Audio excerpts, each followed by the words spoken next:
Why, hello everyone, and welcome to the official Action RPG live stream. My name is Aaron, owner and operator of the YouTube channel Action RPG, and today we're going to be playing a little LE. What do we got here? Cake, Hogan, Alpha, hello. How's it going? Yo, yo. How's everyone feeling today? Yesterday we did 3 test streams. We now have YouTube, X, and Twitch up simultaneously with multi-stream chat, and things are feeling pretty good. Everything is moving in the right direction. Hope you're all having a fantastic Thursday. We have almost made it to the weekend. Tomorrow is my 8-year-old's birthday. And if anybody out there is a dad, I don't like that my youngest is almost 10. She's gonna be 9. I don't like that. The youngest needs to stay young. I don't like it. Let's see the stream quality when on PC when the character is in action. Oh, that is what we're gonna need to figure out. That's what we're gonna need to figure out. I'm dreading the fact that mine is about to turn 3. Yeah, imagine me.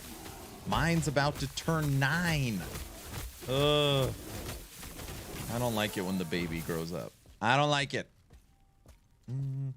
Yesterday was Alpha's birthday. Happy birthday. Excuse me. Happy birthday, good sir. Alpha turned 28. What a baby. That's a true baby right there. 28. Mine's 8 in December. 8's a good age. Still nice, still sweet. It's a good age. That's a good age. At least I thought it was a good age. 9, I don't know about 9.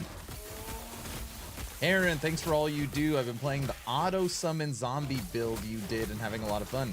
Made some changes, removed transplant specialization and modded it to plague, including more poison. Would be willing to test that, perhaps make it better. PB, happy birthday to your son. My daughter. I'm glad you're enjoying it. I have yet to update Automancer yet, or the Blood Spectre build. Those are on the list, like so many others. I will for sure get there. Since I always do Swarm Bolt and Lightning WEREBEAR simultaneously, because they're basically the same passives and share 3 of the same skills. But I just always do those 2 at the same time.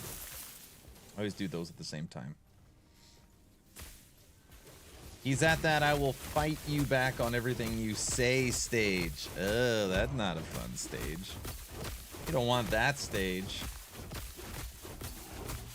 Hi. Hello. What am I doing? I'm not even paying attention. Hi, YouTube. Look at Alpha. See that?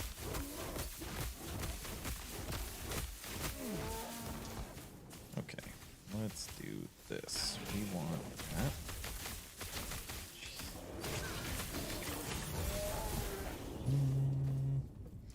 Yeah, I want the I'm moving out and starting my own family stage. You got a little bit of time before that stage, my friend.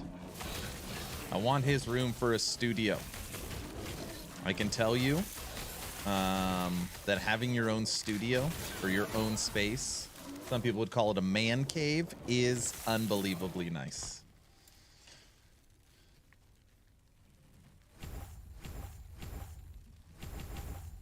Okay, now we got our Maelstrom. You have a chance to cast Maelstrom when you swipe or maul. Okay, that's what we want. And then in here, we want Spirit Wolves and we want attack speed.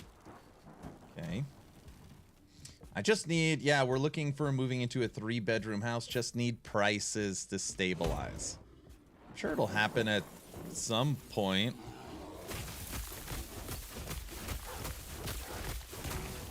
Maybe. My son is my best friend. I hope he always wants to spend time with me. Dude, just continue to cultivate that relationship and you're gonna be good. You're gonna be good. But you gotta be careful. A lot of mama boys out there like me.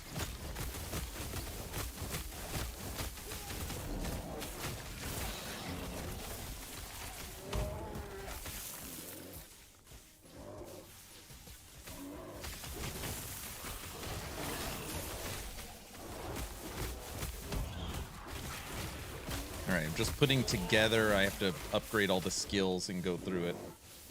Mine is definitely a mama's boy. That's how it goes. You got the daddy's girls and you got the mama's boys. Just the way it is, sir.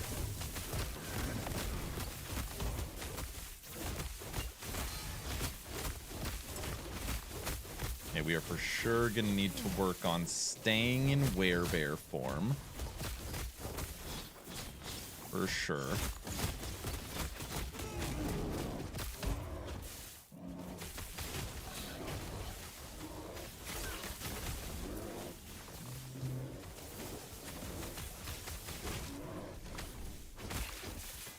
Die. Okay, let's see. That is good. We've got our attack speed. We've got our kill threshold. Leech is probably fine. Swipe deals more lightning damage per stack of shock. Swipe has a chance to shock on hit. And Swipe's base damage is converted to lightning. We do like that conversion, but we don't super care. I think for now, I'd rather have the leech. And you, I want health gained on kill with hit, rage gained on kill with hit. You regain health and rage on kill when you hit a rare boss or enemy. Probably you regain rage if you hit at least one enemy with swipe. We'll test those two out. Hi from X. Told you it works. I didn't check to see if X popped up on screen. Go on, chat in X again.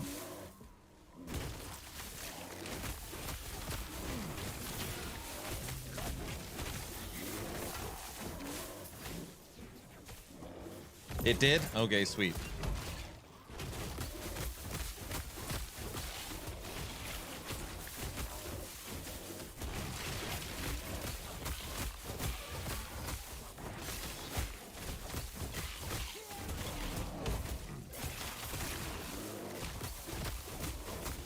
We are now a multi-streaming entity. Took me all day to make the videos, do the research, and get it set up. It did. Okay, sweet. Nice. I'm mainly watching screen chats. Streamlabs annoys me with all its messages. See? Now you can just watch. Now you can just watch the chat on screen. And what's nice is you could see it from all three platforms. That's how I wanted it designed. You need a multi-stream chat now so you can respond to all three. I can. So I can visually see, without looking at screen, all of the chats. Okay. I just can't type to them. I just can't type to them. So, I mean, it's better than nothing. Add air and extra mode. Do so. Do we have mods on them? We do not. We do not. I just set this up yesterday. Maybe we'll get rage gained on hit. We'll do that instead of on kill. Maybe that'll be a lot better. When we hit, we rebuild some rage. We'll use that one. What about this? What about what? Can you see this? I can see it. I can see it on screen and in my chat. I can read all three chats. And you can see all three chats on screen. I told you I got it. Only took 3 tests yesterday.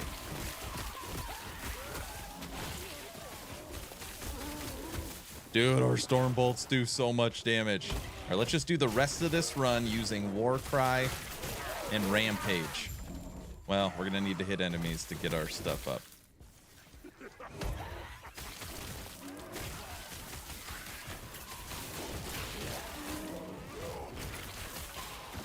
We could just make so many storm bolts for free. Uh-oh, we're stuck. That's pretty cool.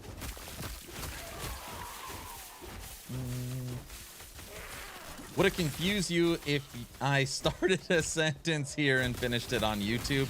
It would not. I don't know, maybe. If you did all three, so a quarter of the, or a third of the sentence on X, and then quarter or a third on Twitch, and then a third on YouTube, maybe for free.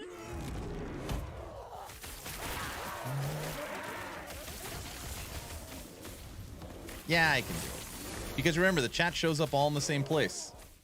It would be the same as you splitting up your sentence in 3 parts on any one of the 3.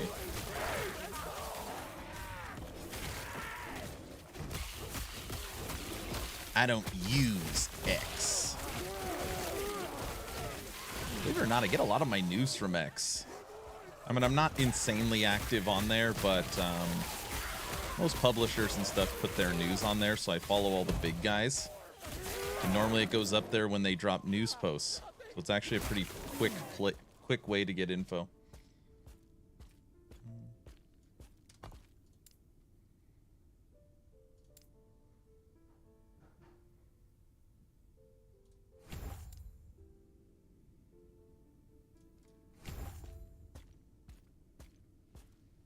I get my news from TikTok.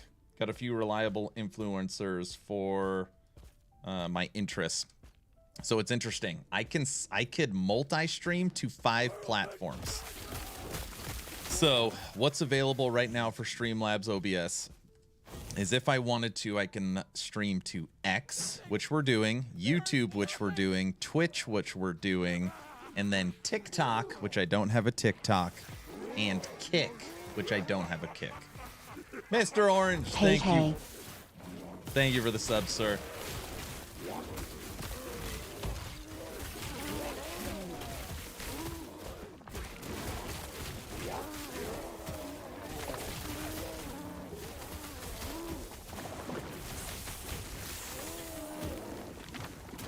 I just legit don't know what I would do on TikTok. I have no idea. And it's not 16:9, it's 9:16 or whatever it is. It's a weird aspect ratio. I have no idea how that would work.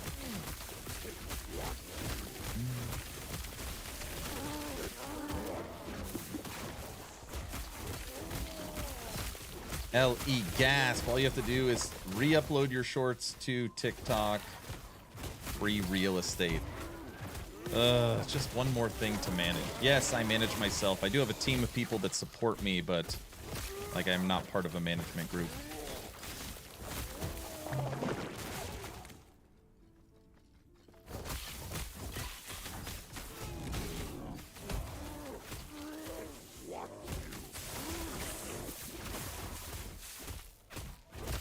Hey, do you happen to have a link to the graph that shows you the sweet spot for penetration? Can't seem to find it. You got to go over to labs and look at it. Hi, Brow. Hi, on lunch. I'm trying to fix Aaron. Fix me? What did I do wrong? A team that just shouts at him a lot. That does seem to be it. Yeah, I don't have the penetration graph. Not possible. What did I do? Look at all this. Look at all the progress I made by myself yesterday. Huh? Alpha's proud. I didn't even bug Alpha on his birthday. It was Alpha's birthday yesterday. Hey Kiko, having fun with WEREBEAR? I just started it. So right now I'm having a start. I mean, literally when I said just started, 10 minutes we've been playing. I've definitely boosted the damage of WEREBEAR. So we are definitely upped our damage Going out of Tempest Strike and into Gathering Storm. He did stuff. That's right. That's right. Mr. Orange coming in with the tier 3 sub. Thank you so much. Helps with our TP plus goal. I am Cornholio. I need TP for my improved crit chance. What are we in this? Oh, we're merchants in this build. We're merchants in this build. Visit the bazaar. Yeah, I did some stuff. I mean, not a ton of stuff. Uh-oh, Alpha's messaging me on Discord.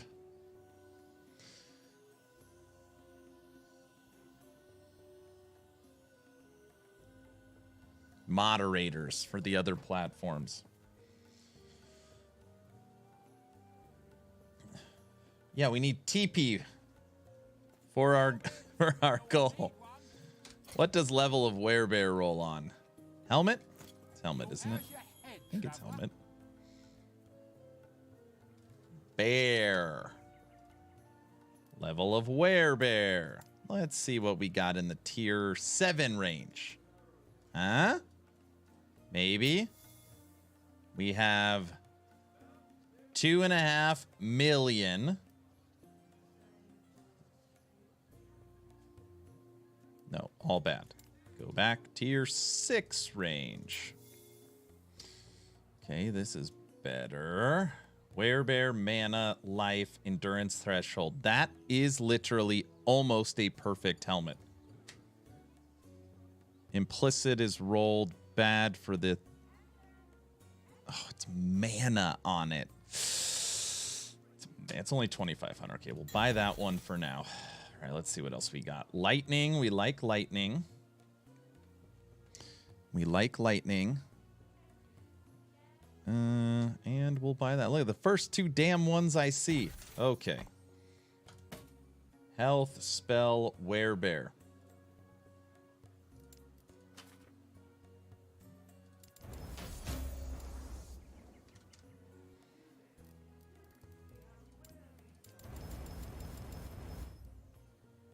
Lightning, Werebear form, health, health with leech.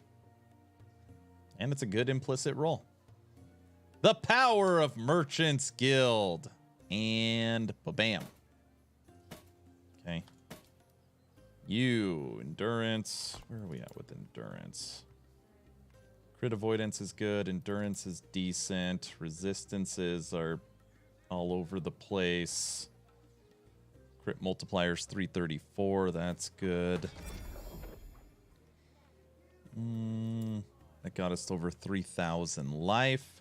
And now we get +3 to our Werebear form. We could boost our crit. Endurance is already good. We need a point there for Maelstrom. And we don't need armor shred. I wonder what our crit chance is right now. Heck yeah, how's the goal looking? Well, the goal is slow going, but that is intentional. We had almost 200 points, actually more than 200 points, come in the final week of March. And you can only redo your sub, obviously, after 30 days. So I'm hoping that, you know, we can get to the maybe 200 range going into the final week of April. And then everybody's subs would go back and we'll hit our goal like we did last month. So we'll see. Your tier 3 sub will put us at 61 points. So continue to move in the right direction. Aaron, do you see the link I sent you? Yeah, I've already got it all queued up. Where's the link of the games in the or for the giveaway Discord? I don't think we have it posted because it's always changing. I don't want to win a game I don't want or need. Was going to see if there's anything I wanted first. Just then you could give it away. For TP Gold, does it count for people who subbed multiple months at a time? It does. It does. So let's say you subbed 3 months on the 26th, tier 3. Once that one kicks over, it'll, like on the 26th, it'll go in.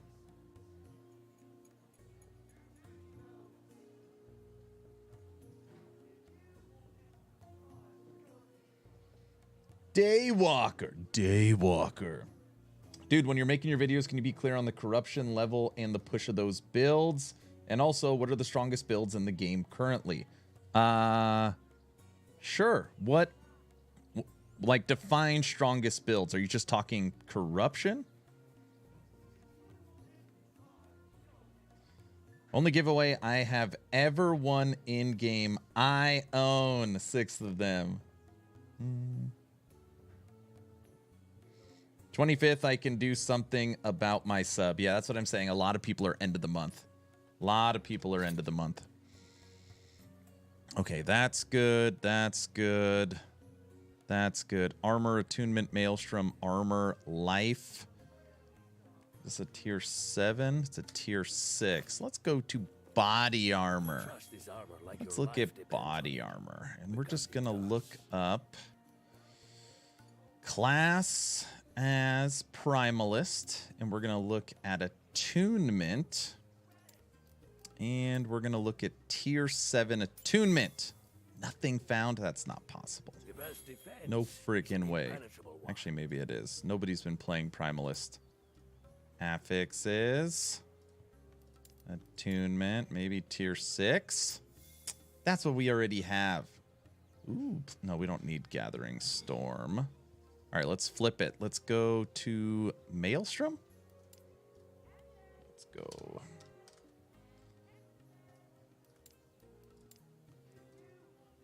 And we'll pull that off. Tier 6. There we go. There we go. Strength.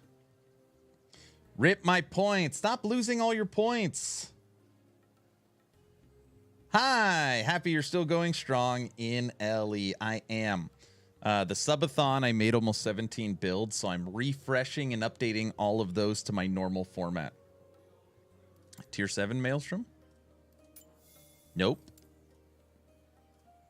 Nada. Even LE, I think I have already bought it for all my friends, so not sure any other copy will help. I see. Aaron, when's the D4 stream happening? I streamed D4 PTR 3 days, and I'm not streaming it anymore because the PTR is over. We will be back streaming Diablo 4 when Season 4 drops. Tomorrow we start our 3 or 4 days of Dwarven Realms Season 22. So tomorrow you will see Dwarven Realms in the morning. Then we'll be playing Last Epoch Dev Chat Bingo. We'll be back on Dev Chat Bingo tomorrow, which a lot of people enjoyed. I honestly really enjoyed it. So that'll be tomorrow. And tomorrow you will see Aaron After Dark. Oh, I shouldn't. Tentatively, you will see Aaron After Dark. Maybe. I'm going back to Aaron After Dark every Friday, but tomorrow's my baby's birthday. So maybe not tomorrow. Maybe I'll do it Saturday or something. We'll see. We'll see. Tentatively, Aaron After Dark is coming back as well. It is coming back. I just don't know about tomorrow.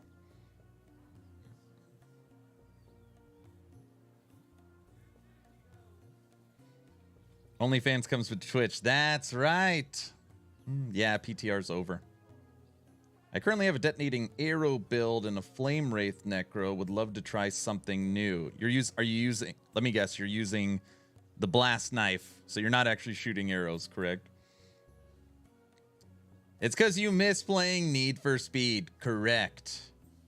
Only when Tech plays. I only miss it when Tech plays. You know, I need Tech there with me. Okay, this other stuff feels pretty good.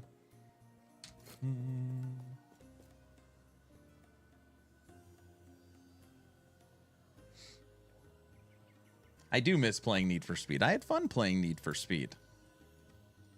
Had fun. Okay, 2 more points here into WEREBEAR. Oh, I want to go check Critical Strike. Let's just see how often we're critting. Smashing tech into the guardrails is a gift that keeps on giving. Correct, Amundo. That's what makes it so fun. But then when one of the professional players shows up and then smashes you, that does not make it as fun. That makes it less fun. No, I don't need plus the swipe.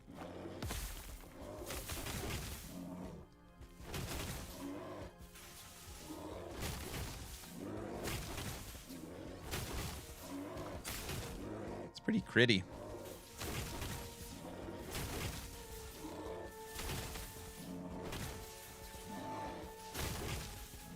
What the?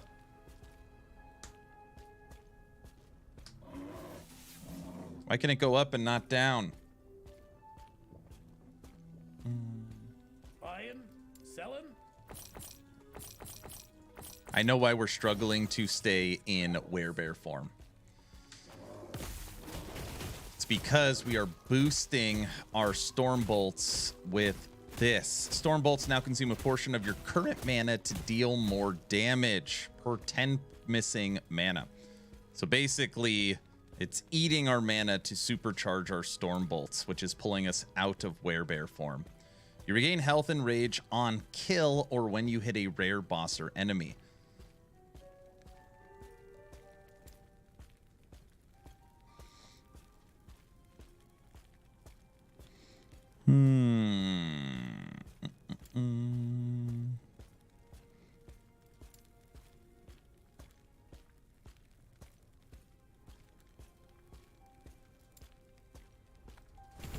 Okay.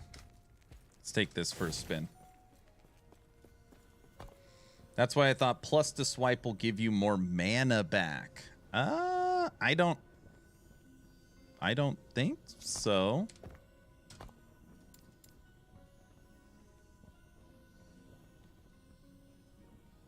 It gives us kill threshold, it gives us leech, it gives us spirit wolves. No, we don't need spirit wolves. We don't need spirit wolves. Yeah, there's no leech. Crit. When you attack with swipe and hit at least one enemy, you gain health if you are transformed, or mana if you are not transformed. It's only when you're not transformed. Yeah, so that wouldn't help. Okay, let's go back to here. Let's pick something a little more challenging. Hello, what's up, Clueless? How are you doing, sir? Anyone play with a controller? I do not. I do not. I've told somebody that I need to test controller because so many people ask me about it. I've just never played an RPG on a controller. I probably should. I play with a controller. Who's asking? I play with a controller for everything except Lagon. That's pretty interesting. I have 176 hours on last Epoch while it was in early access. Just started fresh last night for the full release. Did not try full release with a controller yet. I see. Lagon, be gone. Get out of here, Lagon. Wait a second.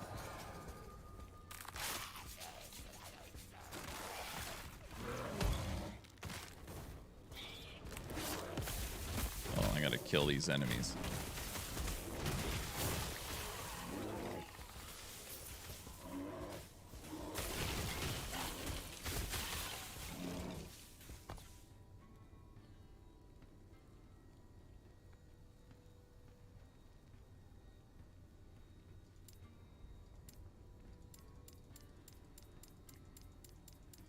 Oh yeah, we're not. I was like, something's wrong. I see what's wrong. Stupid. I'm such an idiot. Maybe we would want to spec actually into Warcry to help build Maelstrom. Just maybe. Seriously lost my mind. We're still spec'd into Tornado. Nobody saw that. Nobody witnessed that. It's been a long day. There's vacuuming on the other side of my door. Oh my gosh, just that simple change. Missing a whole skill. Yeah, that gives you haste and frenzy and damage dealing through Maelstrom lightning strikes. It's honestly not that important. It's not that important.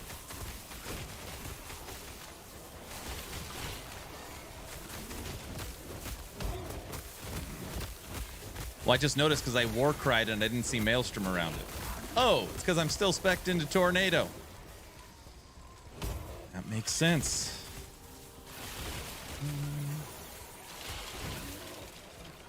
That means we're going to be able to war cry twice as often as we are now.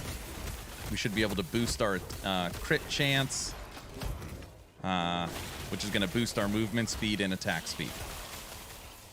Just a minor setback.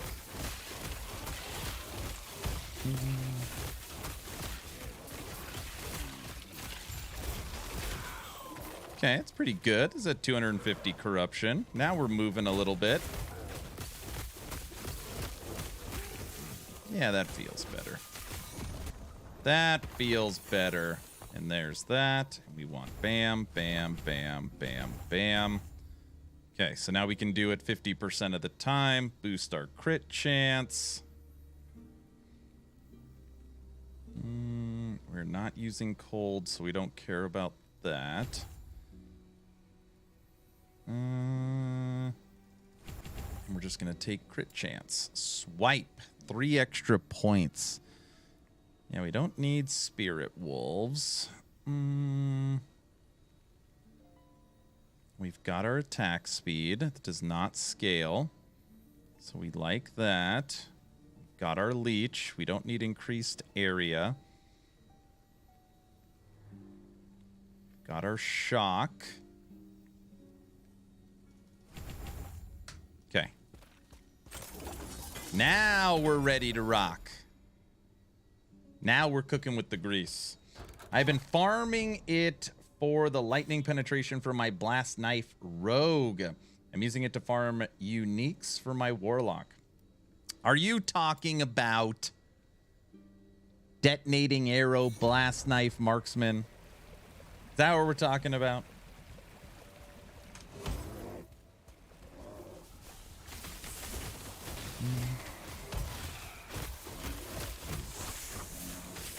Oh my gosh. Believe it or not, having Warcry in the build twice as often, actually doing something does make quite a difference to this build.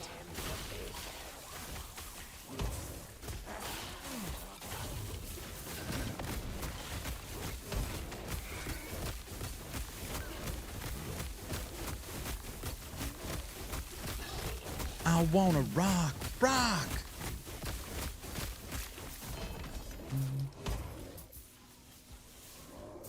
How can I earn money on LE? I need to buy stash tabs. How many stash tabs do you have? Remember, sometimes you don't need stash tabs. Sometimes you just need to be organized.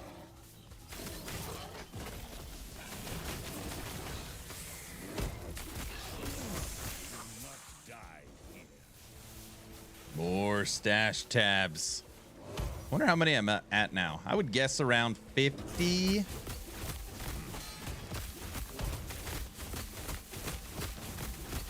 Has anyone played Astral Ascent? I have not played Astral Ascent. You need a stash for every idol.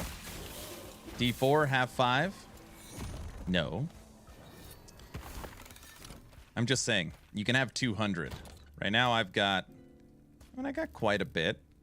And none of these are being used at the bottom here, just FYI. This used to be like my leveling area, and I don't use that anymore because of uniques. I could probably switch all those. Let's just see. 1, 2, 3, 4, 5, 6, 7, 8, 9, 10, 11, 12, 13, 14, 15, 16, 17, 18. Is that right? 1, 2,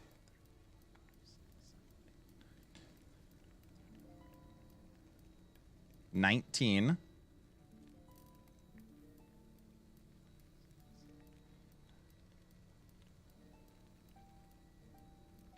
19, 2, 40,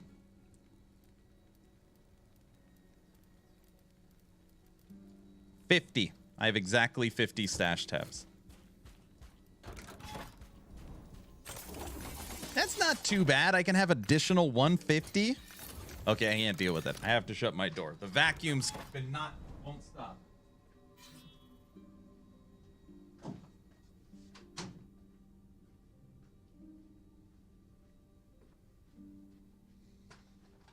I see now. It's not the vacuum. It's the carpet cleaner. It's the carpet cleaner. They need to cancel movement when the stash is open. Always run away. That is actually not a terrible idea. That's actually a pretty good idea.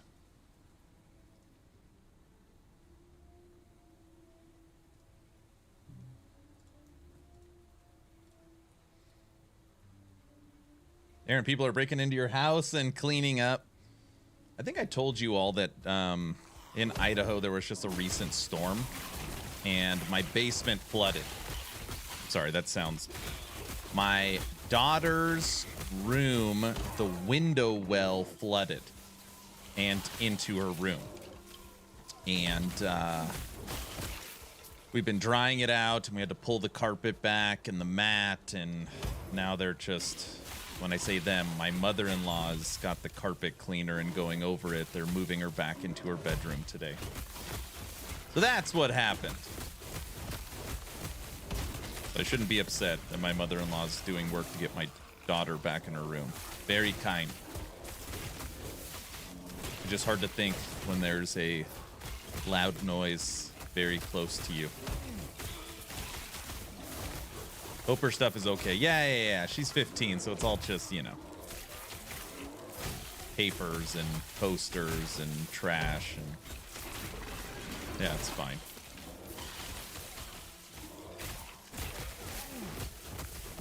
Aaron, my dad dealt with that at his place years ago. It's friggin' horrible.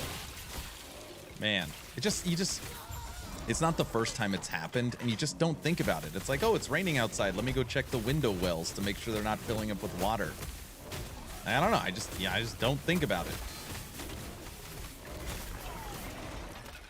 Okay, this is going very well. Glad to see there wasn't a desktop on the ground. Nope, no desktop on the ground.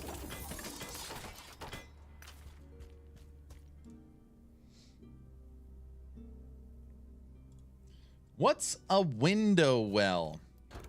Great question. I live in Idaho, and when you walk into my house, that is level 1. And then when you go downstairs, because it's a I don't know, is it called a 2-story house? You go underground, so it's like the basement part of the house. You know, so it's like you walk into the second floor. Well, when you're in a basement, there needs to be a way to obviously like escape for a fire or an emergency or something. So just like how your upstairs have a window, your basement has a window well. It's literally like you climb out the window and then up a ladder to get to the backyard. No, it's not 2-story. It's just a 1-story with a basement. Is that what it is? Does that make sense? Correct. Got it. Is that what the engineers would say? How are the engineers treating you today, Mr. Brow? By the way, everybody, we are going to watch a video together a little later into the stream. We're gonna learn about some No Rest for the Wicked, the game we're going to be playing in a week. I think your character needs a shave. Like, I need a shave, or the bear needs a shave? What are we talking here? I actually did clean up this morning. I like tops and bottoms, but I didn't shave.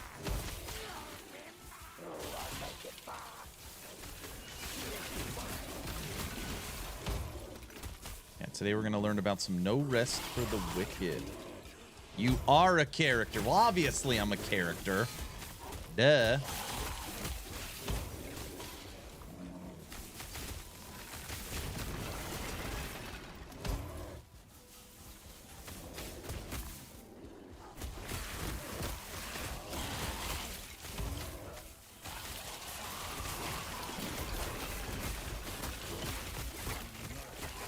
Lightning Werebear is a monster, man.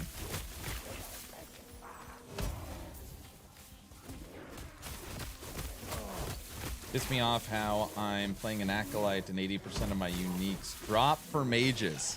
Uniques are not tailored to your class, but class-specific exalteds are. So, like, you're gonna find way more Acolyte armors for like chest armor and helmets than you will for mage. But unique items, it doesn't matter.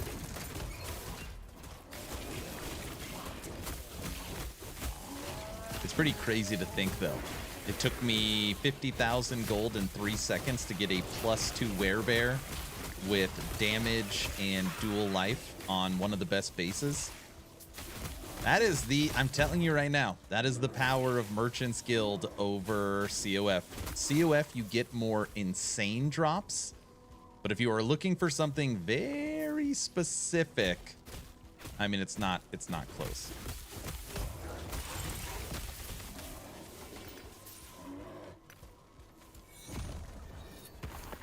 Now we're not coming out of Werebear at all.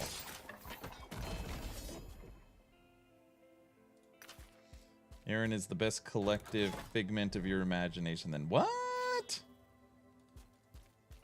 I'm real, I think.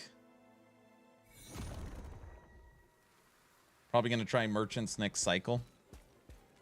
So we did the timing on it, and it looks like mid-June to early July, we'll be getting cycle 2. They said 2 to 4 or 3 to 4 months is the time frame for the next cycle. So mid-June to early July. Is there any plans to update your Automancer build? There is. Right now I've gone through 4 builds from the subathon. And Werebear will be done today, at least getting updated. Werebear's very easy. Werebear should be done. Shatter King, Shatter Strike should be done. It's just about filming and making it. And then I want to do Automancer. Automancer will be my next Acolyte build. So you have my word. When I go back to Acolyte, when I go back to Necromancer, no, that's a lie. Wraith Lord is next. I've been working on a Wraith Lord in the background.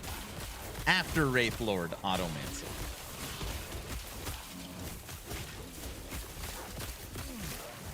I'm spec'd into a Wraith Lord right now. Very interesting build, Wraith Lord.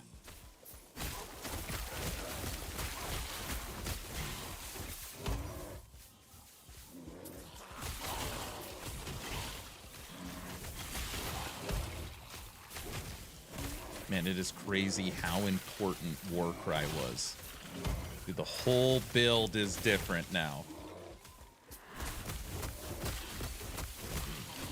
Please don't get me started on MG. That sorting system is beyond horrible. Whoever implemented that has half a working brain. I'm certainly not talking about the UI or the search stuff. They are going to be updating all of that. I'm just simply saying, I'm not even talking about, every time I talk about Merchant's Guild, someone says, but what's the fun in buying it? What about the journey? I'm not talking about any of that stuff. I'm simply saying, Aaron, if I want better gear, am I going to get it? If I'm looking for a certain item, do I have a better chance in getting it in COF or MG? And I have level 10 merchants. I've been level 10 for a while. And I'm now level 9, and we're working towards level 10 circle. It's not close. If you are looking for a certain item, Merchant's Guild is stronger. I don't think there is any argument to be had there. That's all I'm saying. It's literally all I'm saying.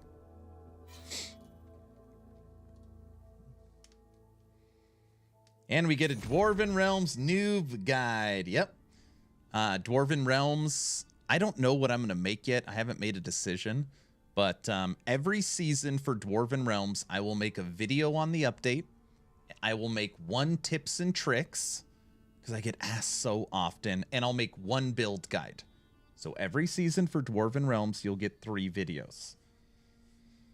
And tomorrow, Dwarven Realm Season 22 kicks off. That's what we're going to be playing.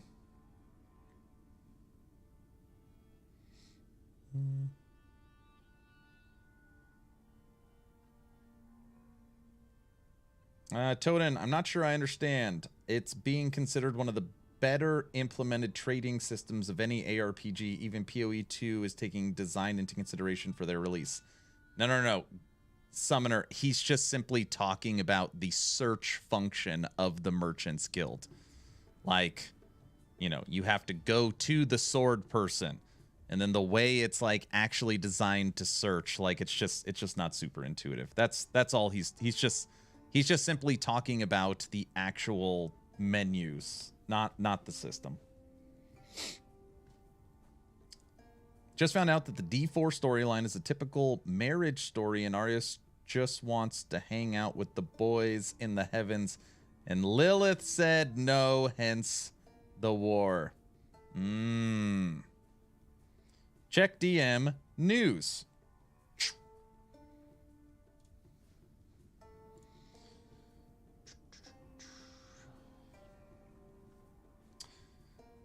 What do we got in the news? Got lore questions. Join Mike for this weekly dev stream. Kyle, Last Epoch's lead writer, will be joining him to talk about the lore of Last Epoch and answer your questions.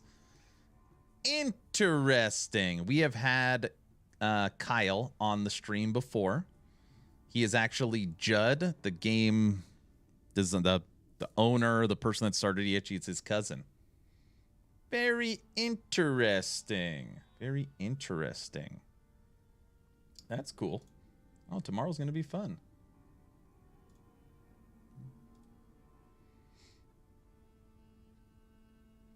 I almost made a V Rising video today.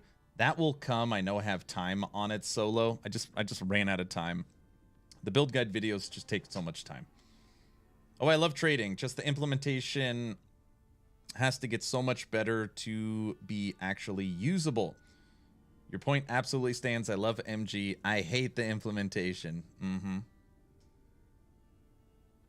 If MG had a UI like PoE trade, it would be the best.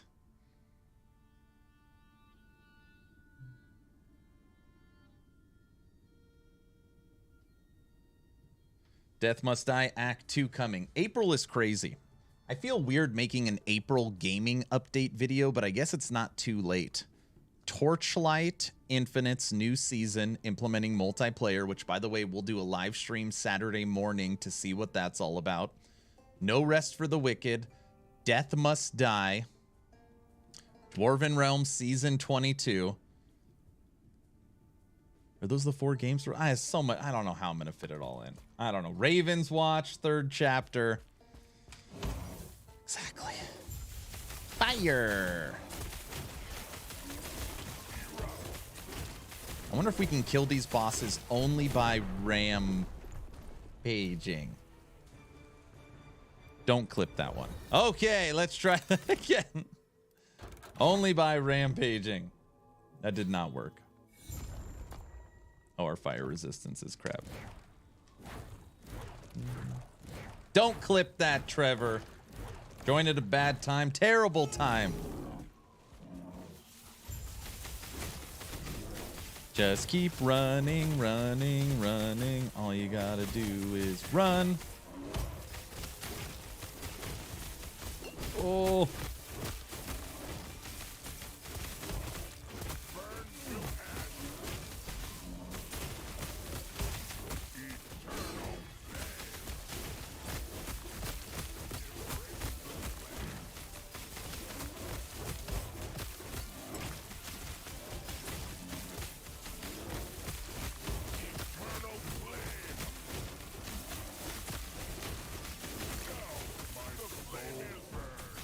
Where'd your brothers go? Ow! Oh, your brothers are still there, I guess. Hate this stupid necrotic crap.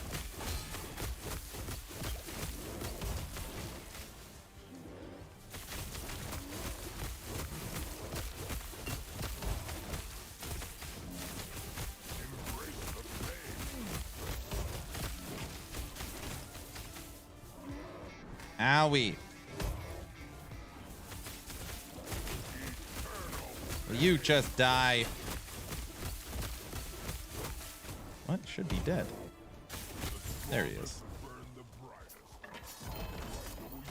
Trinity of Flames. All right, Endurance 24 to Endurance 27. We got an upgrade. Armor. Fire. Shred. Give me that V Rising, baby. So for Patreon chat, I'm sorry, for Patreon game night, I'm currently considering renting our Action RPG server back. And technically it wouldn't be game night, it would be game weekend, or I don't even know, May 8th. What day does that fall on? Either way, I'm contemplating getting our server back. It's just always about time. Like, are people actually going to use it, or are we actually going to play it?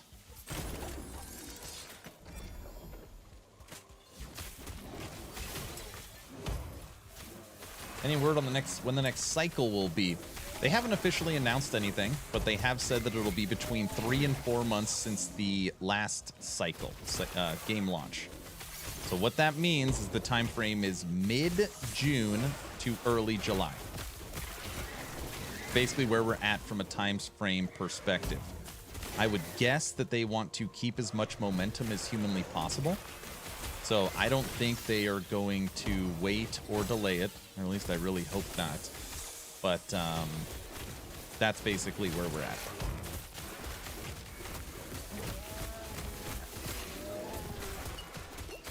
Stop running. There we go. Thank you. You're very welcome.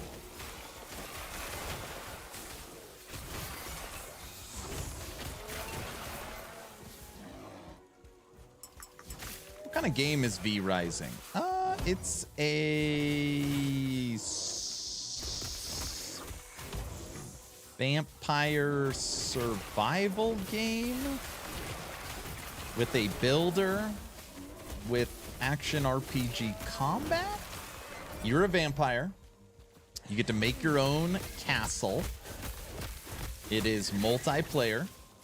So you're a vampire dealing with survival. Stay out of the sun. You need to drink blood, that kind of crap. But you also get to build your own castle, have your own servants, create your own character and skills with character customization. It's pretty fun. It's open world. Yeah, it's cool. Here, check this out. Look at the castles that some people made.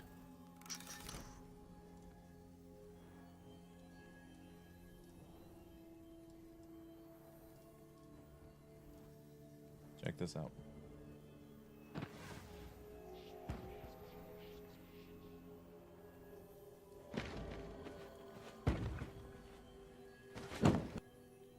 Oh, it's not loading. Here, probably because I set it to 4K.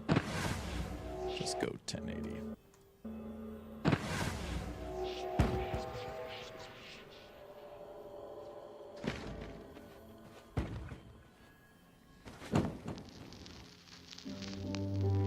You're the person that built this castle. Holy crap.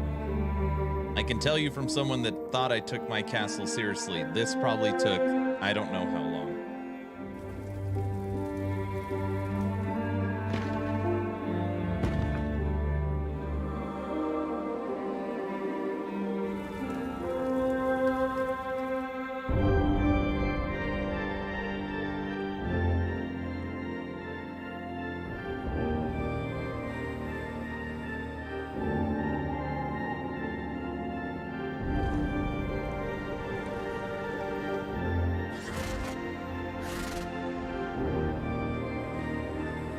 So it's isometric, open world, build your own castle, full hack and slash kind of action combat. I will show you the might of the House Belmont. Face me.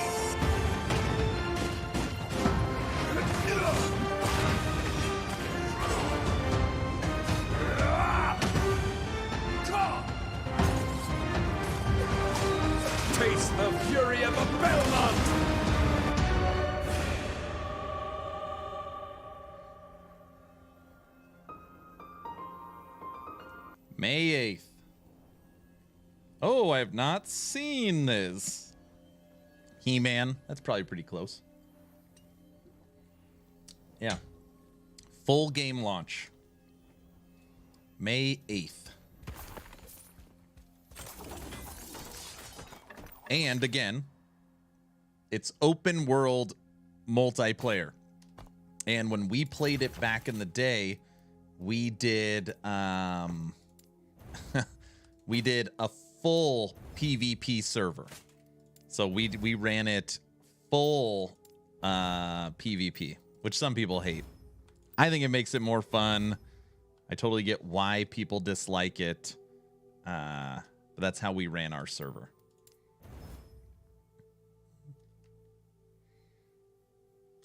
Bad roll.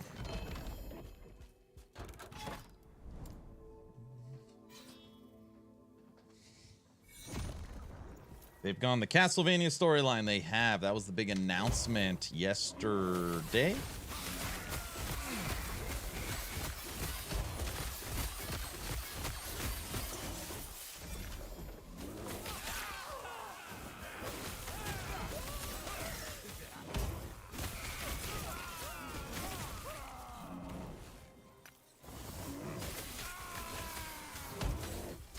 Aaron, did you see Wizard of Legends 2?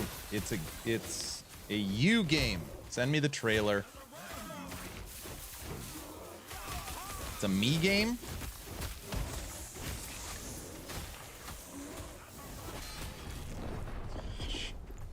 We need fire resistance so bad. What boots am I wearing? Cold. Cold isn't done either.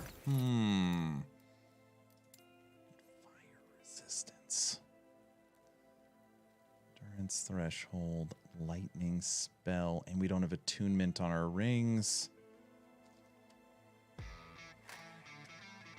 Hey, Reaper! Thanks for the tier 1 sub. You are helping out with our TP plus goal. Oh, and we can get an Oracle amulet. Okay, our jewelry and boots need some love. Our jewelry and our boots need some love.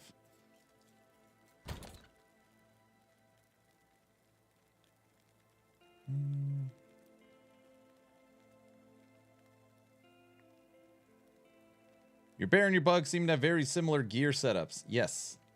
That's literally why I make them back to back. All right, everyone. Brow says this is a me game. This is a me game. Whatever that means. Let's see if he's right. The trials are upon us. Will we finally see one worthy of the chalice of immortality? I'd be cool with a wizard who could survive past the first round. This wizard wields fire arcana. Easy to learn, hard to master. Maybe the contest is finally heating up. Smell that burning? That's the scent of failure. She's onto an electrifying strategy. Earth meets lightning. Lightning gets me all tingly inside. Welcome to Deadsville. Population, her. Now these four have the right idea. Any rules against teaming up? Nope. Using others as shields is a time-honored tradition. Incredible. The best I've seen yet. But to win, it will take a champion. A master. No. A legend.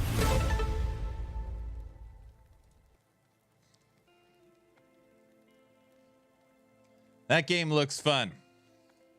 That game looks fun. A little fun. A little fun.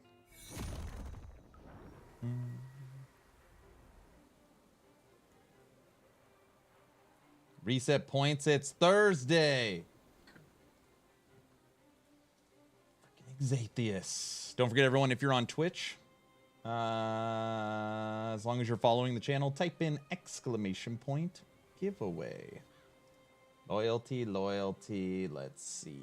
Who came in first? Flenser, Andreas, and Crazy. Reset loyalty database.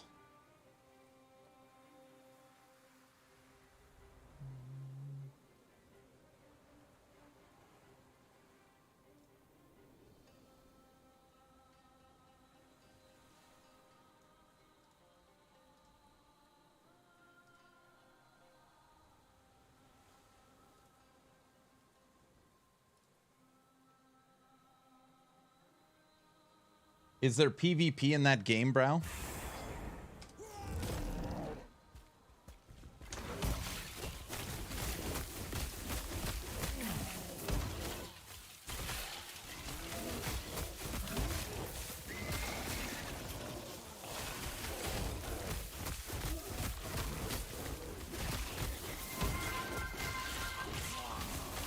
Someone has redeemed hydrate. I do need to hydrate.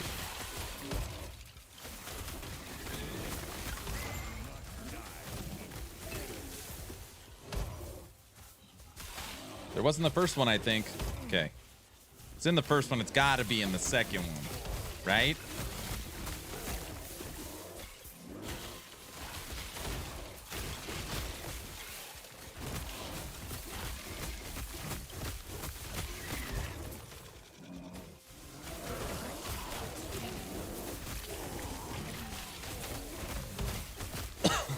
First one has PvP. Cool. That is a me kind of game. What did it say? Wish list? Are they doing early access or what?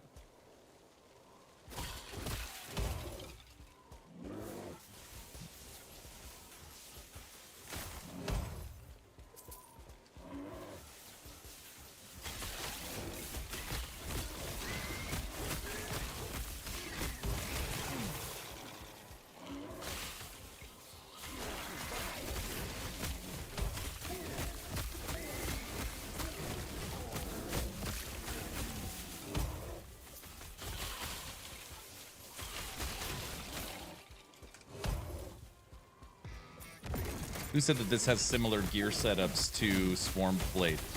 It's literally, I haven't changed a single item.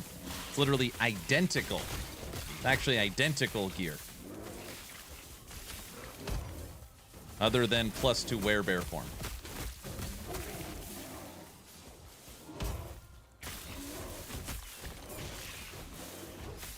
Aaron, have you ever checked out Riftbreaker? Yep, I played Riftbreaker. Just to be clear, though, I played it and I beat the entire demo. So that's as far as I ever took Riftbreaker, was the entire demo. The reason why I stopped and never picked it up was because of it not having multiplayer. That's why I never continued with Riftbreaker. That game's more RTS. And if I'm going to play an RTS, it has to be able to have my friends play it with me. It's what it desperately needs. Be like buying StarCraft and only playing the campaign. Sure. That'll be fun, but, you know. We know where the meat and potatoes are.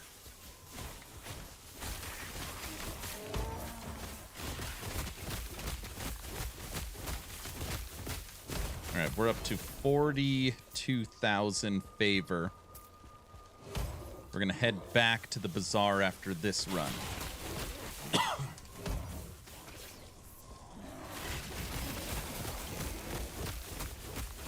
Only reason I haven't bought it yet. Exactly. Run, bear. Look at that. Perfectly lined up. Oh, we stopped bolting. Not supposed to do that.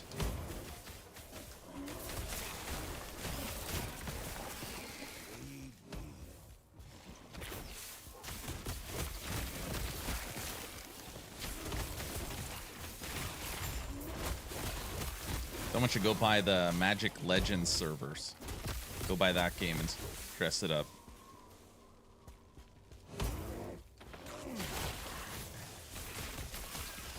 How do you value shields versus two-handers versus dual wielding with Bear and Swarmblade? Always dual wield.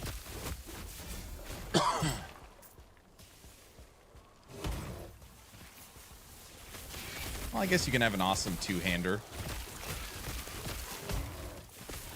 It's just for here you need to swipe in order to create maelstroms, kill threshold, leech. So dual wielding, you're going to hit quicker normally. Better attack speed. Same thing with Swarm Blade. Dual wielding, you're going to be using...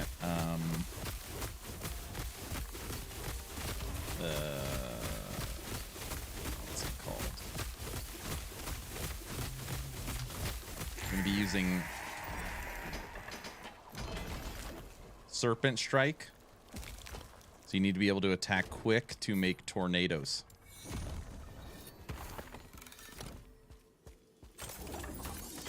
This looks like a fun build. How is it against bosses? Well, my gear is doo-doo, but we're going to fight a Shade of Orbis in a minute if you want to see. Soon-ish soon. I do.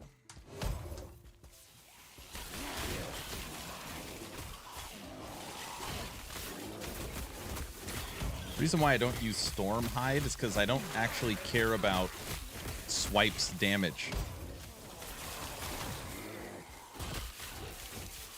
I care about that.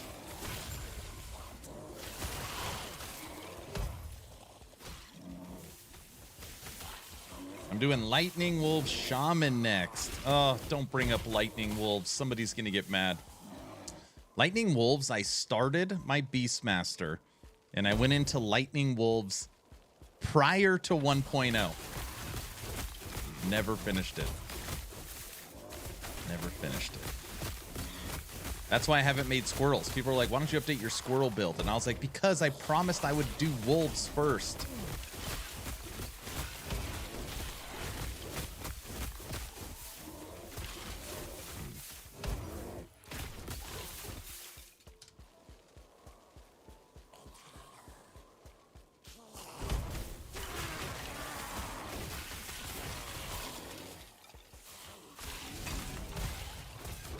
Come here. So everybody, if you're wondering why today feels a little different, moving forward, I will be multi-streaming. So if right now you go over to X, you'll see that I am live. Also, if you go over to YouTube, you will see that I am live. So I'll be live on Twitch, YouTube, and X simultaneously.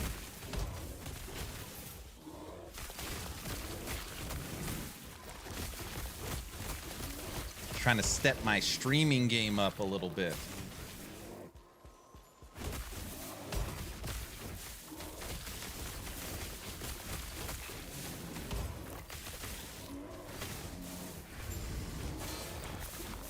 Any ads on X? I have no idea.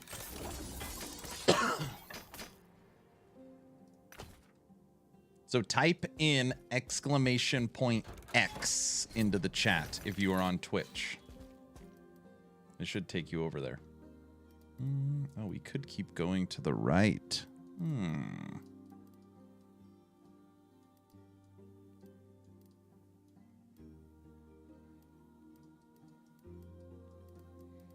Okay, that is fine. Let's fight. Oh, let's go to the bazaar.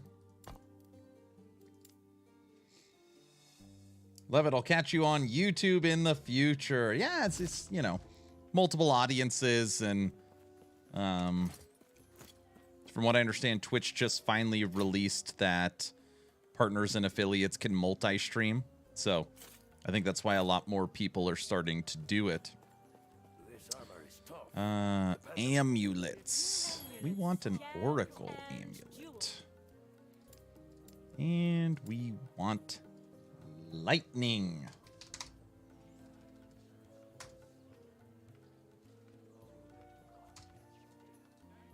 Let's just start with lightning damage. Tier 6. Let's see what we got. It's already pretty necrotic. Oh, we would have to slam necrotic. You'd have to get extremely lucky. Man, you'd have to get extremely lucky. Well, it's only 50 grand.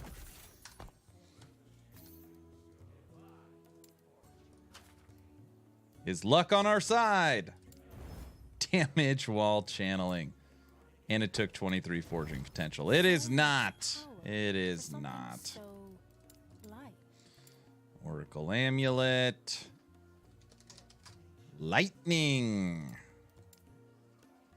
Let's try that again.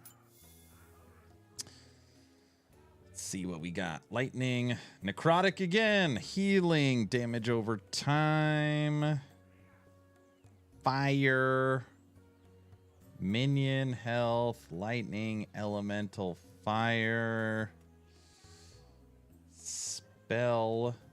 No. Okay. None there. Now we go back. Instead of lightning damage, we're going to go lightning penetration. Tier 6. 4. 50,000. And it would be the exact same thing. We would have to slam throwing damage. Lightning healing. Freeze. Lightning mana. All right. Second attempt. Slamming throwing damage. Increased chance to find potions. All right. 0 for 2. Going back. Oracle Amulet. And since nothing in there is lightning, we're going to go spell damage. Tier 6. And we've got mana cold. Okay, that is something. Because we can seal the cold.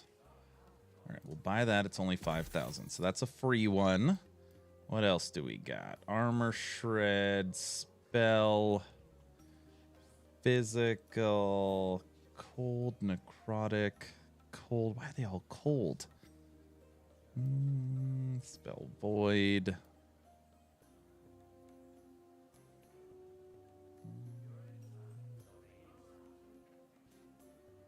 Oh, wow. Undecember has a mining endgame feature. Are you serious? I didn't know that. You are basically the only person I use Twitch for. Won't miss it. Oh, thank you so much. Thank you. Does 1 Lightning Wolf and 5 Storm Crows count as Lightning Wolves build? No. Pretty much Delve. That's pretty cool. Stormhide increases lightning damage. I know. There's no way it compares to a regular pair of gloves. I don't think. Spell shock. No, these are all bad. Okay, we got 1. Last attempt on the prefix. Now we're going to dump spell, and we're going to go crit. I picked this last because I figured it'd be the most expensive. Crit tier 6.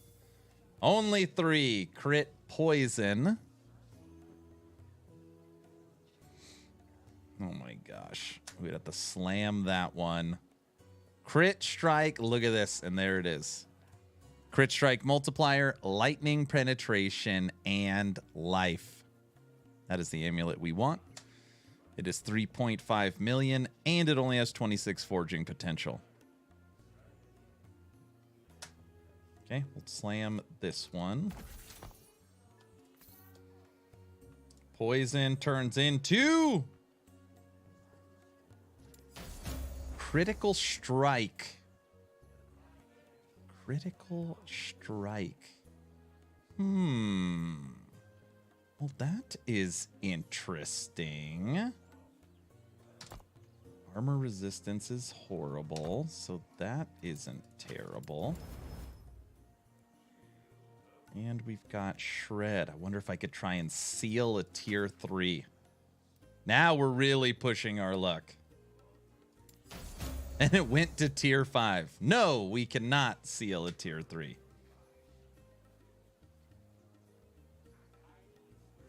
That's a pretty damn good amulet for 5,000 gold.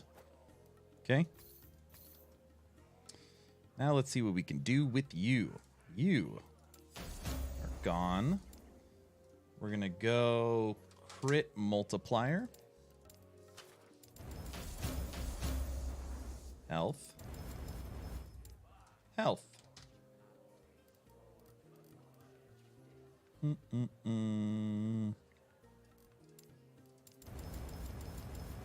Got it.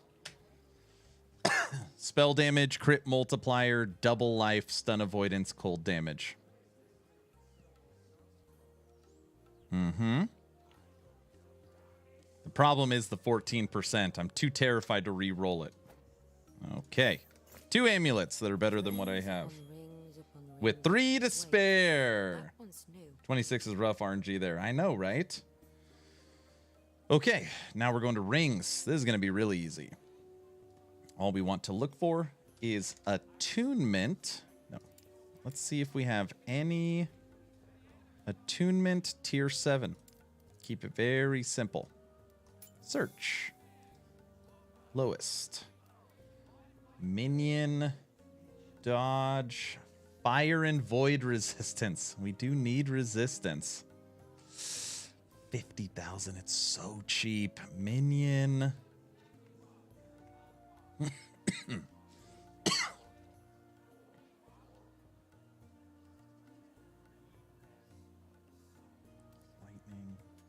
No, this one is the best. Attunement, fire, void. We're going to go spell.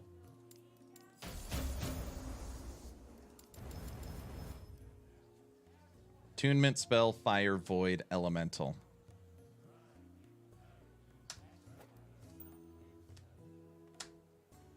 Endurance, health, spell, lightning. Lightning spell, void, endurance. Definitely need the fire. Okay. So now fire, cold, lightning are almost maxed. Physical's maxed. Necrotic is still maxed. Void got a good increase. And then I think we're going to take this double one here. Which now necrotic falls. Damn it. Spell crit, life, life. We're now at 3,200. All right, let's go back to our rings. Oh, that one's Okay, pretty. now what we're going to do. This is how I did. We're just gearing out. All right. Now we're going to go spell. Tier 7.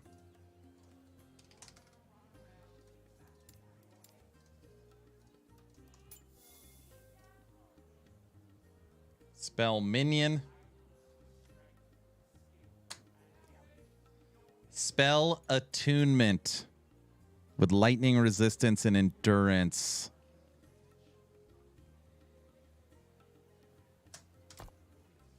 Lightning resistance is already maxed. Spell elemental. Spell intelligence. Crit avoidance. Spell fire. Well, it's still not terrible.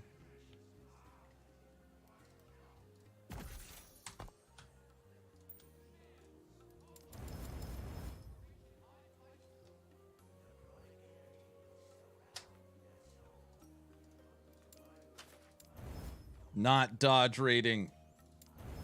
Physical resistance. Okay. Well, physical's already maxed.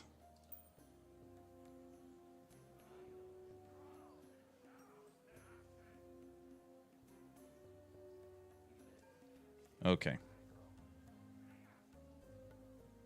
Boots. Moving over to boots. And good souls. Let's see what we can. This one I bought all the good stuff. Affixes. Hybrid health. Tier 7. There's never anything. 50 million. 1 million. Tier 7 hybrid health. They always want an arm and a leg. Okay. Tier 6. What do we got? Intelligence, vitality. Look at that one. Only tier 6 hybrid health. That's kind of fun. Can we roll off physical? No. Could slam physical off. 100,000. Intelligence, armor, intelligence, attunement, ward decay, dex, strength. Nope. Okay. Switch it. Now we're going to go attunement. Dump health. Go tier 7. Attunement armor on the fire base. We do need the fire base. It's likely the best one. Damn, we would have to pull something off. That would cost a lot. Attunement intelligence. Health, strength. 7.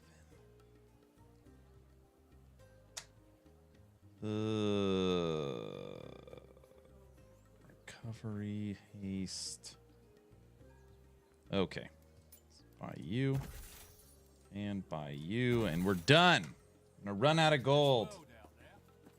He loves his Steam Deck. Okay, you first. This is asking for a lot. We're going to seal lightning. And we're going to slam strength to movement. Then we're going to replace lightning with hybrid health. Easy. Barely an inconvenience.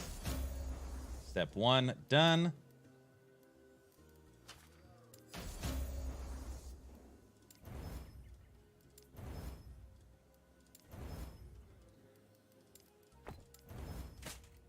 That one didn't work. Don't copy that.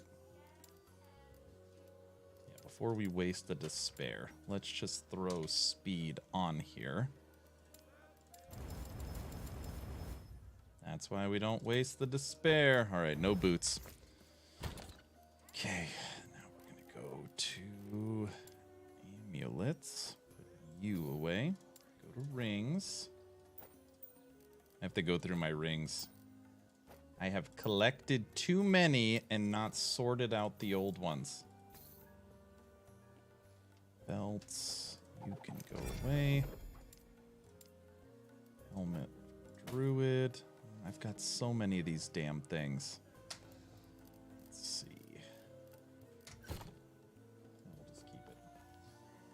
The games I have on things are unbelievable. Not even counting the emulated games.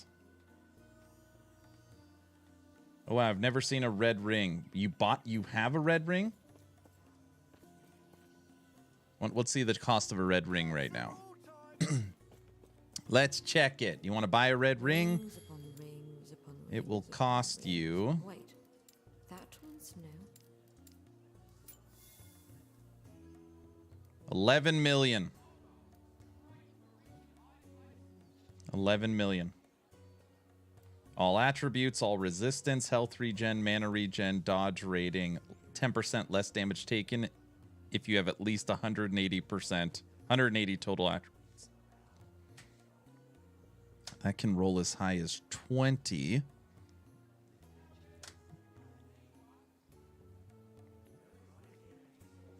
The highest red ring roll is 18. It's right here.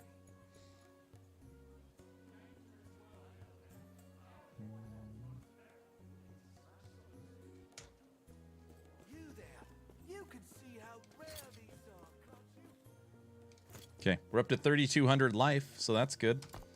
Fire resistance, lightning, cold, physical, necrotic, and void. Necrotic resistance, take a hit.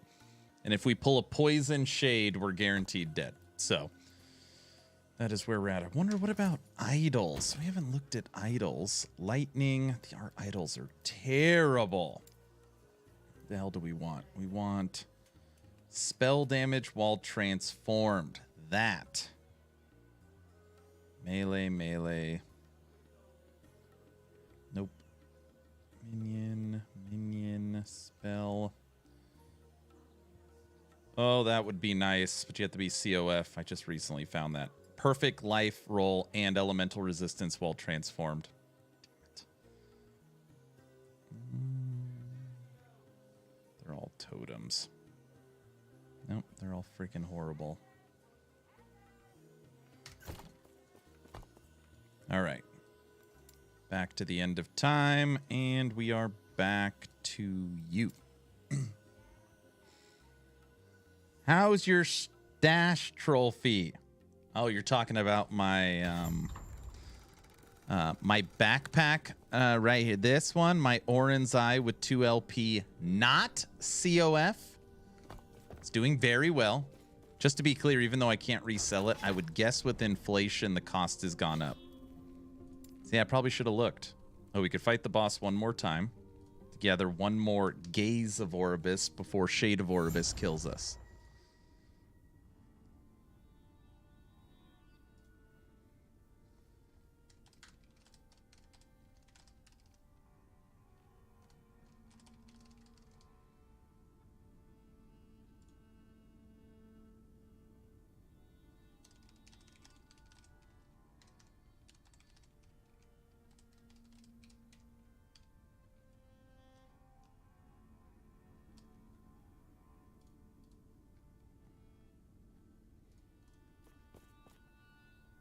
That's right. It was Orin's Eye. Was Orin's Eye.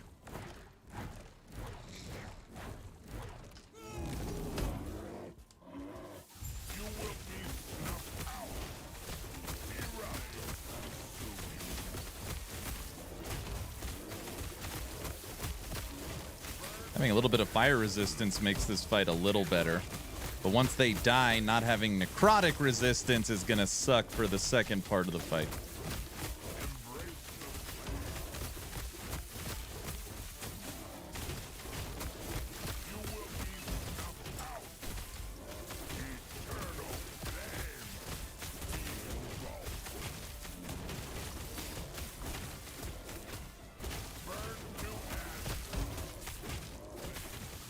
Stop catching on everything.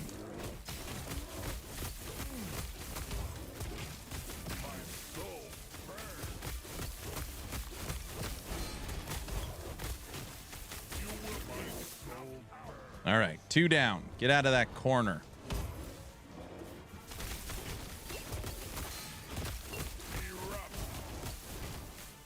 And you are dead. Okay. Keep current. We should check the price of a 2 LP Orin's Eye in COF. Or I mean in MG. Curious what it goes for. All right. Now we're off to the Shade of Oribus.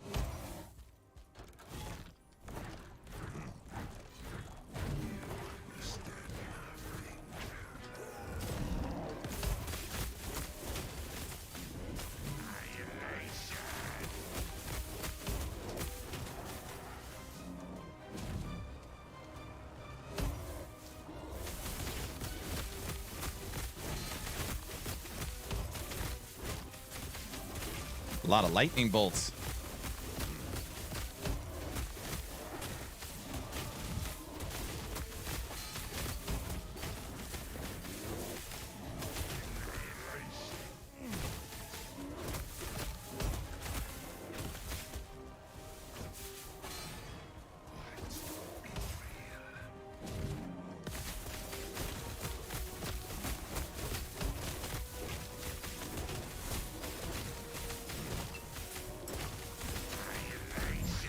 Get out of here, Shade of Oribus. Wasn't too bad. That fight was at almost 300 corruption. Wasn't too bad. We're at 293. That bear's holding it down.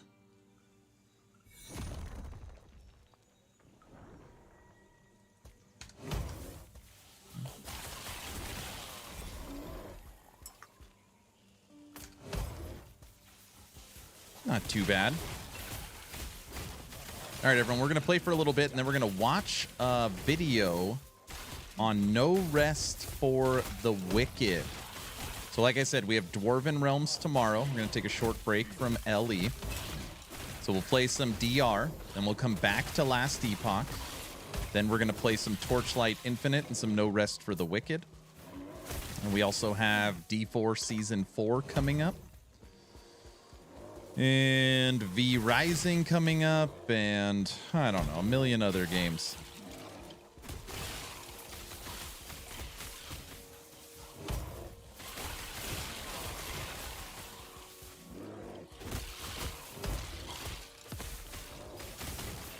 Come here.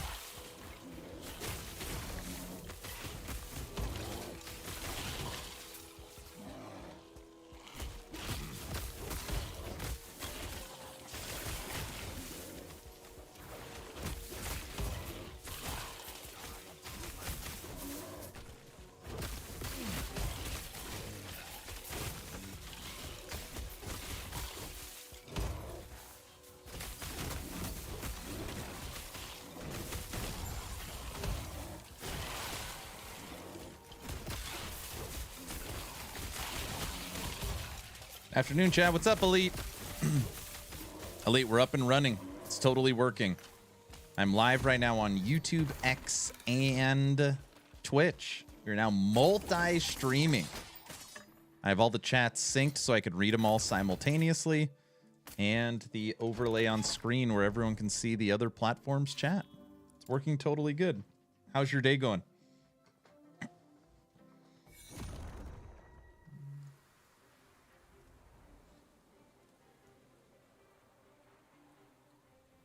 Oh, sweet, you're a pro streamer now. I certainly would not say that.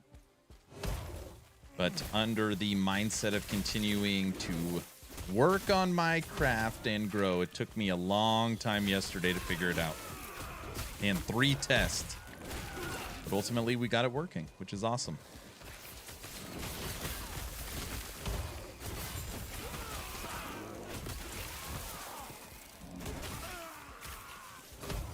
Just woke up. Oh, yeah, that's right.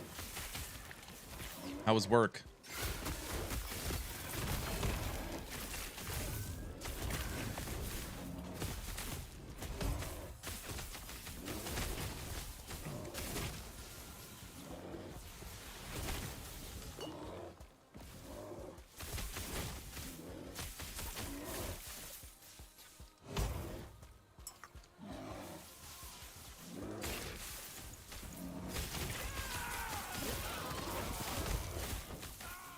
Come here.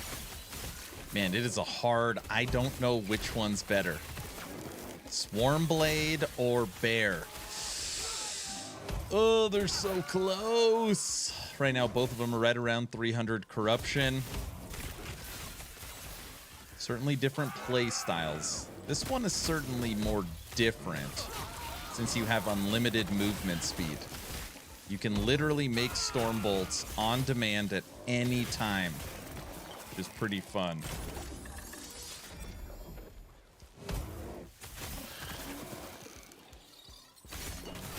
And you're a bear instead of a bug. I don't know if that matters to anybody.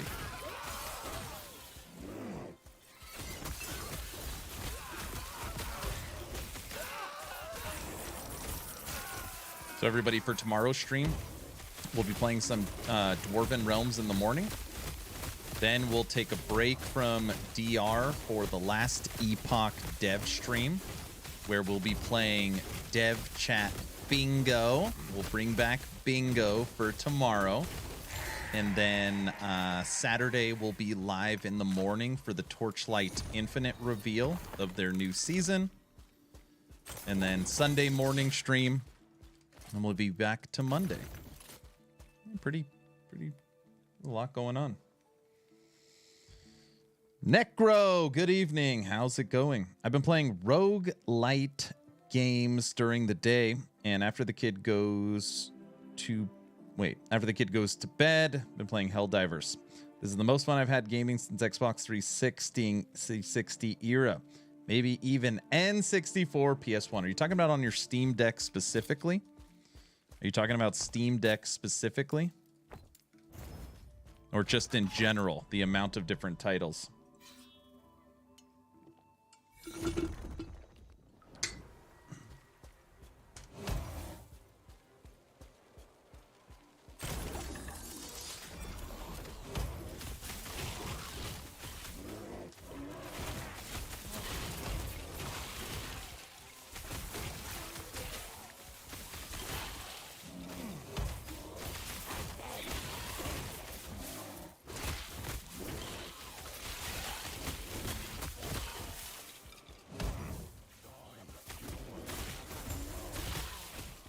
If I had a Steam Deck, I don't know if I would ever use it.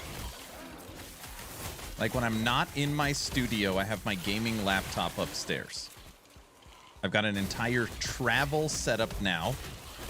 So like when I went to Vegas, or if I went to Germany for Gamescom again, or Blizzard for BlizzCon again, I have an entire mobile setup, like PC mobile setup. Just don't know when I would ever use it.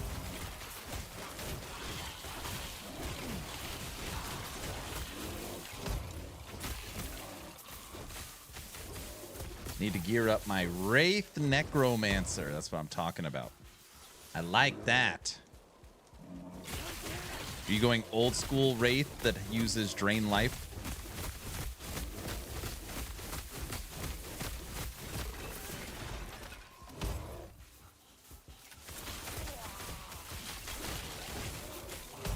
Steam Deck is the greatest invention ever. Goes with me to work every night. See, that's nice. But if your job was in your basement, I don't know if you'd need it.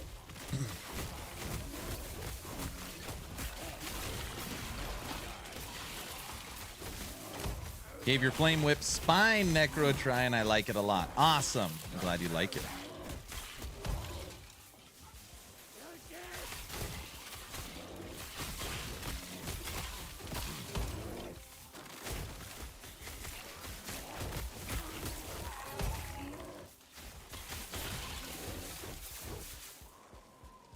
Teleporting is annoying. You are correct. You got to go find her.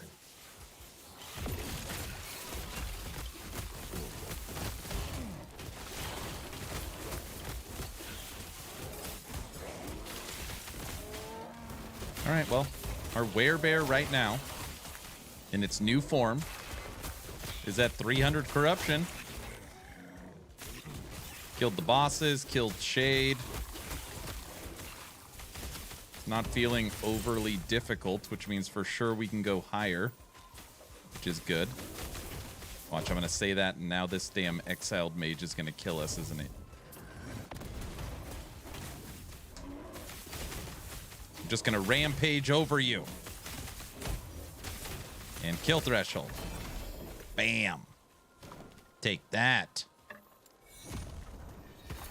Also, we have not come out of bear form. When was the last time we came out of bear form? It's been a while.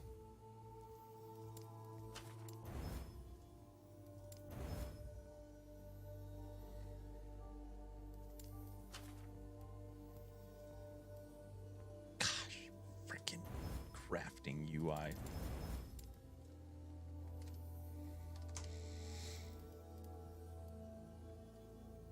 I want my old crafting back without all these stupid screens popping up. Oh, we almost made one. Damn it.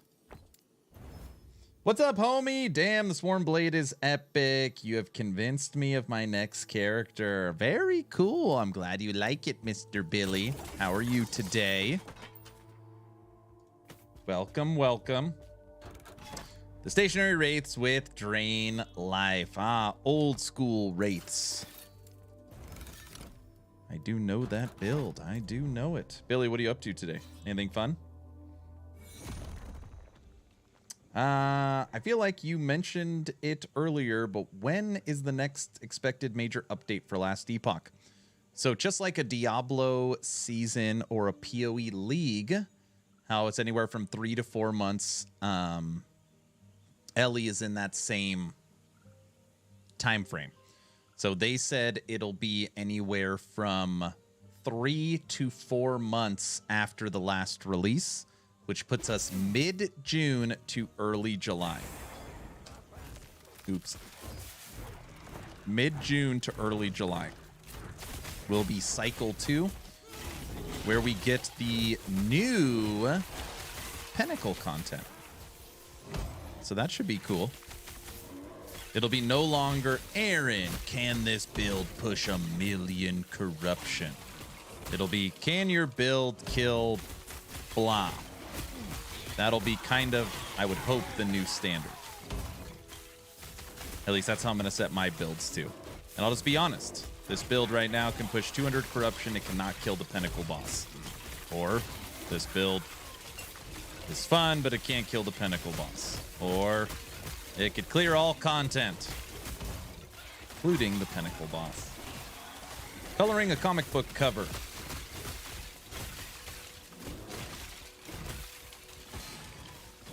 That's fun. I hate these damn fire things that make the dudes that shoot the big fireballs. What am I stuck on? Run! The one thing about, that's the only thing about this build is getting trapped on stuff.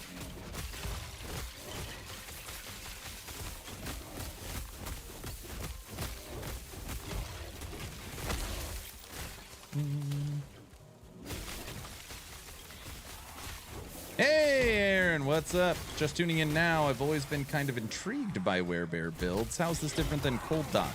Never made a Cold Dot WEREBEAR, so I'm not exactly sure how they function. I don't like commenting on stuff I've never played. This is a lightning WEREBEAR, which means you have unlimited movement speed, which means you have unlimited Storm Bolt. You can Storm Bolt whenever you want.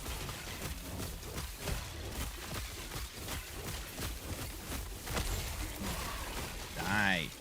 See? We can just keep running, and everything around us gets hit by Storm Bolts. This is a horrible level, though. It's all fire. It's a fire spire. Right now we're at 300 corruption. Let's do a different one. Let's go that way. Dude, I'm so into X97. It is fantastic. I haven't watched it yet. I'm looking forward to Pinnacle bosses, but God, I hope they will not be anything like D4 Uber bosses I was forced to do with the group rotation 1,000 times, having to farm mats over and over.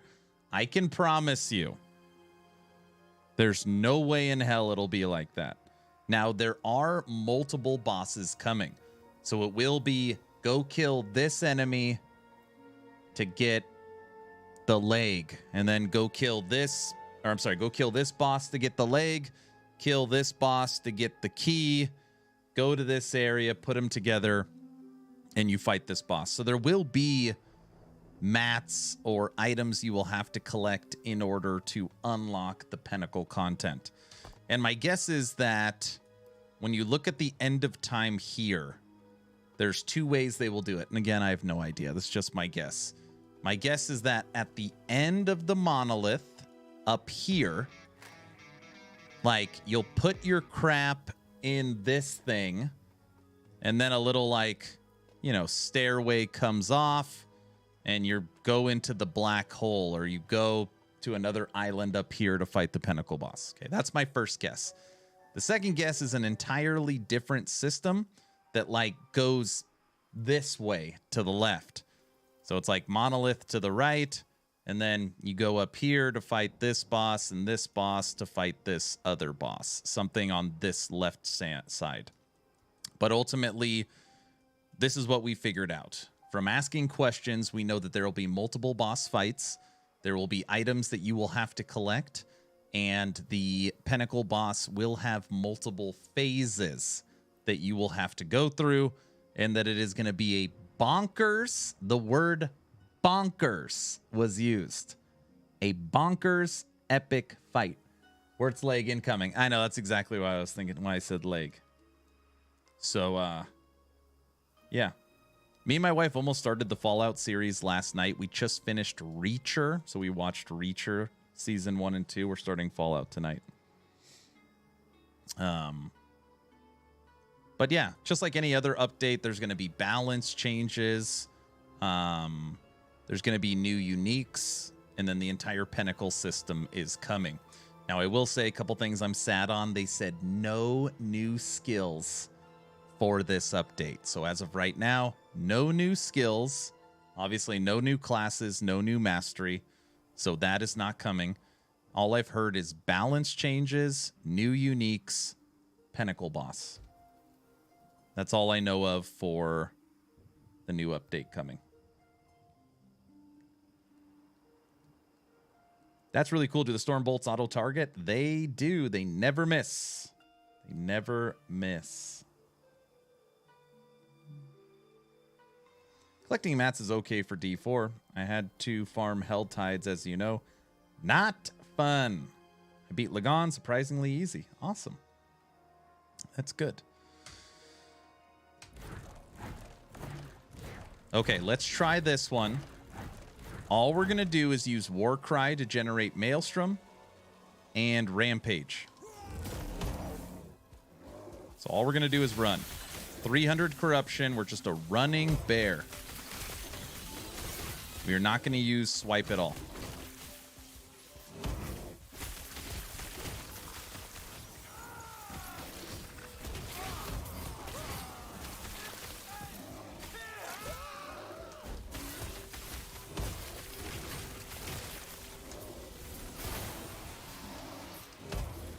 It's pretty good damage. It's 300 corruption. 296 or whatever it is.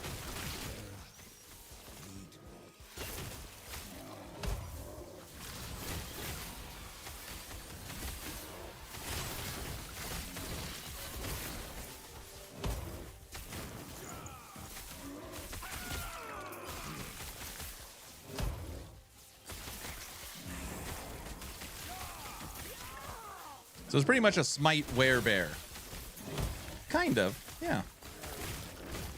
Now, what does swipe at? Like, why do you even use swipe? It's funny, in my head I keep racking it like, do we even need swipe in this build?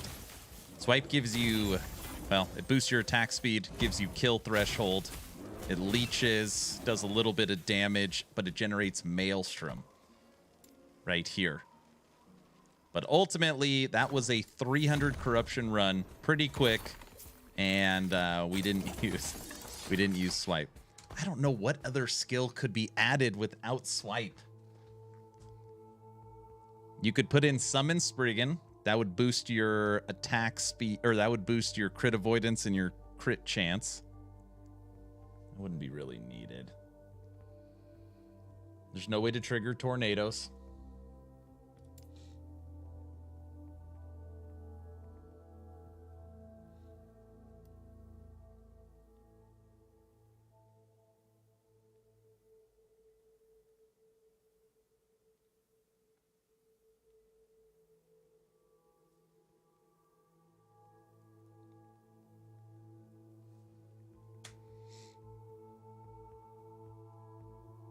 You could get Tempest Strike.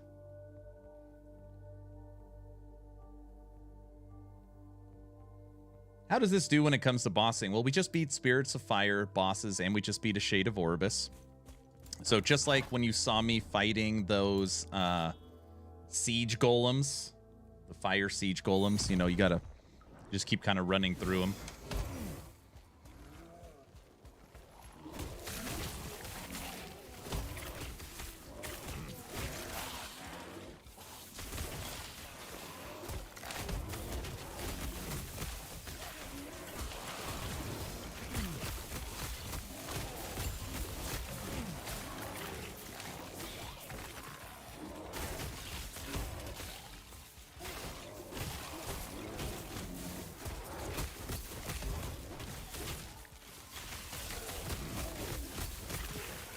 Feeling friggin' fantastic right now.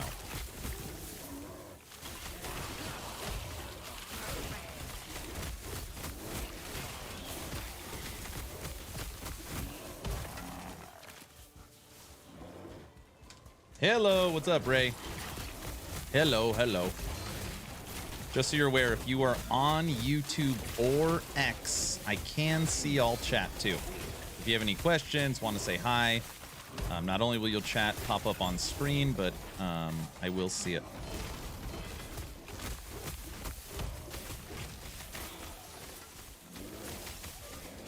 Aaron, can you use your influence at EHG to ask them to add some kind of small cursor dead zone around the character so that when you mouse over the cursor near a character, you do not glide without moving your legs? It ruins my immersion offline and online. Yeah. I always tell people I have no problem bubbling stuff up. As long as it's something that I haven't like heard a million times, I have no problem doing that. Katana, tier 6. Shattered cycle. Yeah, I can do that. It doesn't mean they will do anything, but I can bubble it up.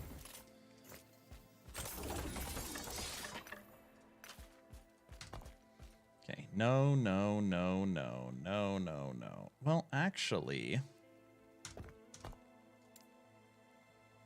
your Fury Leap tree now applies to Maul and consumes Fury's Leap mana cost. Instead of using Swipe, we could use Leap. What the hell would we get from Leap? Boost to global spell. Holy crap. We could boost our spell. We're already going to get Frenzy, so we don't need Frenzy. That would be wild if we totally spec'd out of Swipe.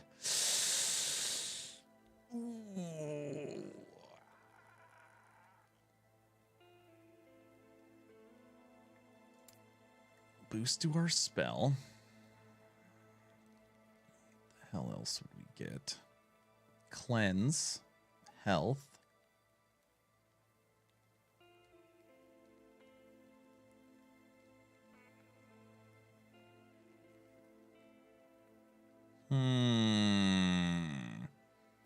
Man, if we wanted to go all Storm Bolts.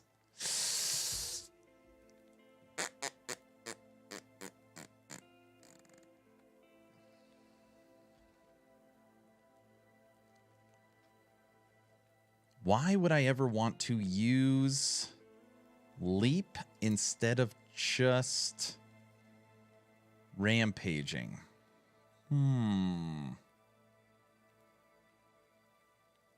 Try Storm Totem. You can't use Storm Totem unless you're a shaman.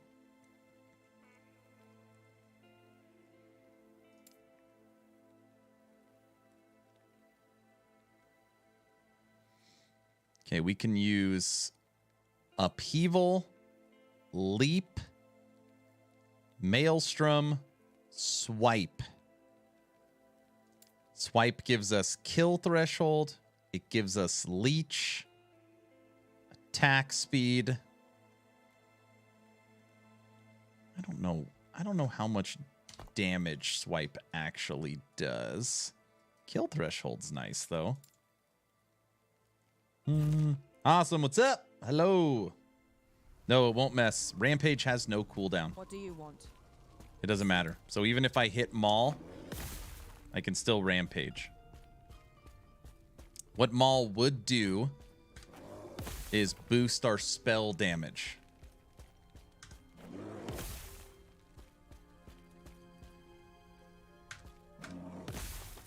$10,000 does nothing.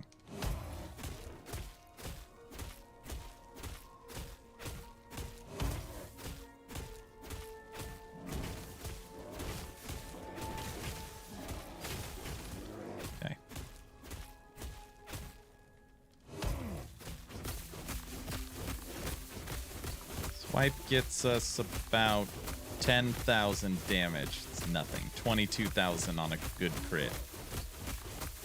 But it does create Maelstroms.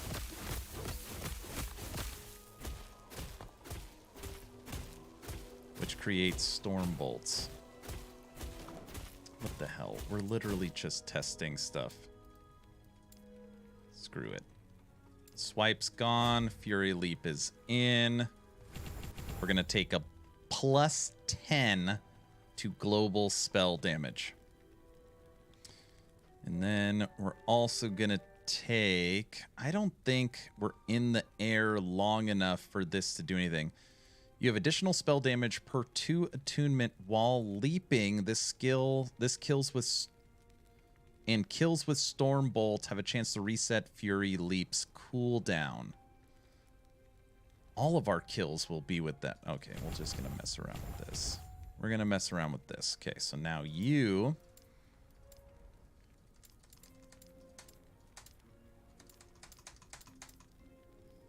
And we're going to take those points down that way. Okay. Heading home. All right, sir. I'll talk to you in a little bit.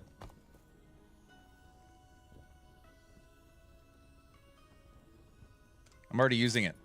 Storm-carved Testament. We've already got it.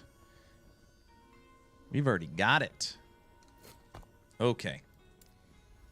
Let's go back. Corruption.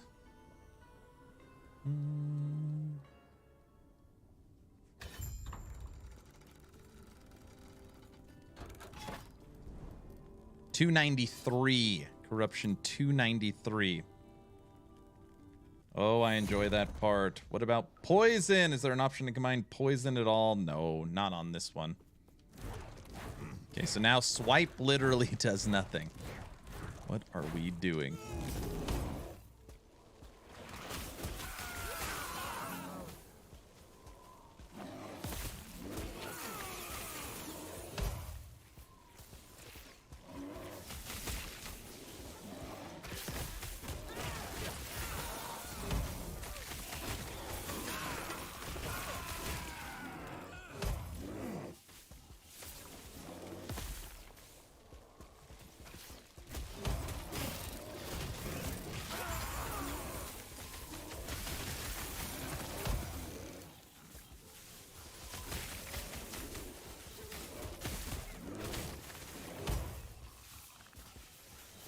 All right, I like the boost to damage.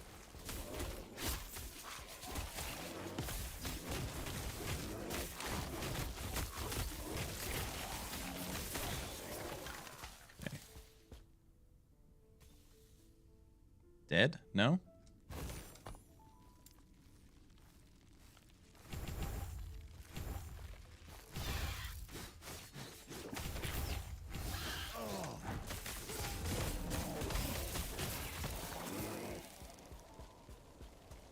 Hey, that's pretty funny. I haven't even checked what the multi-streaming, if it's harder on anything. Yesterday when I was streaming, I just checked to make sure quality was good across all of them.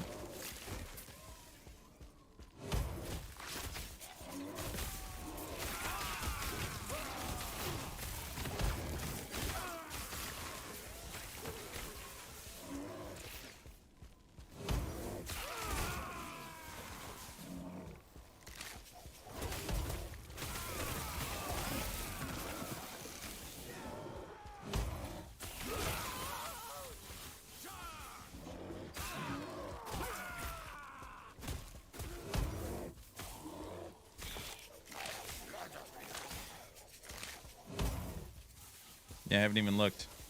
I mean, so far my computer feels like it's fine. And I haven't seen anyone say that there's been any lag or anything not working right. If you type in !build, it'll pull up my old guide. That's what I'm currently updating right now.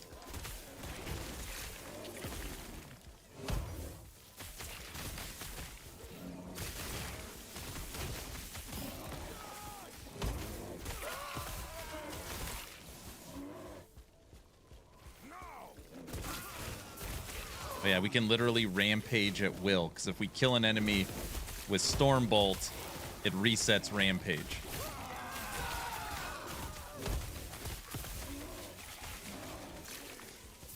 Holy crap, I just got an idea. Would that work? Oh, we need one extra skill. We don't have enough skills. Oh. We can rampage at will, right? Can't you turn Earthquake to lightning? You already hear where I'm going with this, don't you? We could make lightning earthquakes. I think you can make lightning earthquakes.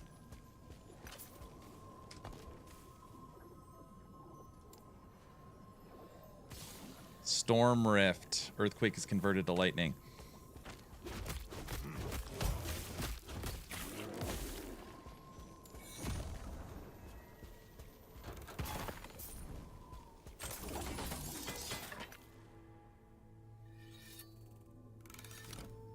It just works. Yeah, it just works.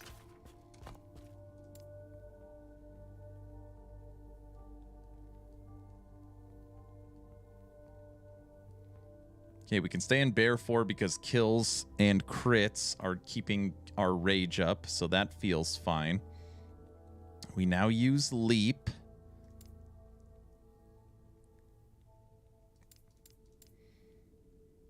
We would have to dump Maelstrom.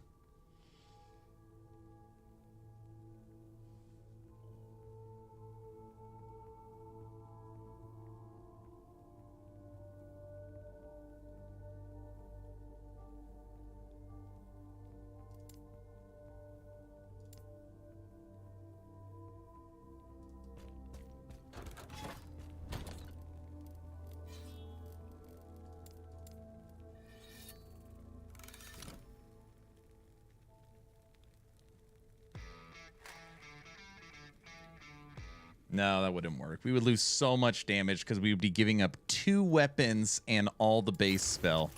It would definitely not be as good. Nope. No. That idea's out. I am playing Lightning Wolves. Stormcrows for the buffs. Dabbling Layman, thank you for the tier 1 sub. Thank you for helping with the TP plus goal. Much appreciated. Much appreciated. Okay, leap. We don't need the cooldown recovery speed because it always resets here. So we don't have to worry about that. Immune while leaping. Cleanse. Distance traveled we don't care about. And bam. Storm Bolt frequency. Look at this. Okay, then I got 3 points here with you. For 6 seconds after you enter werebear form, you deal more lightning damage and 100% of bases swipe. No, we don't need that. Rampage has increased movement speed and higher chance to stun. Oh, we like running faster. Rampage deals more damage multiplicative, and you have global increased damage while rampaging.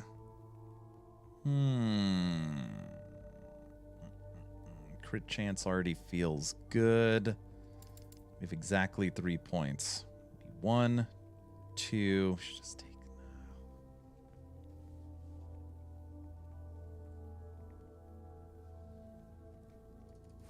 Just take the crit chance. Okay. Let's try this again.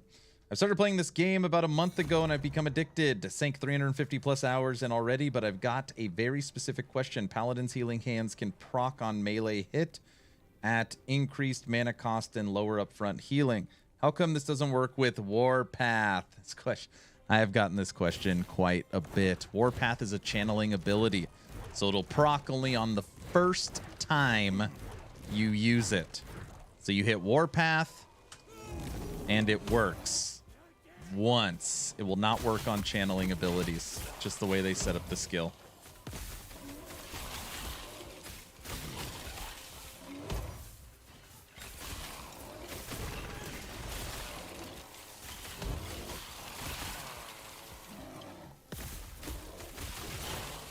You know what I kind of like about this? Is this new setup really changes the build compared to Swarm Bolt. I figured. But good to know since it's not described anywhere. Thanks. Yeah, you're very welcome. Yep, just because it's a channeling ability. It's the only reason.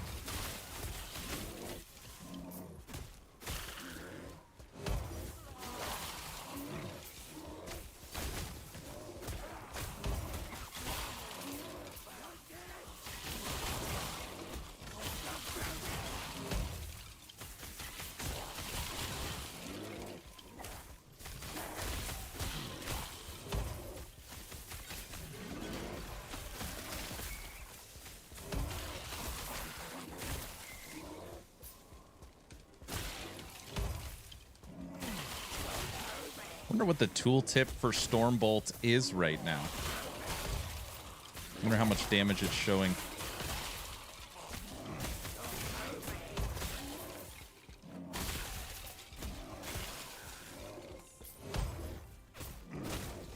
Golem.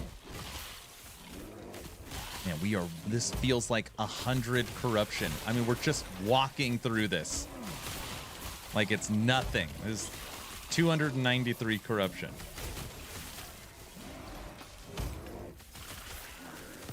Aaron, I only want builds that can do 1,000. I understand. Stormbolt's at 65,000 damage. 65,000. Hold on. So that means after we leap,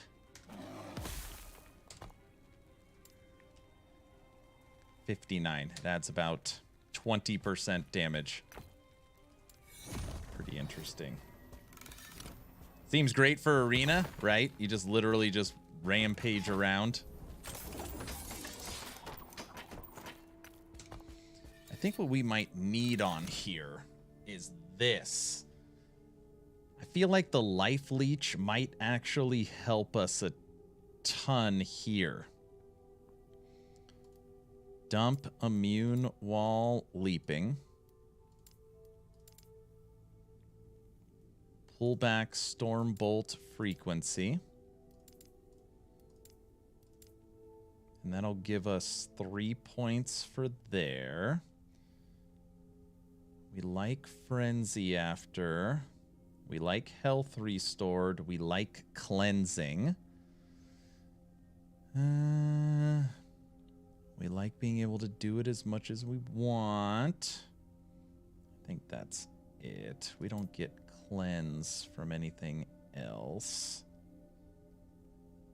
Hey, Lord, thanks for the follow. Now that you're following, if you're on Twitch, type in !giveaway. Oh, wait, no. Warcry, we need Maelstrom.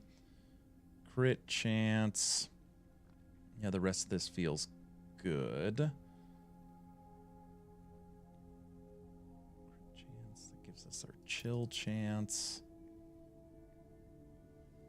Now let's do this. 75,000 on Stormbolt. Damn! That's pretty good. What is the, what? This is not 2,000 corruption. I know. What a joke. It's 2,000 corruption or nothing. All right, now we're going to try something different. Only rampaging and war crying. I mean only mauling. Forget our main damage dealer.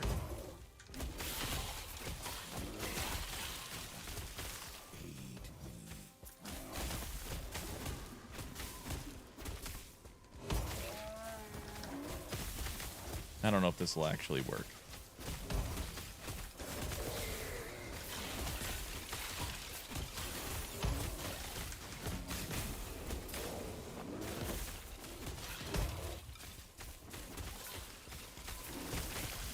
That's kind of working.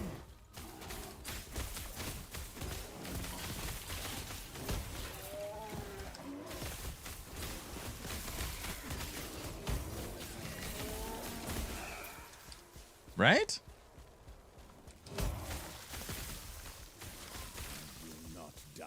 Spell damage is slapping with Maul.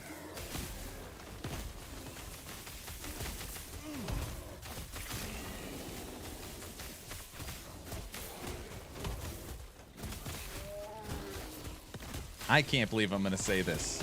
Our lightning swipe werebear no longer uses swipe. I think this is better.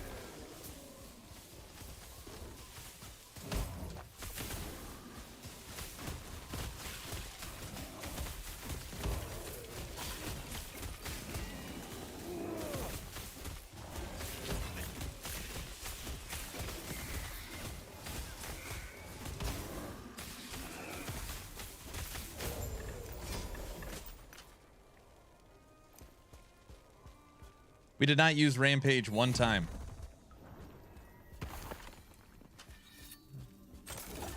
Big boys trucking.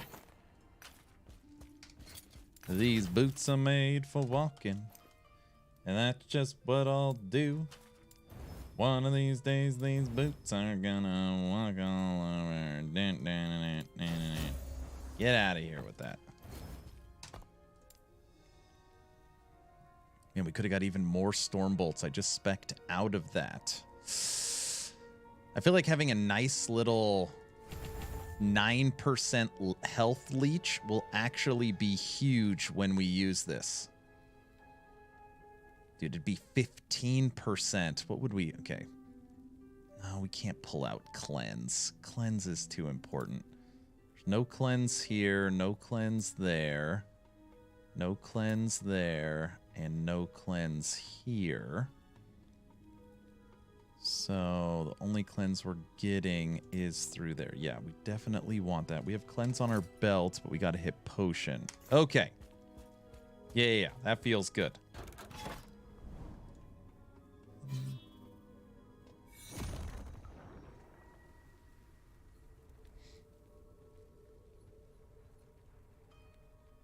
What's up, dope? All right, let's play it now. It's just a regular match, how we would normally play.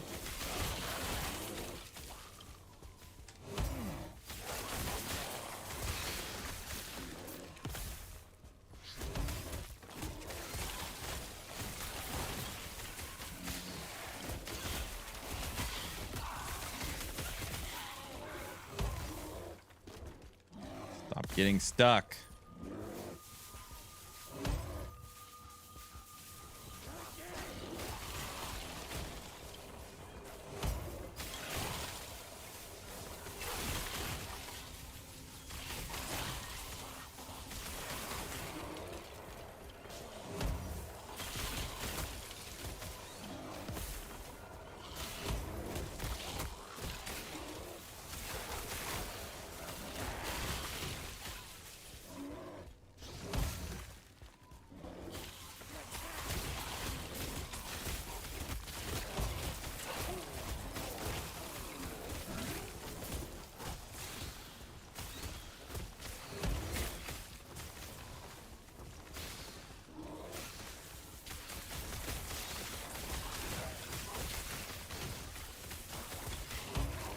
Obviously, when it comes to echo clearing, this is like a dream because you have unlimited movement.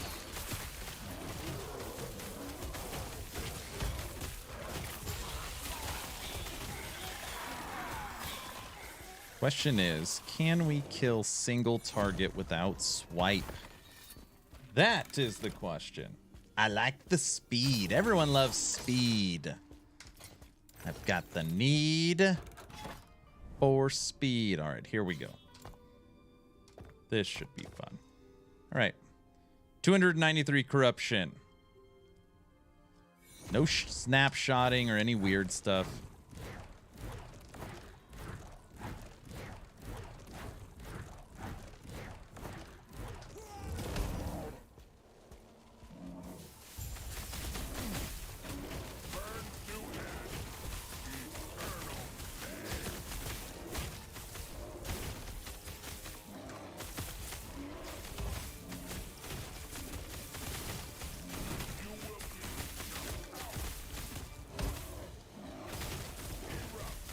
We have no swipe that we could just sit there and hit them.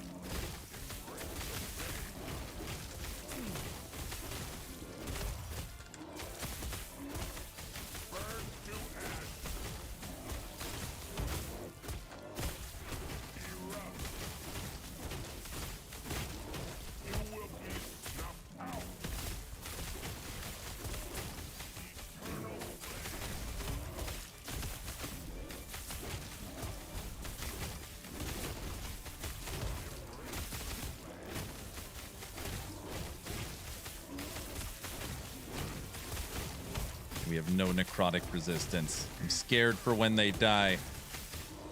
Try and kill them all at the same time. That didn't work. Well, it wasn't the smoothest. We didn't die.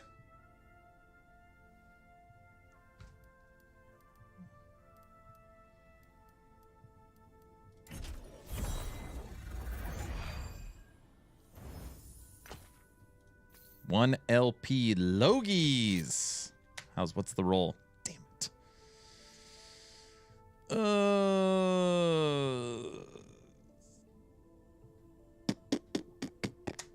Not playable. How did you get your mouse pointer to look like that?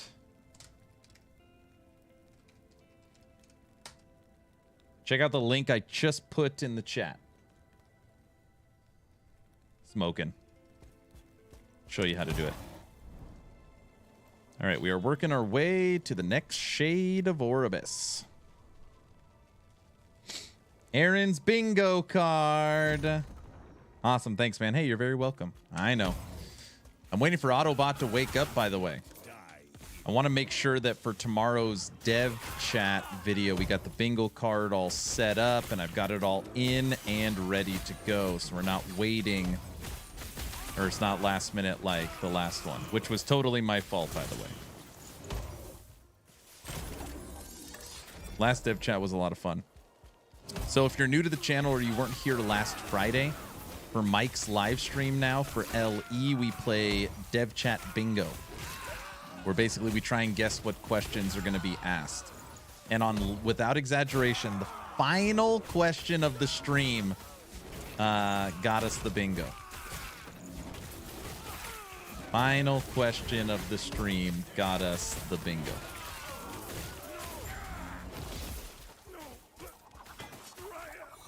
This build is awesome. I'm having a lot of fun. 3 to Swarm Blade. What is this? Actually, we need all these because I need the shards. I saw it. Where'd it go? 3 to Swarm Blade plus attunement. And armor percent. So you do this. Attunement.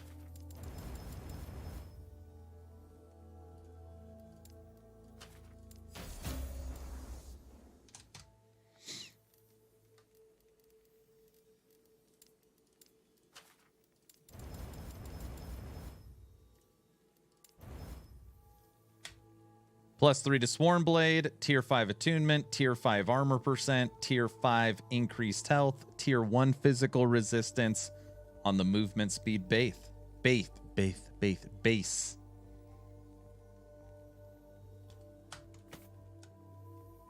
Next, Increased Armor. No. Next, Armor Shred for Locusts on the minion base. Okay, so now you... No. No.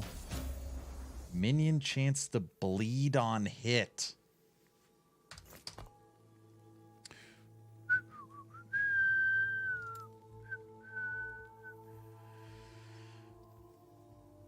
Your arm blade / dive and locust hits have a chance to cause enemies to bleed.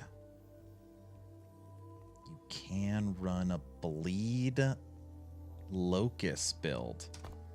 Well, that's interesting. All right, keep you. Just like the last one. Health percent. Do we slam poison resistance? I would normally slam poison resistance. Okay. Minion chance to bleed on hit. Armor shred for locusts. Health, poison, physical. Keep you. Next. Health percent, crit strike while transformed. Okay. Crit strike chance for rampage. Oh my gosh.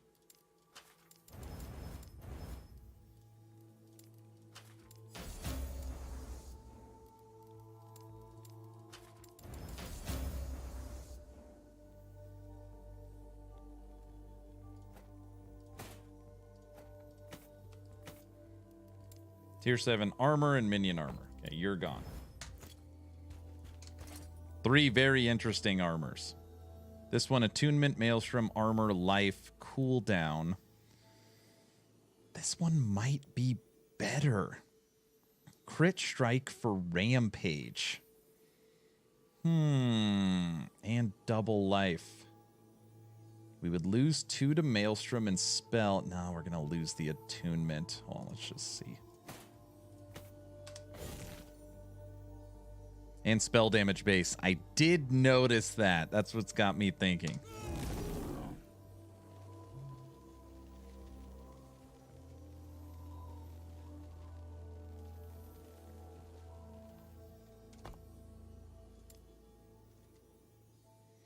Stormbolt 40,000.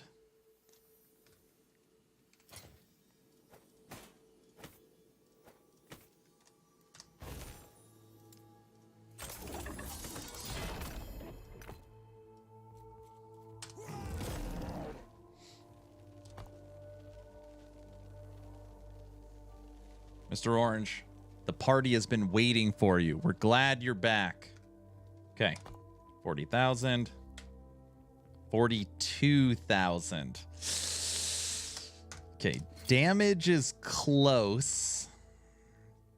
What do we gain? This one, with this one, we have 3,400. On this one, we're at 3,600. More life.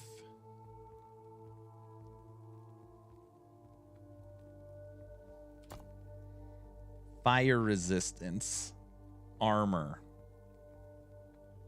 Okay, so this one's more damage, more armor, more fire resistance. This one is more life.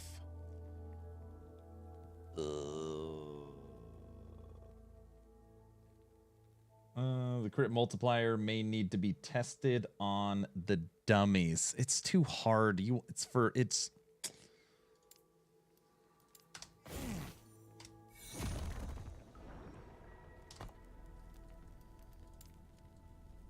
right, let's see if we can see something.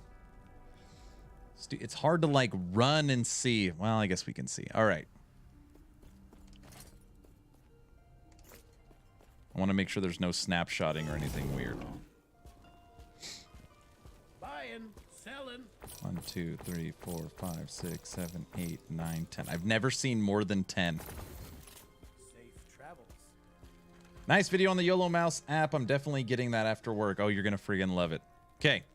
We're not going to use anything other than Rampage. Very simple.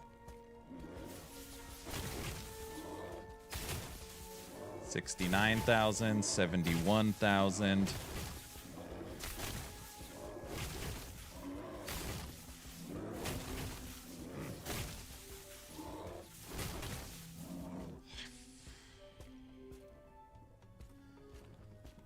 Quite to the large update on DR for Steam. 16 gigs. I did see that. 38,000. This stupid thing. Go over here.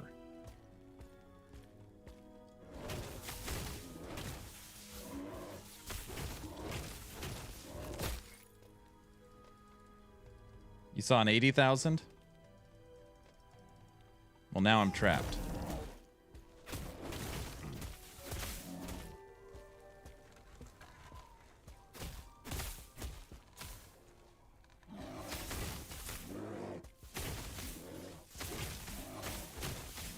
$90, 79, 87.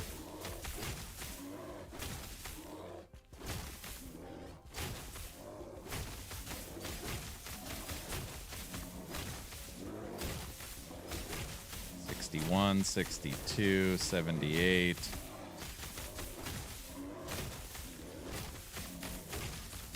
$50, 84.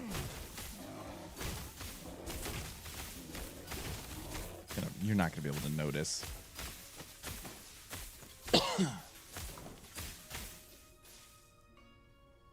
remember, that's with no buffs. That's with no buffs. We're not using Maelstrom. What the hell is all this crap down here?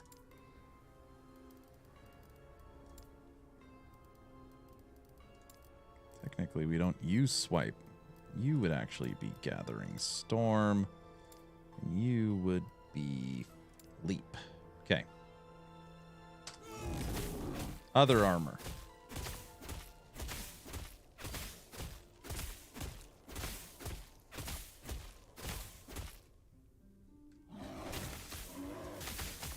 $76, $81, $92, $86, $78, $87, $73, $83. This one's higher. $83, $60, $58. They're like the damn same.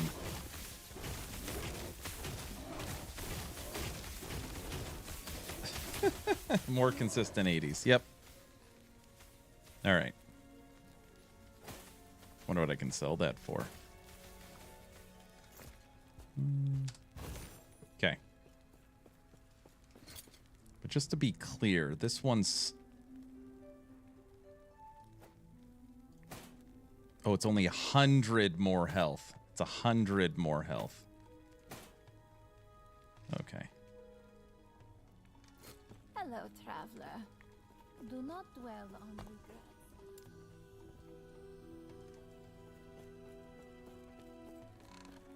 Let's just...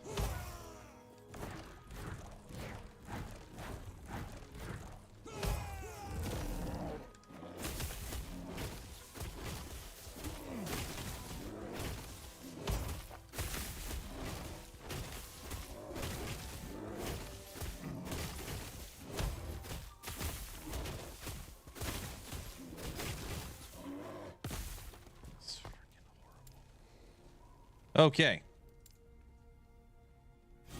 Why this wand? It's actually a scepter. It's actually a scepter.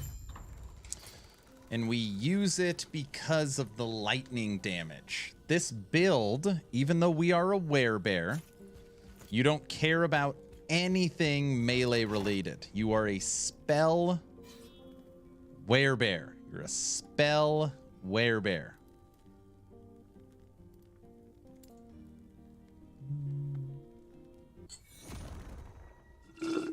Hi, Aaron. Is there a link to this amazing build to Last Epoch Tools? It's really awesome build. I want to try it. Greets from Germany. Hello. If you type in !build, you will see the outline of this. That is my older version, and when I say older version, it's like 6 weeks old. This one is definitely different. But seeing as I just created it right now, no. Unfortunately, no link this second. But it'll be coming soon. So if you kind of want to start outlining it, you could type in !build.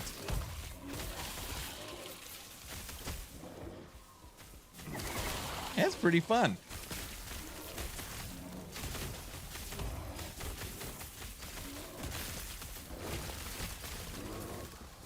I actually like it way better without swipe, to be honest. It's a lot smoother.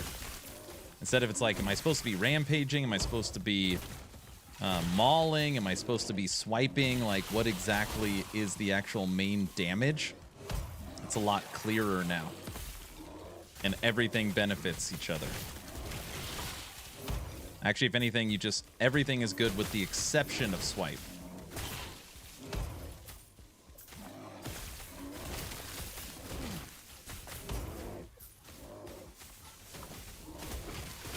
I could use Tempest Maw. By using Tempest Maw, then we can use the nodes in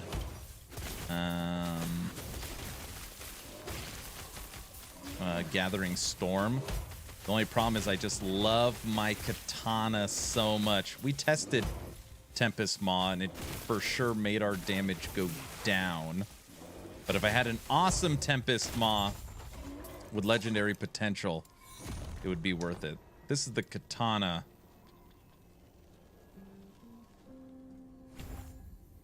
I don't know if we need the mana efficiency. This is the katana I'm using. Base spell damage, 43, plus 94. Oh, I'm sorry, plus 88 crit multiplier, plus lightning penetration. So again, the axe would have to be able to beat 43 spell damage, 88 crit multiplier, and 10% lightning penetration.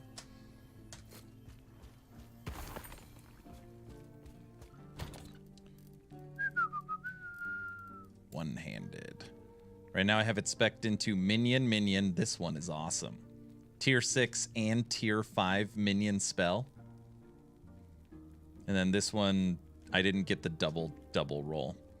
But basically we would get base 18 lightning, which is not even close to our base 43 spell. And we don't care about totem cost. We don't care about melee lightning. We don't care about sprites. We don't. And 3 attunement. Yeah, there's just no way. Yeah, there's just no way. Hey, what's up? What's up, Unholy? How's it going? How's everyone doing?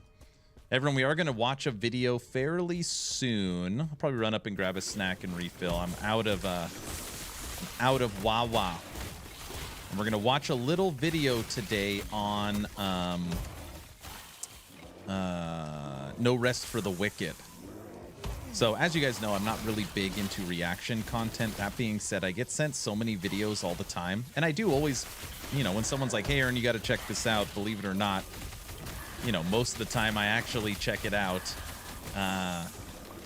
So since I'm watching those videos all the time anyways, I just figured that we can start doing that a little more on stream. So today we're going to check out a No Rest for the Wicked video, which is a game we're going to be playing at the end of this month too, so it just fits perfectly. Actually, we're going to be playing it in like 10 days.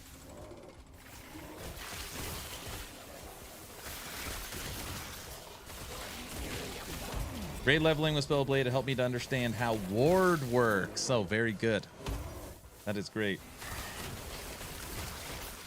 No Rest for the Wicked art direction is next level. It's all hand-painted, hand-created levels. Yeah, it's pretty cool.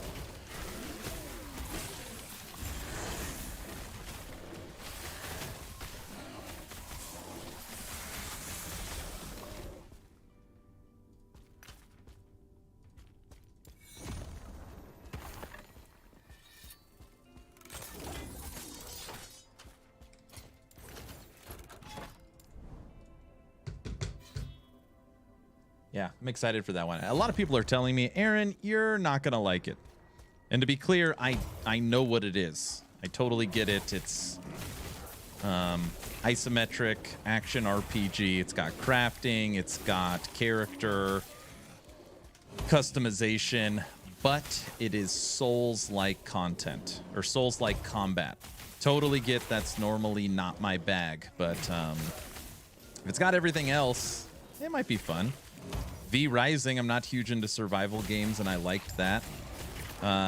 We played Dogma. Wasn't super into I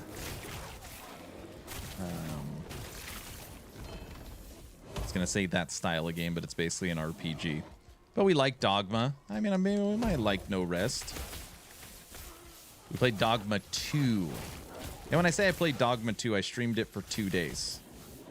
So when everyone's like, oh, how far did you get? Basically, my breakdown, and again, this is only my personal opinion for Dogma, is, which totally makes sense to anybody that knows me. Anything in City was like, I'd rather do anything else. Where most people are like, oh, I like the in-city stuff. That's the RPG elements. Anything in City, I wanted to just tear my hair out. Anything open world. So like just exploring the forest and fighting enemies and bosses, that stuff was so much. I had a blast in anything in the forest. I liked. Anything in City, I just wanted to go nuts. For Dogma.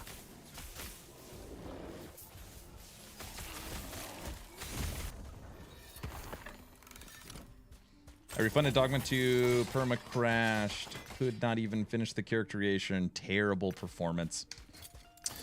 I heard that a lot. A lot of people were telling me they refunded because of optimization, which totally makes sense. I don't know. I did not experience any performance problems. That being said, I am very fortunate to have a 4090.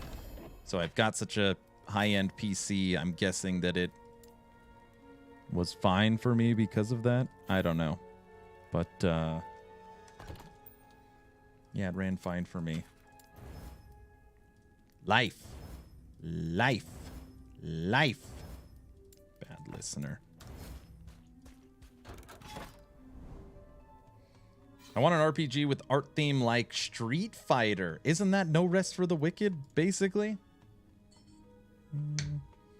Spellbound really helped me understand wards since the class doesn't have much defense mechanics, so it doesn't get mixed in. I see.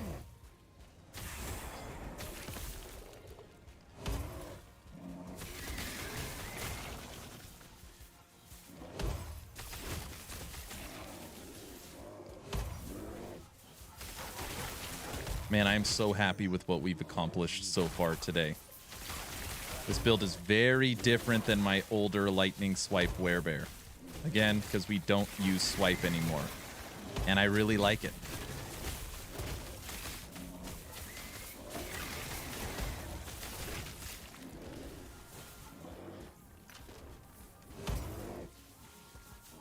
Yeah, I want a Kung Fu and Street Fighter movies.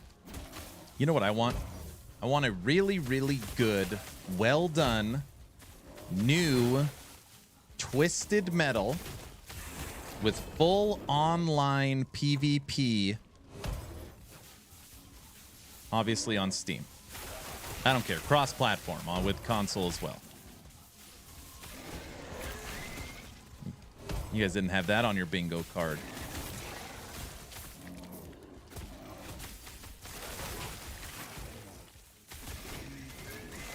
Aaron, but they're making a TV show. They made a TV show.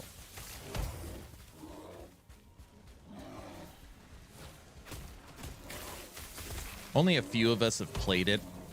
If anybody has played Crossout, this like pay-to-win driving game where you literally build the car from the frame up, I want Twisted Metal with that level of car design.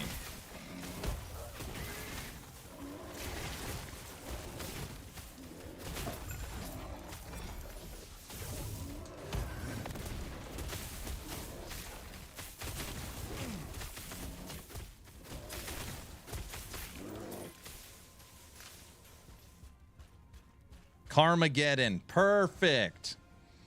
Dude, that sounds like something from Gravity Falls.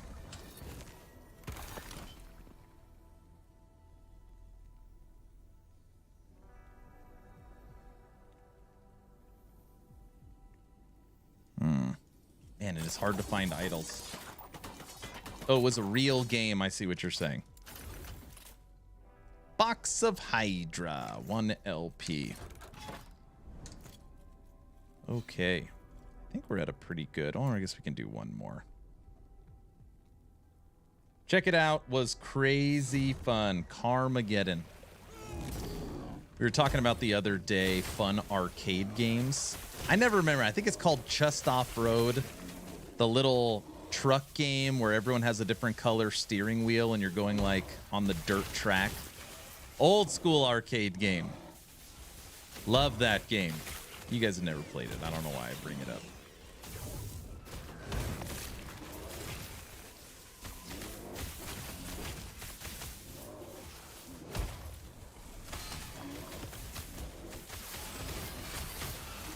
Only thing that sucks about Rampage getting stuck on crab.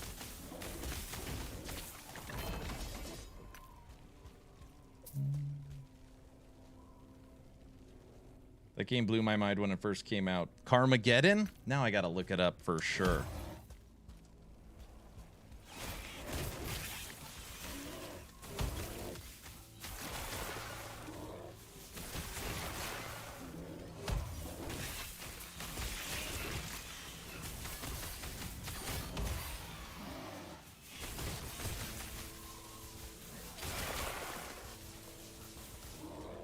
Where are we going? In a circle?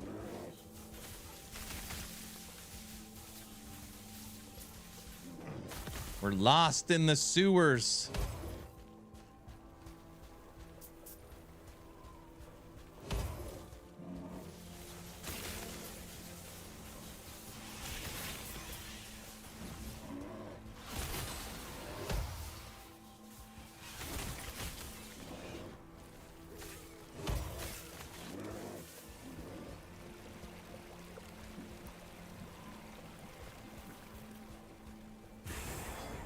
Alan Richardson was in Blood Drive. That was one of the greatest. What the hell am I watching TV shows ever? I see. Like I said earlier in the stream, me and my wife finished Reacher last night. I don't know if anyone's seen Reacher. We finished watching that. Season 2. Weirdly, because my mom said, hey, you should watch this show Reacher. I've been watching it. And she bugged us so much we finally watched it. I'm in the camp of season 1 was way better than season 2.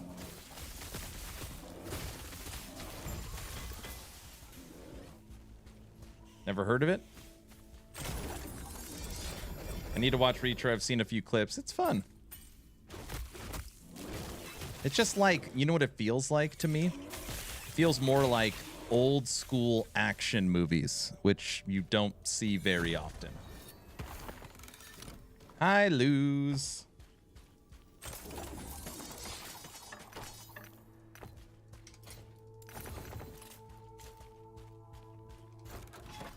Look, Luz, I'm a big bear. Huh? Currently watching Orange is the New Black. Giggity, giggity. What do we got? Trevor has redeemed Void Portal. What a monster.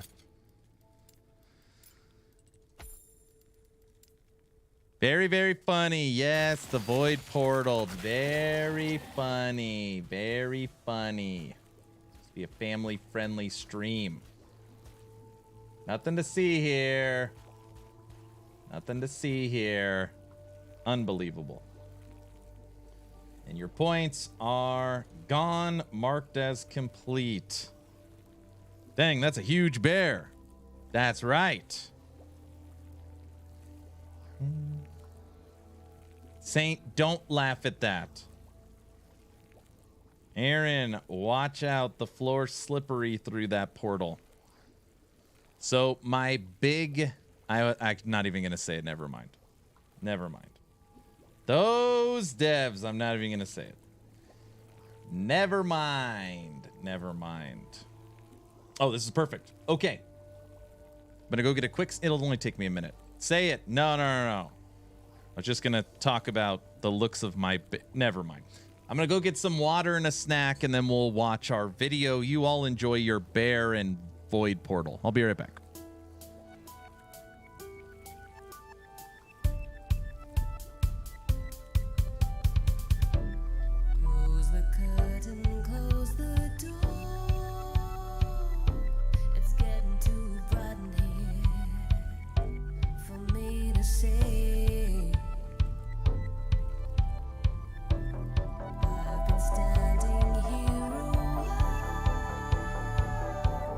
Trying to figure it all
figure it all out. If it's you or me, I'm alive.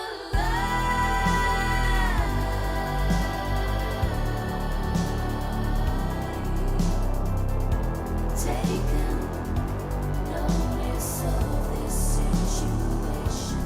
I'm alive.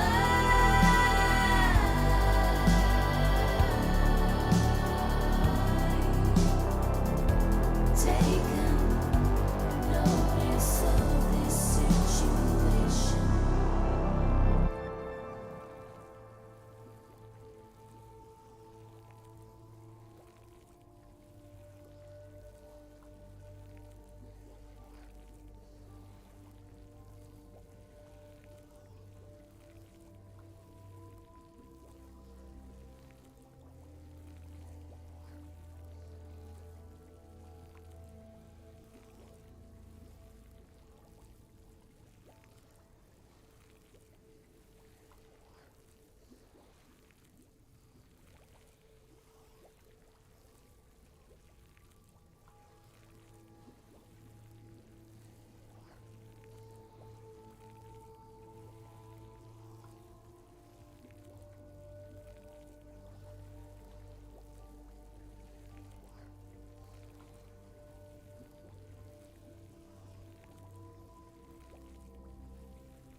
All right.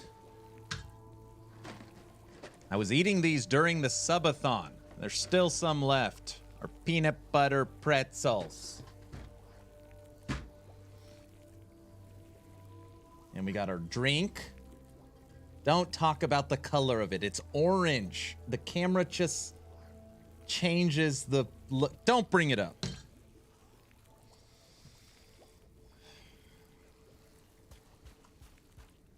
You know what I'm talking about.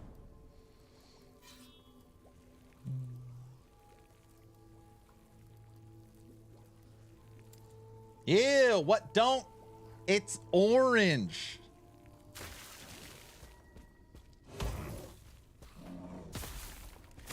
It's orange.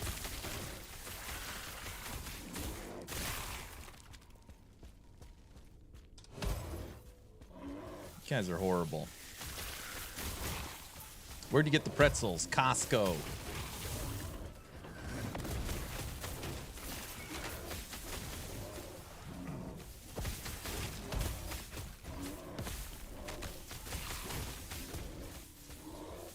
Stop running away.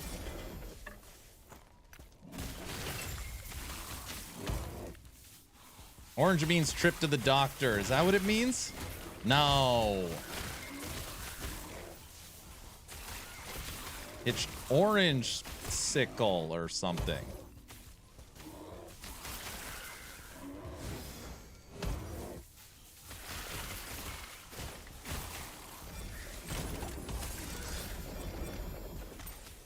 Trevor, you're terrible.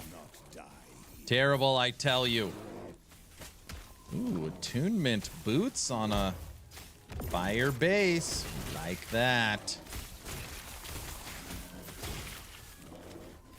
Lose, don't laugh at that. Don't do that. I did. Exathius made me reset the points. It was Flenser, Andre, and Crazy. Top 3. Don't encourage me. Exactly. I'm glad you agree with not encouraging you. It's perfect.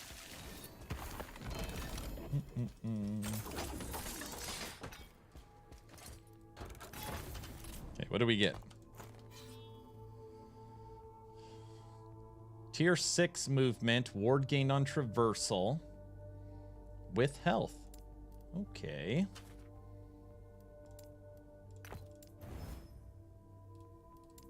This is what's important, is you turn into something.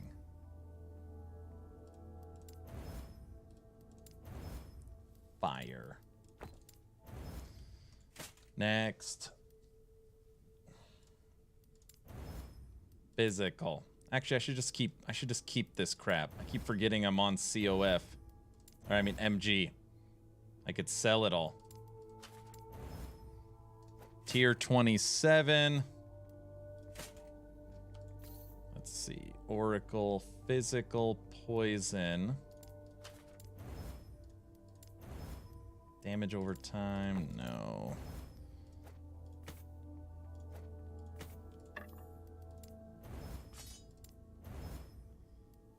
Okay, that can be sold. I might want this.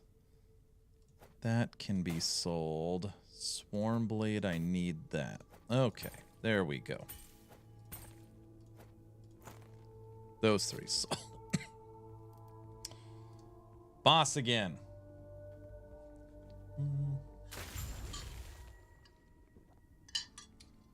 You got 1 point. That's good. Hey, everyone's got to start somewhere.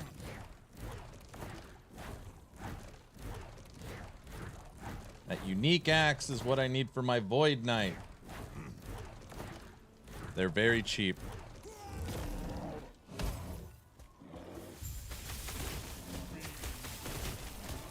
Dude, I have found so many moths with legendary potential. I almost dropped that on the ground. And I'm not saying that to brag. I feel like they drop all the time.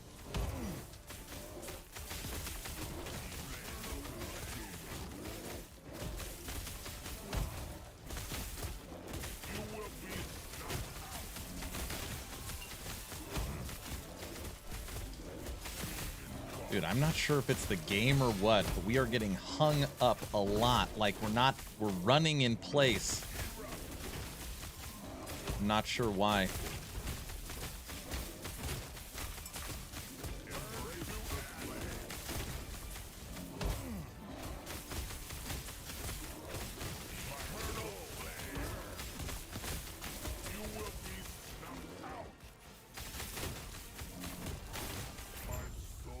I mean, we're for sure getting better with this build. It's getting easier.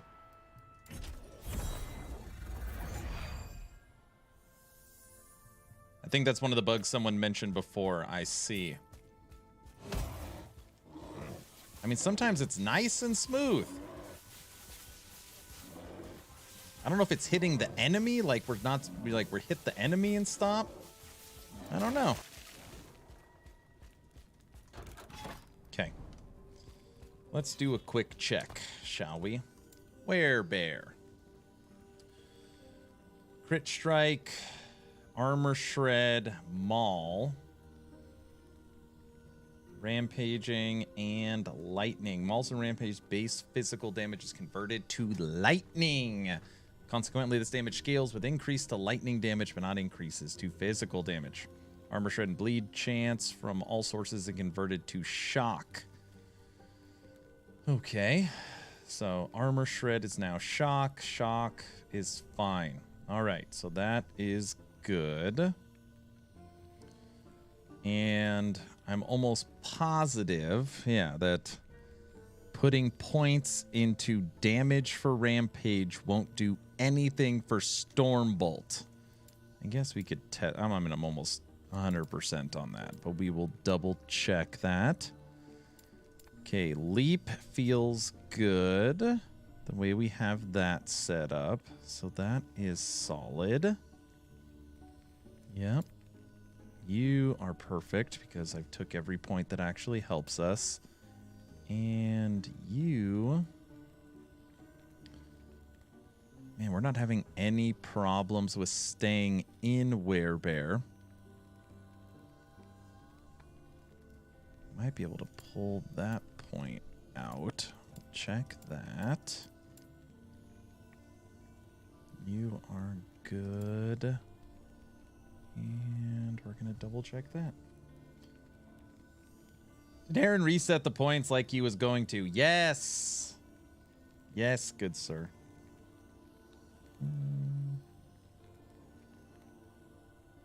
Thanks, guys. What did I miss? Hey, just want to stop by and say thanks for the job advice from a few weeks ago. I ended up putting in my notice, and they were super cool about it, and I got a 12K raise, so worked out for the better. Thank you. That is awesome, Randall. Oh, man, that is so good to hear.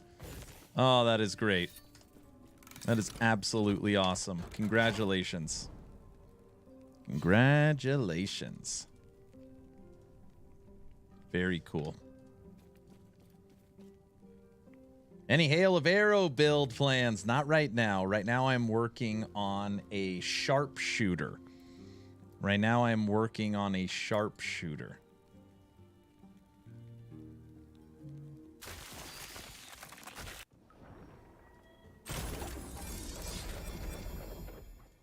That is awesome that they were super cool. And you were nervous, see?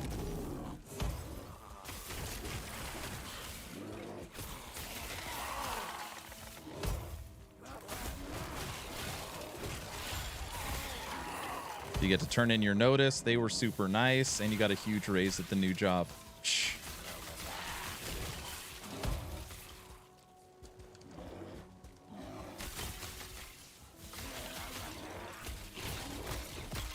Oh, it's the fire guys. I'm meeting my new boss tomorrow. What happened to the old boss? They said bye-bye.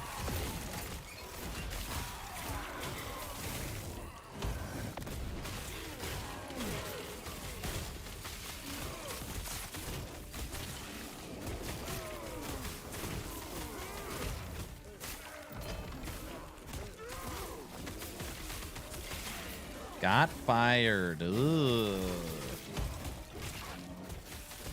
Did you like the old boss, Luz? Like, was it a sad moment? Heck no, I see.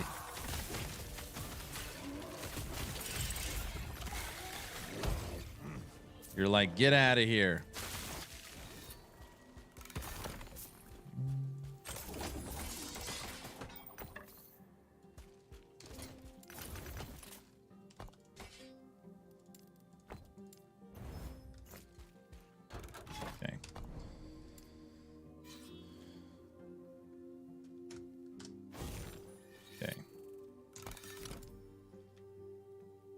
Stormbolt 26886. Multiplicative damage to Rampage. 26885. Yep, doesn't do anything. Okay. That is good to know. Base crit. Global crit. We basically have a guaranteed crit. Okay, we'll take extra area there. Stacks required, we're getting 4. It's exactly what we want there. It's 4 additional targets. When you go 1 second without directly casting Maelstrom, you gain a stack of Lagon Slumber. When you next cast Maelstrom, all stacks are consumed. No, we don't care about that. Okay, Maelstrom is good. Gathering Storm is good. Leap is good. Warcry is good. And 1 point to WEREBEAR. We'll go to cap off our endurance right there. Okay, this is friggin' perfect.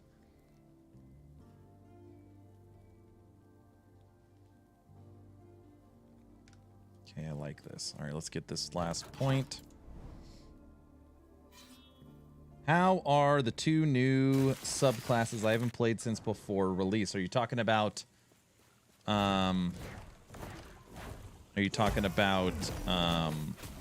Warlock and Falconer? If that's what you're talking about, they are awesome. Old Last Epoch and new Last Epoch, you could definitely feel the difference, which is unfortunate. And they are fully aware of this as well, that the stuff they made 5 years ago can't compare with the stuff they make now, so they just try to continue to bring everything up. They're just smoother, they play nicer, they're more advanced. It's different. I highly recommend Warlock if you have not played it yet. Visually stunning. It's a blast to play. Focuses on curse and dots and has some of the best VFX you'll see in the game. It's got a bunch of one-button builds where you cast this one skill, which casts this one skill, which casts these other two skills. So you have skills, casting skills, casting skills. It's fun. Snake people are back. Movement speed.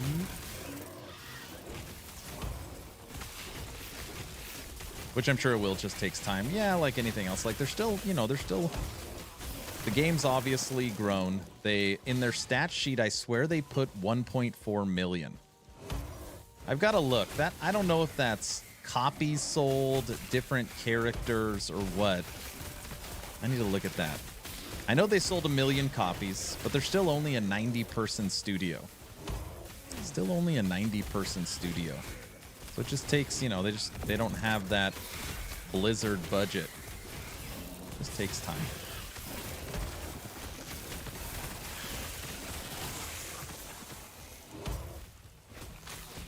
I don't know which my favorite class is. I am a Necro fan. Necro is my favorite class, but I've played it a lot.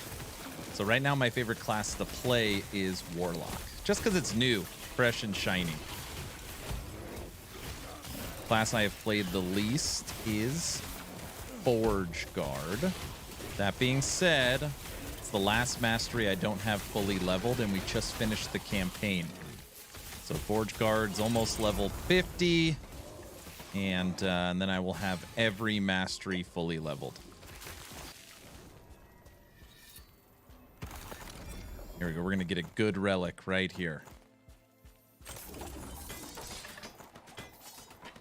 Sathius, I manage FedEx ground contract, which I'm sure they... Oh, make time, yeah. I love my ice minion build for Necromancer. That's cool.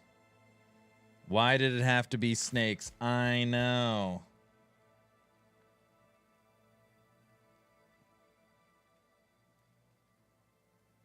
Good luck with Forge Guard, Aaron, and Godspeed with that. It'll be fine. It'll be the same build I made last time. I'm sure it hasn't changed a ton.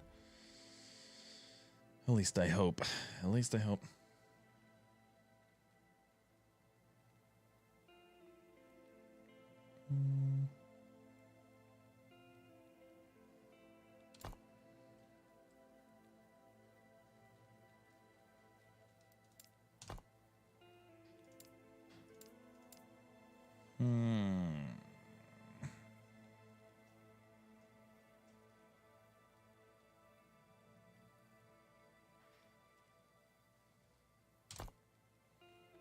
We have 20 points of strength. We need this. I almost missed a node here. 1, 2. Actually, I guess we'll go for 6 seconds after your enlightening form. You deal. Yeah, we'll go down and over. You gain additional spell damage per point of strength while in werebear form. You need this node. Claws. It's not a ton, but right now we do have 20 points of strength, so that's just flat spell 20. We definitely need that.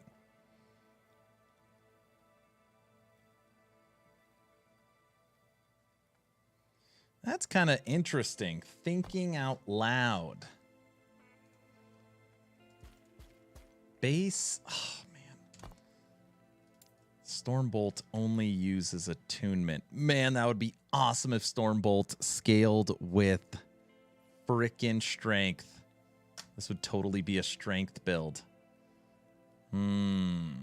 Technically, strength and attunement would work. I wonder what would happen. Uh-oh. Now I'm thinking again. What if we threw up 100 strength on this build?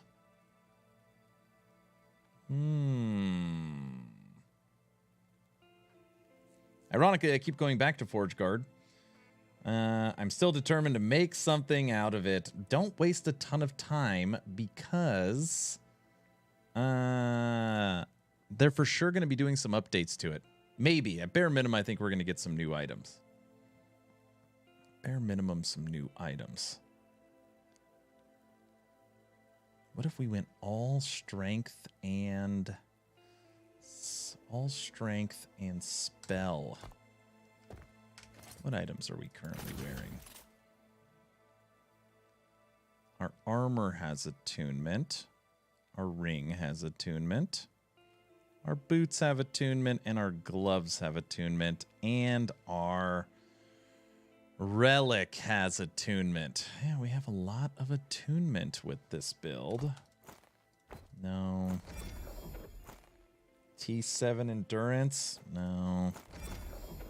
No.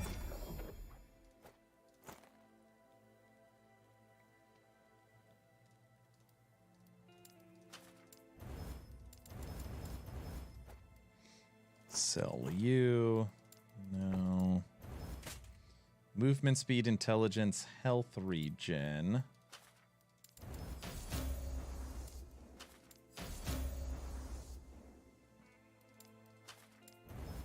Sell you. All right, 5 items for sale.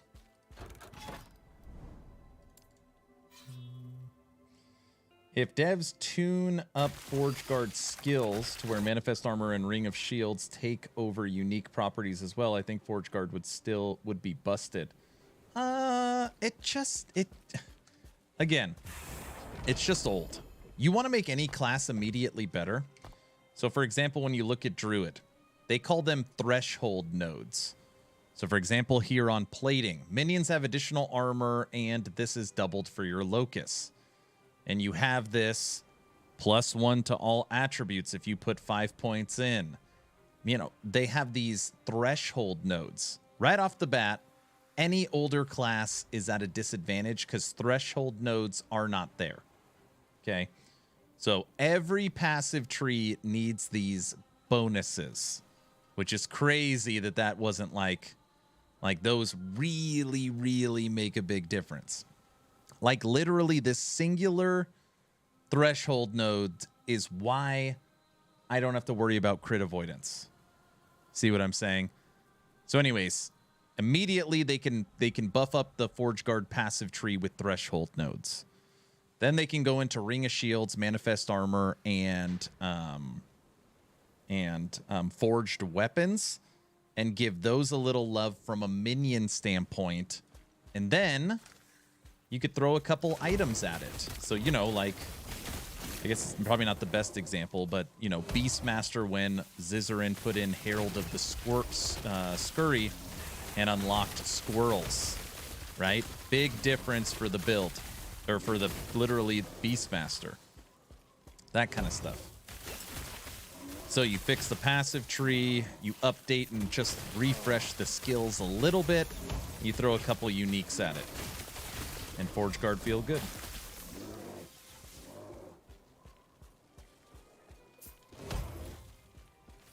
You're making burgers again?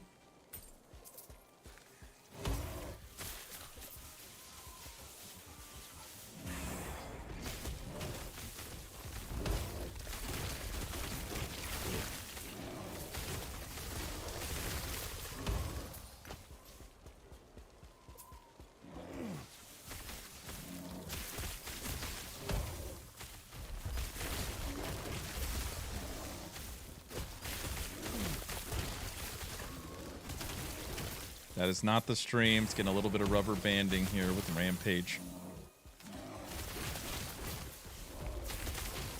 Uh-oh. It's an ambush!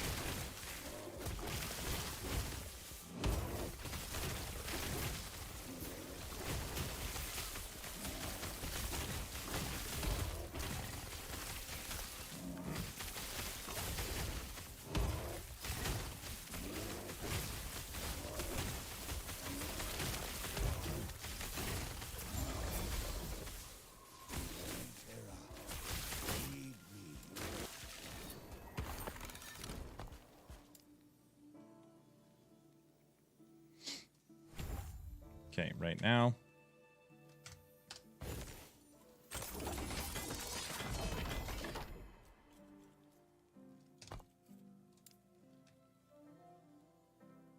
Stormbolt, 28,000 actually. Well.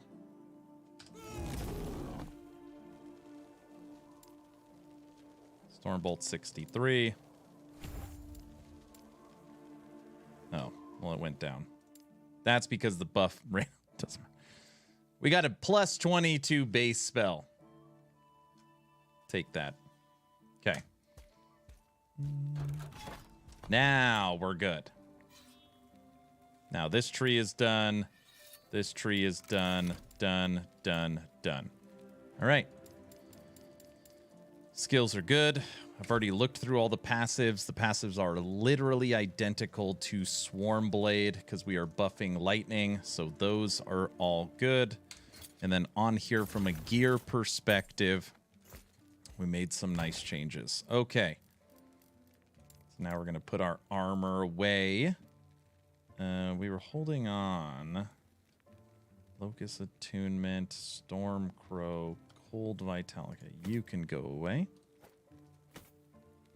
Attunement, Raptors, Tempest Strike armor. It's our Raptor. That's what we don't. Maybe we do. No, we're not going to use that crap. Okay. What I've been trying to do instead of just hoarding, I look through my items and see what can I let go. It's kind of helped me get rid of the old stuff and keep the new. All right, headed to the bazaar. Let's sell some stuff.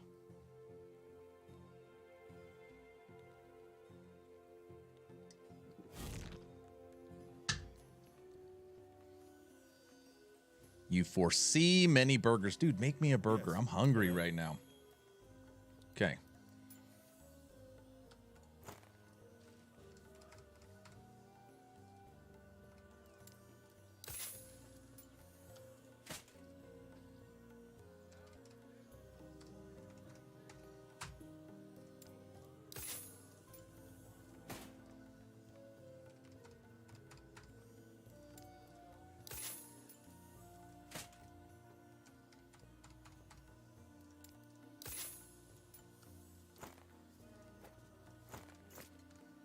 I'm going to guess Hydra is worth nothing. Let's check our two-handed axe. Well, let's start with Tempest Maw. Maw, 1 LP. Goes for, that can't be right. 0. Maw with 1 LP cost 0. Ridiculous. Okay. If you wanted this one, now this is a rare one. I've been searching for that forever. You can go get 5 of them for nothing. Gotta love MG free gear. I know, it's insanity. We were looking for box. I got a feeling this is nothing too. Box of Hydra, 1 LP. Whoa, you can get a 3 LP. 1 LP is free. Hold on, now I want to look at this. Freaking free. Box of Hydra, 2 LP. 2 LP is also free. Box of Hydra, 2 LP is also free. 3 LP, though.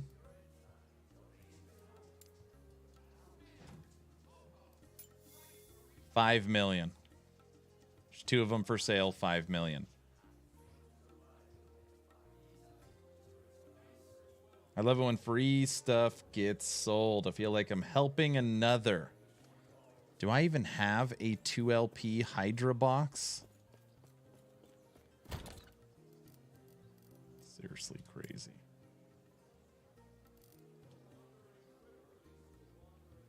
I've got 1 with crit strike multiplier on it. Let's go to armor with LP. 1 LP can get thrown out. 2 LP. I've got 1. Oh, wait. There's another one. 2 LP. I've got 2 of them. I've got 1 MG and 1 COF. There we go. Perfect. Unbelievable. Do they get favor when you buy for free? Yep. The whole idea is that the best way to level up Merchant's Guild is to buy and sell. Gold cost is irrelevant. So the more you're buying, the more you're selling, the more you're leveling up. So people just put stuff for free. And you just quickly buy and sell, and you'll level up fairly fast. You will level up fairly fast. Okay. Let's pull out our build planner. Let's migrate to 1.6. And let's see here.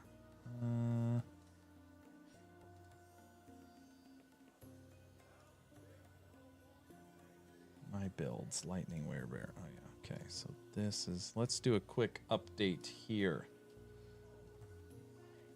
MG is so much better than COF. You're gonna make people upset.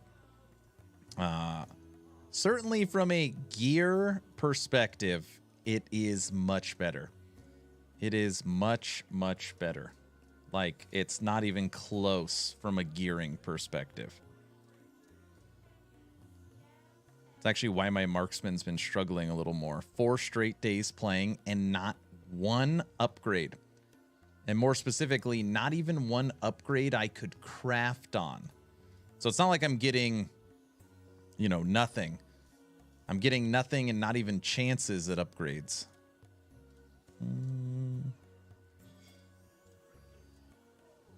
Okay, double. Here, we're going. Damage while transformed.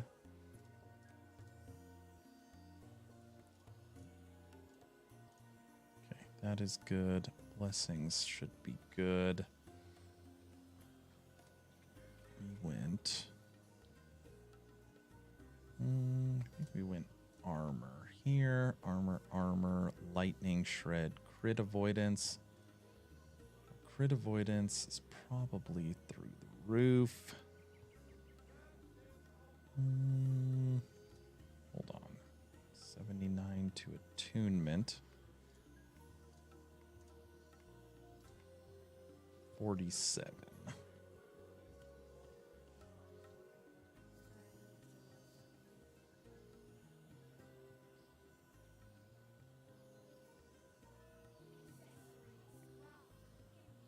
Okay, so that 47 is all coming from there. Crit avoidance, 3% per 5 attunement. Okay, so we still need crit avoidance here to get that to 100. Okay, so that's good. Resistances are too much.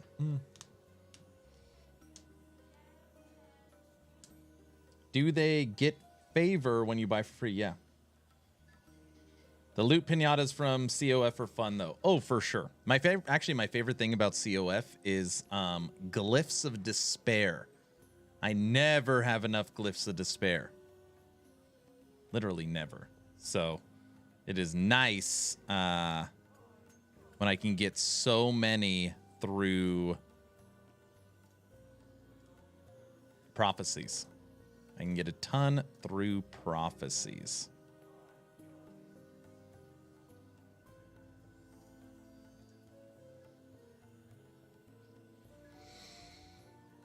Okay, we no longer put tier 7 affixes on items. Crit multiplier while transformed. Life. Damage, crit multiplier. Chill chance, we don't need. We'd rather have lightning penetration.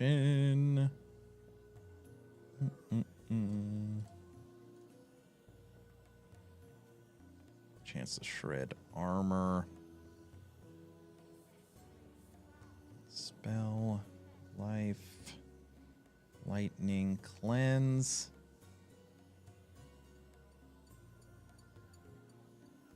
How the hell do you just enjoy buying your gear and then what? There's no point in playing because you're not looking for anything anymore, really, besides blessings, maybe. It's just corruption pushing at that point. COF gives the satisfaction of working for the reward and power. MG is like using Motherload in The Sims or other cheat codes, in my opinion. Once you do it, it ruins all the fun in the game, but add to each their own. This literally, the comment you just posted, I see almost 100% of the times when we talk MG or Merchant's Guild. Somebody jumps in and says exactly what you said. What about the journey? What's the point of playing the game? Right? I hear that all the time. I actually totally understand what you're saying, and I agree with, in some ways, the flip side of the coin. That's not what we're talking about.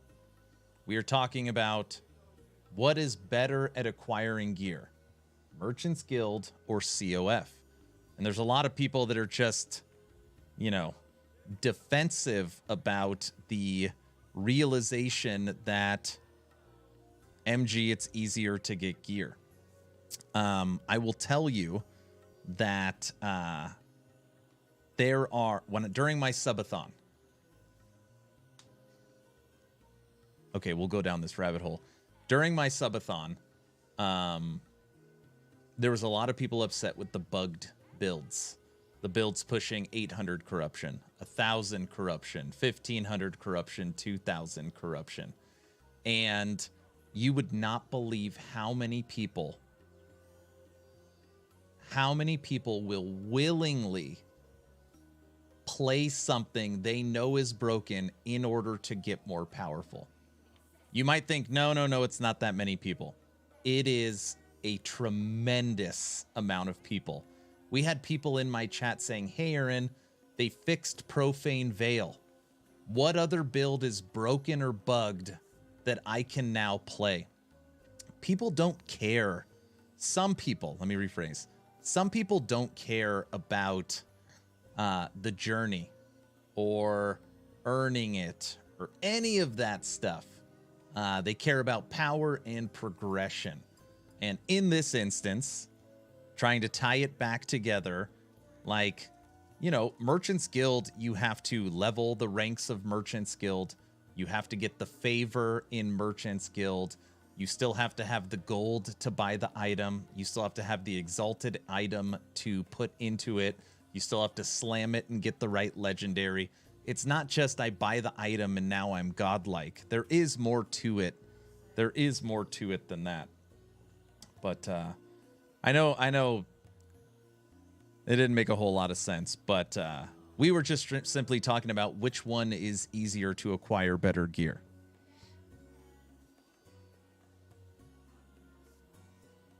Hi, Aaron. What's up, Midnight? I am one of those. Exactly. Fair point. And I do believe it because human nature and a lot of people are power hungry. You know, it was, I mean, I'm not going to lie. It was pretty surprising. Because you've got larger content creators literally promoting these builds and then people playing them. And then EHG, you know, EHG made, there's another flip side of the coin. Well, EHG screwed up and allowed the bug. So, you know, isn't it like that, you know, isn't it really their fault? But yeah, it ultimately comes down to people want to be as powerful as possible. Where'd my points go? Exatheus made me reset it. I'm sorry. Tiger says, I am one of those people. I just like playing the end game. Yep. I don't care super much about what the build is most powerful. I just really enjoy the leveling journey after the first couple of times. I will say, though, okay, that now this is going to be different for everyone. And I want to be clear, this is only my experience, okay? I have leveled Merchant's Guild to rank 10, and I have leveled COF to rank 9. And I fully understand both systems. I also fully understand the pluses and the positives and negatives to both. Playing in COF is more exciting. When an item drops on the ground, I'm excited to look at it, because I know it has a tier 7 affix on it or multiple tier 6 or greater. So it is more exciting playing COF, okay? Now, the flip side to that coin is that, you know, the example of me playing Marksman, I played it for 3 or 4 days, and I never found one item COF that I could even craft on to make my build better. I found a lot of really, really good gear, but nothing for the character I was playing. And I know that's just standard drop rates of RNG. And it is, and it does feel frustrating playing so much Merchant's Guild, where it's like, man, I just need a little bit of an upgrade, and I've got it. You know, because I've worked towards it, I've earned it, and now I can go do it. And I'm a trader at heart. I loved PoE trading. I loved Torchlight Infinite trading. Dude, I used to be all over the trading channels in Diablo 2. I just personally love player-driven economies and trading. So to me, the Bazaar is like its own end game system. So for me, it is enjoyable and fun to be able to be, all right, everybody, we've been playing the Monolith for 5 hours. Let's go shopping. Oh, that's a good deal, right? And I buy 10 things and I try and craft on them and try and get improvements. And to me, that is a fun, enjoyable system. Anyways.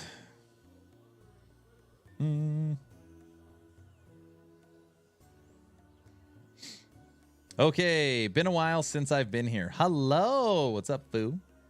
But I have a topic that actually puts power in perspective. We now have Star Citizen tech for gaming. If a company wanted to hire you as an asset, what NPC would you like to play? What studio would you want to work for? And what do you think about server meshing? I would love to see you in-game as an NPC game master. I think that new game engine technologies have now come to next level.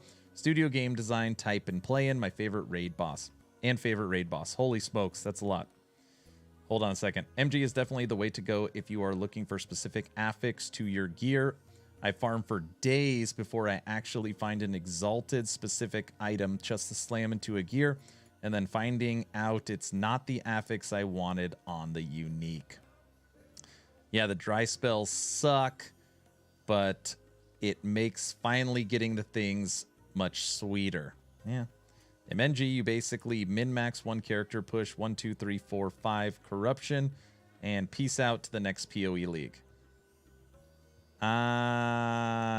Each can cater to different dopamine hits. I agree. Gloomy, just so you're aware, anything, if there is a build that can push 1,000 corruption and EHG finds out, they are going to do something. 2 weeks ago, actually, I guess it was 3 weeks ago now, they said the game is designed at 200 corruption. If you have a build that can do 200 corruption, you have succeeded. They later pushed it back and said, if you have a build that can do 300 corruption, your build has succeeded. And they literally, Mike came out and said, now, if you have something that can do 4 digits of corruption, we have made a mistake. So just know, all those Frost Claw's getting nerfed, Blast Knife, Marksman's getting nerfed, Abomination's getting nerfed. All those builds that are just crushing. They already knocked out Profane Veil. And again, you should be able to play that stuff for a cycle, right? Because if it's just a tuning error or an unseen interaction, that is EHG's fault. And I think people should be able to play that. Now, if it's bugged, I think they should fix it. But yeah, they're going to fix all that crap. And I think it'll be a lot better for the next cycle because you are not going to hear corruption very often. I don't think you will. I don't think you're going to hear corruption very often. I think what you're going to hear is, can you beat the Pinnacle boss? I'm mentally preparing myself to get that question asked 1,000 times. Aaron, this build you're playing, can it kill the Pinnacle boss? There will now be a completion point. Hey, that's great. You pushed 2,000 corruption. Can it kill the Pinnacle boss? Like, that will be the new, this build is done. This build is done. Glad I have a second build in mind when they finally nerf Wraith Lord. Oh yeah, Wraith Lord. They're coming for that too. Okay. Been a while since I've been here. What NPC would I want to be in Star Citizen or any game? What NPC would I want to be?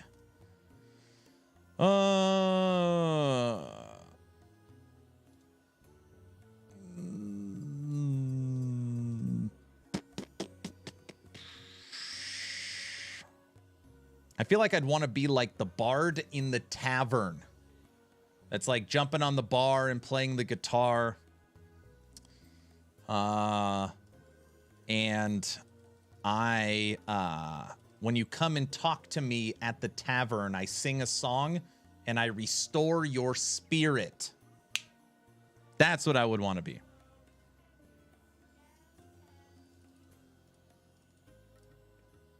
That's what I would want to be.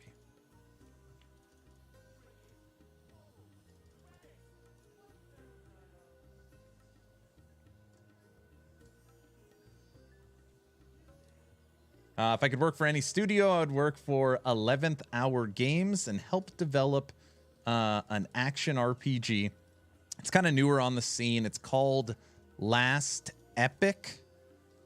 But supposedly it's got potentially a pretty good future. Supposedly it's got a bright future. But yeah, I would work for EHG.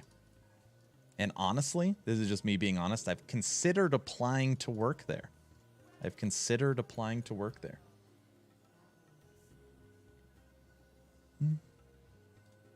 Off the top of my head, I can't think of a favorite raid boss. Let me think for a little bit. Let me think for a minute. Okay, Warcry is set. Maelstrom is set. Gathering Storm is set. Leap is set. No. You're not set. You are wrong.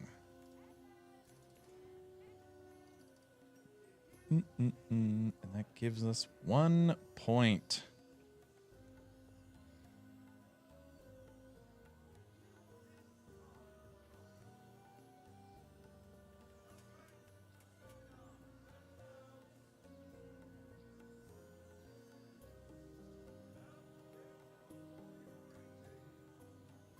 Take that. Do you think EHG should then put a cap on corruption? No. If they don't intend for you to push so high, they should mitigate that somehow. But I also assume they use corruption as a way for players to play test different mechanics so they can see what must be changed. Bingo. Bingo. They have been very clear that there isn't a nerf line, okay? Which means, oh, I'm pushing 390 corrupt. No, I'm pushing 800 corruption. Oh, 800 corruption. Nerf. Maybe you're an awesome player. Maybe you have godly gear. Maybe you are just playing very slow and making sure you never get hit. They said every single buff, nerf, bug fix will go through a checks and balances. But normally that's, you know, that is literally like probably one in 20,000. Most of the time it's, okay, there's 90 Wraith Lords, all built the same way, all at 4-digit corruption. Like that, okay, we need to do something about it. That's normally what it is. But by allowing people to push as high as they want, it does give you endless opportunity for end game progression. And it gives them an ability to see what potentially is broken. Yeah. Tea shop owner, information broker, Lorien Studios, Deathwing from WoW. Speaking of, I did apply to that QA position. It's the same vein of work that I do. Interested in the pay ranges. Here's the scenario. With server meshing, you're capable of being an in-game GM, but you have capabilities of actually creating jobs in-game on the fly. We're missing the overall point here. Imagine on a battlefield, for instance, in Warhammer 40k, you're an actual game master running a tabletop live, mind you. With 4,000 actual people in game, the player base actually plays against the company in general. So us players versus 11th Hour Games. That would be awesome. We would absolutely kill them. We would kill them. We would kill them. For sure. But yeah, that would be sweet. That'd be really sweet.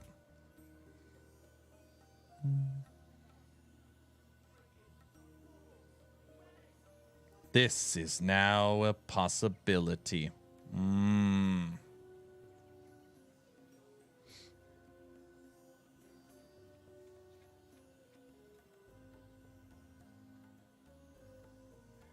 I wonder if we can stay. Okay, let's just do this and this. Man, I want one more point. There's no way to get one more point. Well, technically, you cast storm bolts from the sky a number of times each second while rampaging. No, that has to be 5.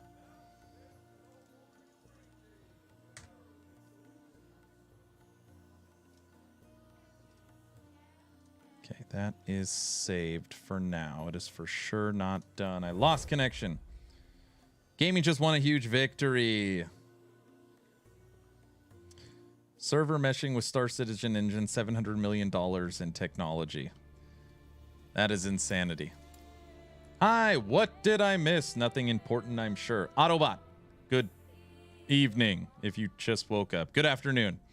The only thing I have for you today is I'd really like to get the bingo card situated for tomorrow so I can get it all set up and not have to worry about it, sir. That's literally the only thing I have for you. Sorry, I haven't been feeling well. No, you're good. And don't forget, tomorrow we got DR launch. Tomorrow we got Dwarven Realms Season 22 launching. And we've got Last Epoch Bingo. How could I forget? Because you're not feeling well, maybe? Topper, also, if you weren't here yesterday, this is now a multi-stream. Took me all day to figure it out in 3 tests going live. But as of right now, we are live on YouTube, X, and Twitch. I can also see all 3 chats, and all 3 chats will show up on screen.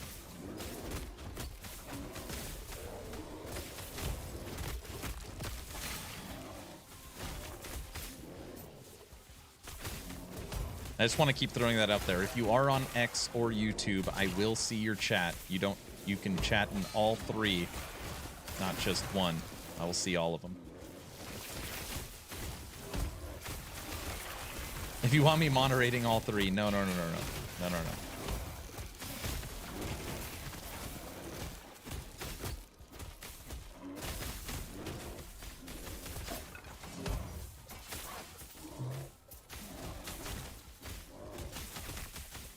No, you don't have to monitor all 3.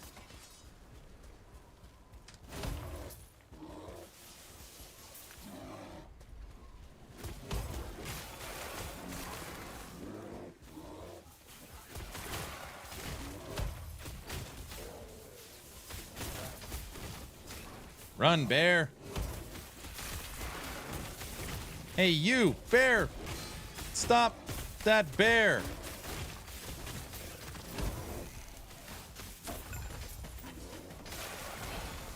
Autobot Topper, sorry you are feeling under the weather. Have you charged yourself?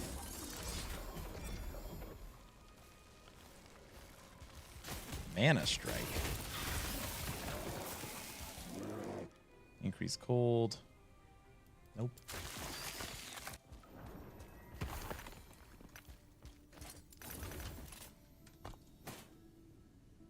Forward to Mana Strike, increased lightning damage, crit avoidance. Let's see. This is the kind of stuff we could sell. Chance to cast, no. Intelligence. Level of Firebrand. Okay. No, this thing's garbage. It's garbage. No, just the same.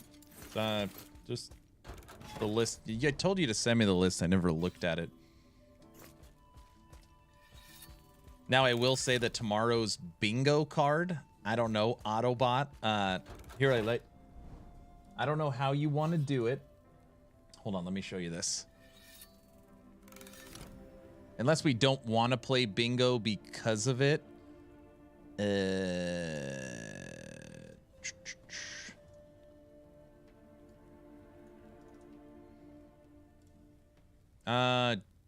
Got lore questions? Join Mike for his weekly dev stream. Kyle, Last Epoch's lead writer, will be joining him to talk about the lore of Last Epoch and answer your questions. Now, Mike will still answer regular questions, so he'll still answer anything else, but we should probably maybe have some lore questions if you want to throw those on the bingo card. I don't know. Something like that.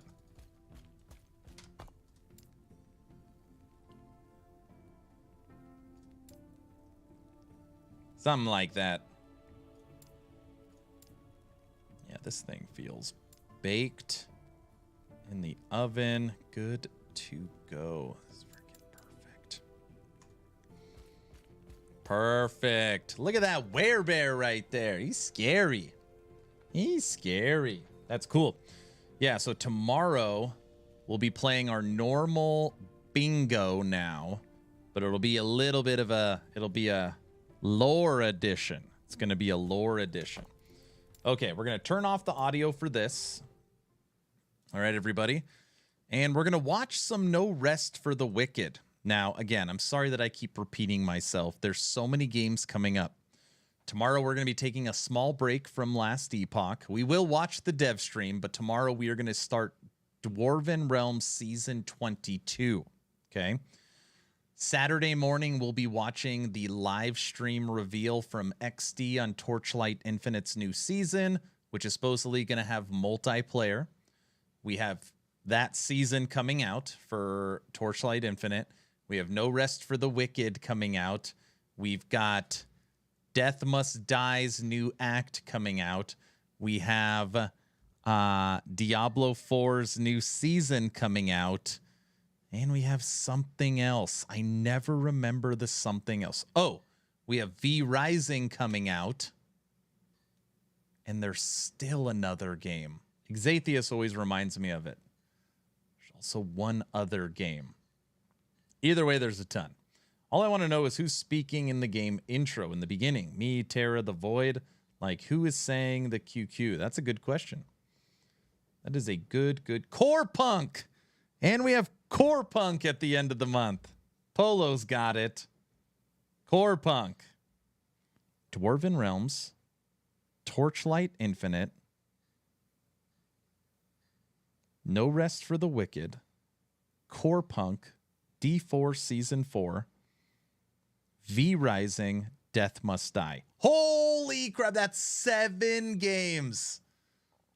That's 7 games to keep us occupied until cycle 2. What? Core Punk is coming out. No, it's just another test. Yeah, Mike said the old character intros broke the lore, so they had to ditch them. Core Punk, isn't that the game with the copper pipes? Okay, listen. I forgot about the copper pipes. Don't bring it up or I'm going to start having PTS. Don't bring up the copper pipes. But yes, that is the game. Find the pipes there. Oh, we're going to play it again. I don't know. I literally had an invite email to play the last one. So I don't know if this new one is, you know, I don't know if this new one is invite only, if it's for everybody. I have no idea. I have no freaking idea.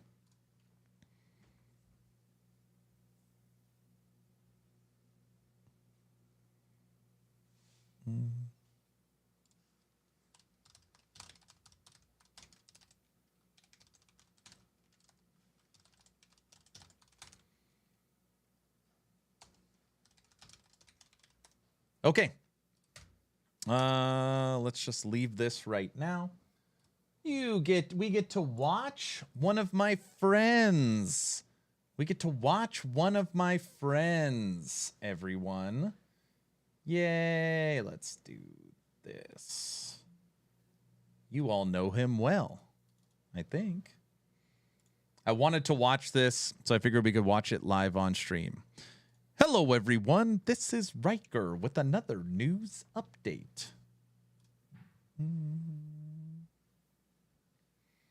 And we'll move the chat box down here. Why are my cycle questions ignored? You brought up the pipes. Oh no, that's Smokey. Smokey. Do we know when the next cycle will start? I know. Smokey, they said between 3 and 4 months. And we put that at mid-June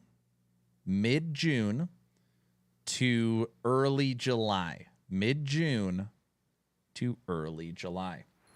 I want to be as clear as humanly possible. I've not watched 1 second of this.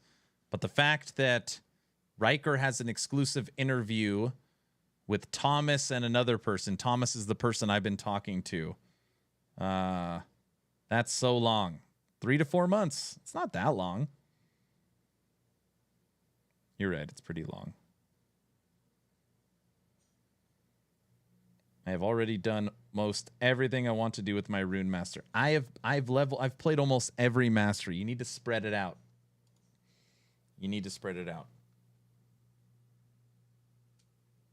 All right. This might turn into a YouTube video. I have no idea.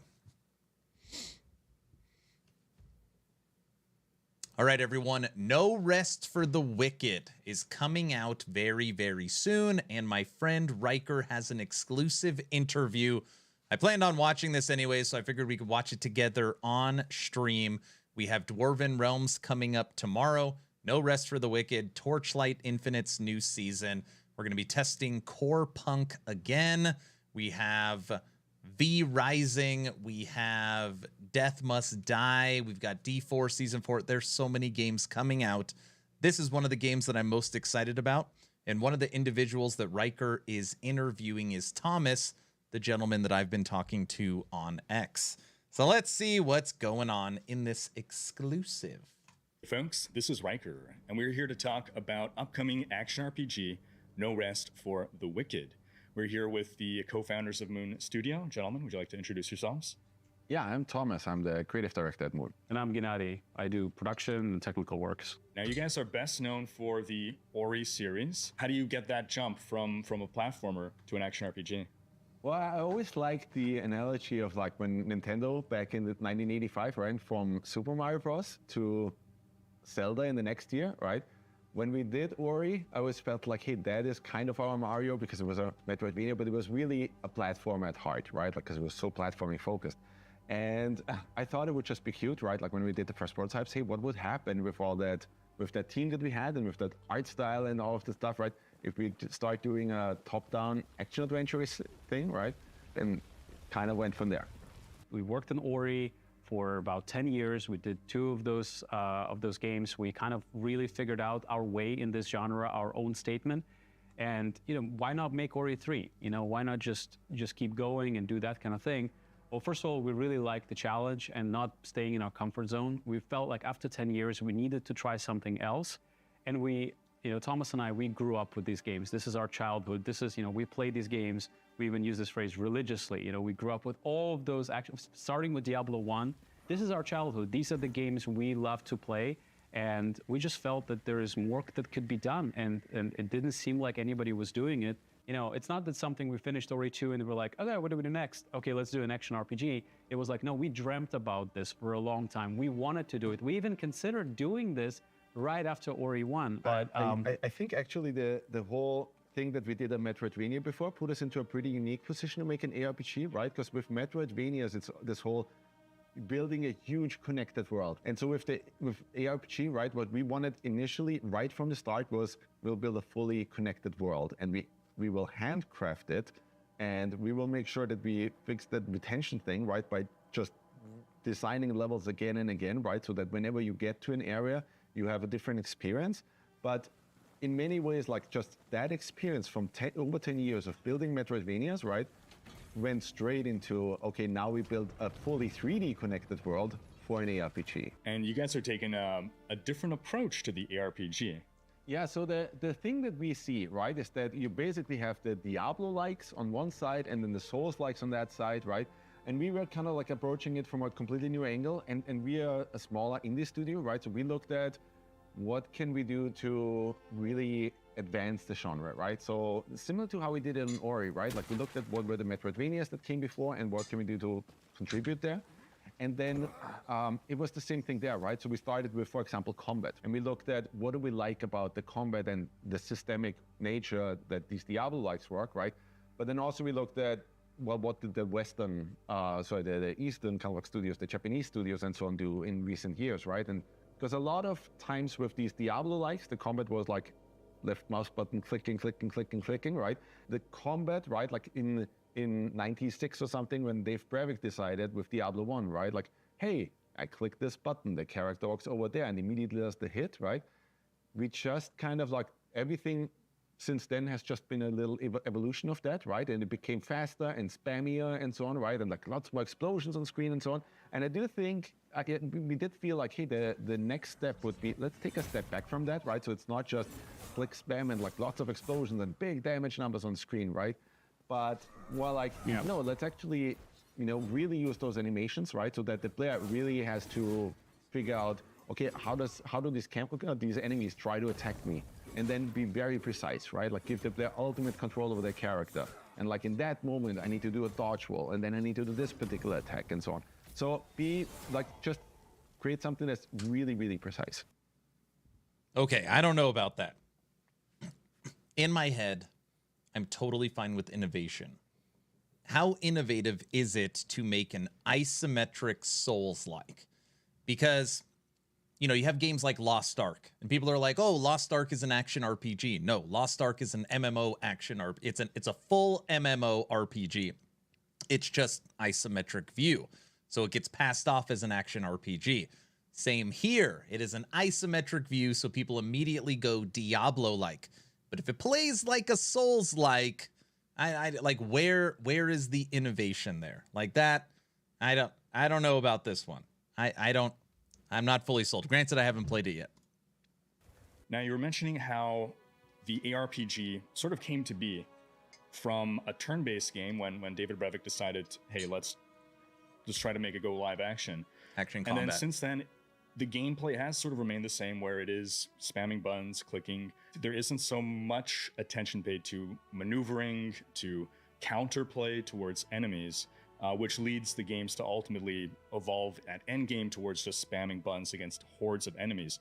So in what way, you mentioned animations, for instance, from a play experience, in what way will players feel the difference right away when they dive into their first few enemies in No Rest for the Wicked? I think you'll immediately feel that it's very different from any other action RPG, top-down action RPG, right? Because the thing that we're trying to do is we're trying to fuse a bunch of things, right? Like we like a lot of what these Diablo-likes have been doing, right? Like the retention elements, the whole, hey, when I find a weapon, it's never quite the same. And loot could always be in different places and so on, right? At the same time, we really like the whole animation commit system, where if you do a heavy attack, well, you actually have to commit to that. And so you notice that change right from the start, right? That when you fight with enemies, that you really have, like spacing matters and weight matters and timing matters. Every single weapon that you get in the game, we were crazy enough to say, let's make completely different moveset for it, right? Completely different enemies. Do we know about itemization in this game? I'm sure we do. I probably should have done more research. Like, what does itemization look like? Very curious. Animations and so on. So not just the difference between a bow and a sword, but even a sword and an axe, or even different types of swords are going to give a different feeling. Or even the same sword based on the different affixes and the RNG systems that we have on top. Can you give an example of like what would one moveset be? Let's take the typical straight sword, like a blood-rusted sword, right? Where you have like your typical swipe from right to left, then another swipe from left to right, and then a thrust attack. And the thrust attack deals extra poise damage, right? So now you actually need to kind of like dance with the enemy and understand exactly when do I get my hits in, right? Because you will want to know when do I interrupt an enemy, right? And the more poise you have, the poise attack that you deal, the more likely it is that you'll get to interrupt enemies. So those are all things that players have to play with. Obviously, that has a huge effect on how many enemies we throw at you and so on, right? Especially at the start. Like we want to make all of that feel very precise and almost make it feel like a dance, right? Mm-hmm. Where you have to understand oh, that enemy is doing this, right? And I'm always having to react, right? And now is the right time to actually hit. And again, like similar to Souls games and so on, you have this whole thing where it's like, well, and then if you're too greedy and you start spamming, we'll punish you for it a little bit, right? And you have to adapt to enemies' behavior and so on. And once I'm not very patient. I'm just gonna want to just click. you get really good, that dance feels really satisfying. Absolutely. I've experienced the being punished for spamming. Absolutely. It's a different mindset you need to adopt, in that the gameplay itself is rewarding when you pull off a good combo, as opposed to just, again, it's not just spam clicking. The attack animations, they're not just a visual. If the enemy is moving a certain way, well, if you swung that way, you might miss, but if you swung the other way, you might hit. Especially if they're dodging, if they're using their dodge moves, if they're trying to parry you, if they're trying to block you, all of these things really count. But to your point, you know, it's the animation of it, the weight of it, the feeling of viscerality and immersiveness in that combat. So on top of this mechanical foundation that we're talking about, so all of these things are really precise, they're really strategic, they're intelligent, there is a lot more depth there. We wanted everything to feel super punchy and super tactile, and for every single action you have, there is feedback. I think it is also just kind of like, again, like what is the next step, right? Because like the early RPG started with, oh, I'm hitting the enemy and the weapon physically connects with the enemy, but you get a miss, right? And we don't do that kind of stuff anymore, right? Like, because our weapons, there's actual colliders on the weapons, right? So you only get a miss if your weapon actually misses the enemy, right? And when the weapon hits you, it's a hit. Now with Okay, that's pretty cool. Ori, as a platformer, level design, incredibly important. You were touching upon procedural generation. A lot of ARPGs, well, ever since even technically Diablo 1. It's almost unwritten rule that you have to have procedural generation. Yeah, which comes with downsides and positives. So why do you feel, in your case, the way to go was with the handcrafted world, and how does that benefit? I have a huge thing to say about that. So I built a ton of the levels for the Ori games, right? And I always like, it's so, like level design to me is so close to my heart because it's so important, right? Especially for platformers and so on. And then whenever I played early RPGs, right, like you had to have procedural generation because retention. But then whenever you really played them, like the problem is once you do random generation, right, then you deal basically with a flat plane. You never have these cool moments. Totally off topic. I wonder how this game plays on a keyboard and mouse compared to a controller. You could tell from the UI, it looks like controller.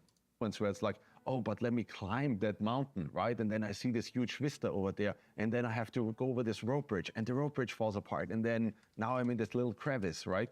So you can't really use verticality and so on because that's just not how the procedural generation works. So very early on, we decided we'll take a different direction, right? We'll do it very similar to how we did in Ori, where it's like, no, we'll handcraft the world, but then we'll use, we created the system we call Alive, right? Where, you know, the first time you go into the Mariner's Keep, you'll be fighting the Risen, right?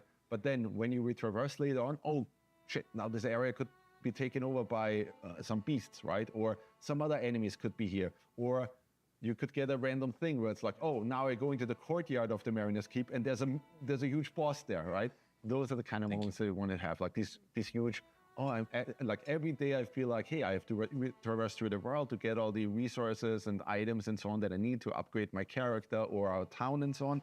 But I never know exactly what to expect. I think we just have a really rock star level design team, and I think the way they can craft this world and direct the player experience is just, you just cannot build a procedurally generated algorithm that can create that feeling and really to orchestrate the right pacing of everything, integrate the story, which is a huge part of the game as well, the lore, the world building. It's not just the mechanics of the combat or the loot.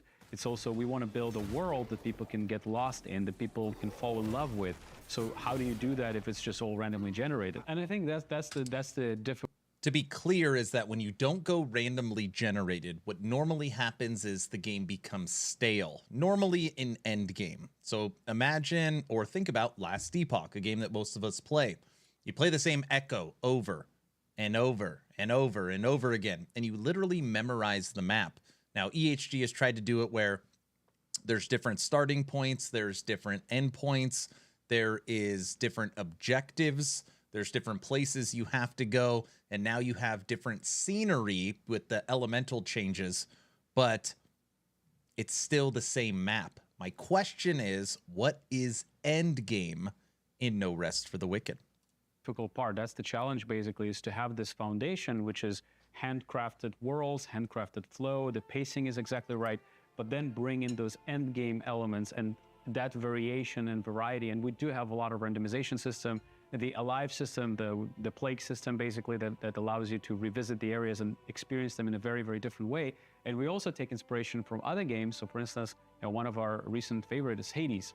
So we have an infinite dungeon we call Serum Crypts, where basically it's not exactly procedurally generated, but much closer to that other formulas. As Thomas was saying, we didn't just want to have these, boxes necessarily, but we have something that is a lot more randomized, and then people can really grind their teeth against the challenges in there. And the idea is, have to basically descend and beat the dungeon. The inspiration for that in many ways was, wouldn't it be cool in an ARPG that you build up your character, right? And you go through the typical, hey, I get my character to level 100, right?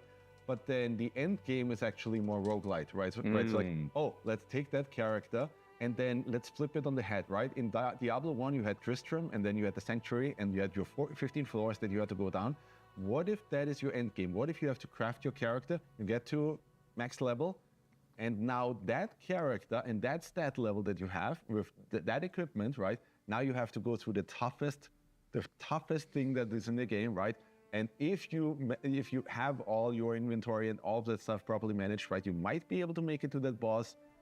And if you can kill the boss, right, you get a ton of good loot, right? That was kind of like the inspiration. And there's a lot of also other end game elements in the overworld as well. So it's not the end game in this game is not just the Serum Crypts. It's one option, and it's one thing, one of the things you can do, but also PvP, right? There's going to be some really cool PvP modes coming later in early access. What is really important to us is for people. Hold on. Let's all take a deep breath. Did he say what I think he just said? My ears, perked up a little bit there. Different PvP modes in No Rest for the Wicked? Oh, really? Okay, I'm now infinitely more intrigued. People to know that, we're not doing like, oh, it's a Souls-like or it's a Diablo-like. We're trying to do our own thing. And we're trying to mix things in a way that just were not mixed before. And then we will release an early access. We will get all of this feedback, and our goal is to really get it right. Now, you mentioned traversals, and I think this is another one of the advantages of this handcrafted world is there's, like I was seeing, there was so much to explore. There's so much like little nooks and crannies and hidden chests. And also with the way movement works in the game, you can have like dive attacks on enemies. You were showing me that you can drop down from a ledge, you can knock enemies off ledges, which is things that just we couldn't do or we've never really done in RPGs before. Yeah. The control scheme, we're not going to have any point-to-click kind of movement, right? It's going to be controller and WASD. And also mouse in a good way, so you could have more precision control over the direction of the attacks. At least from my play experience, I don't think this kind of game could be done with a just like click on enemies, like with the amount of depth that you have to the combat maneuvers. Yeah, I mean, we tried it, right? But the ultimate goal was, how do we give the player as much control over the character as possible, right? And with the whole old point and click thing, right? It's just, well, how do you, have the character hit and then dodge and then do this and then do that? It's really difficult because in like a lot of the, like it was very... Seems like a lot of games are going this PoE 2 style, right? Where you can move backwards while still shooting forward, basically strafing. And when you talk about having more control, they're absolutely right. You would need both your keyboard and your mouse or your controller. They're correct. It's simple, right? Before with ARPGs, where it's like you just point at something and then it does the action, right? But we needed more controls. Even, again, like informed by the level design as well, right? Where you have these moments of like, oh, I need to actually be really precise over here because there's a thing that I need to balance over while enemies might be shooting at me and so on, right? And that's the thing where it's like, well, I don't just want to be able to click on the other side of that and the character does it automatically for me, right? I want you to, feel like, oh my God, I'm balancing over this cliff. If I fall, I'm dead, right? And now I need to do it really precisely. So those, that's really cool. Yeah, there's another part that I noticed is that the world, I mean, a lot of it just seems like if logically your character would be able to kind of Someone in chat said games will go full VR and move around with your mind. I hope not.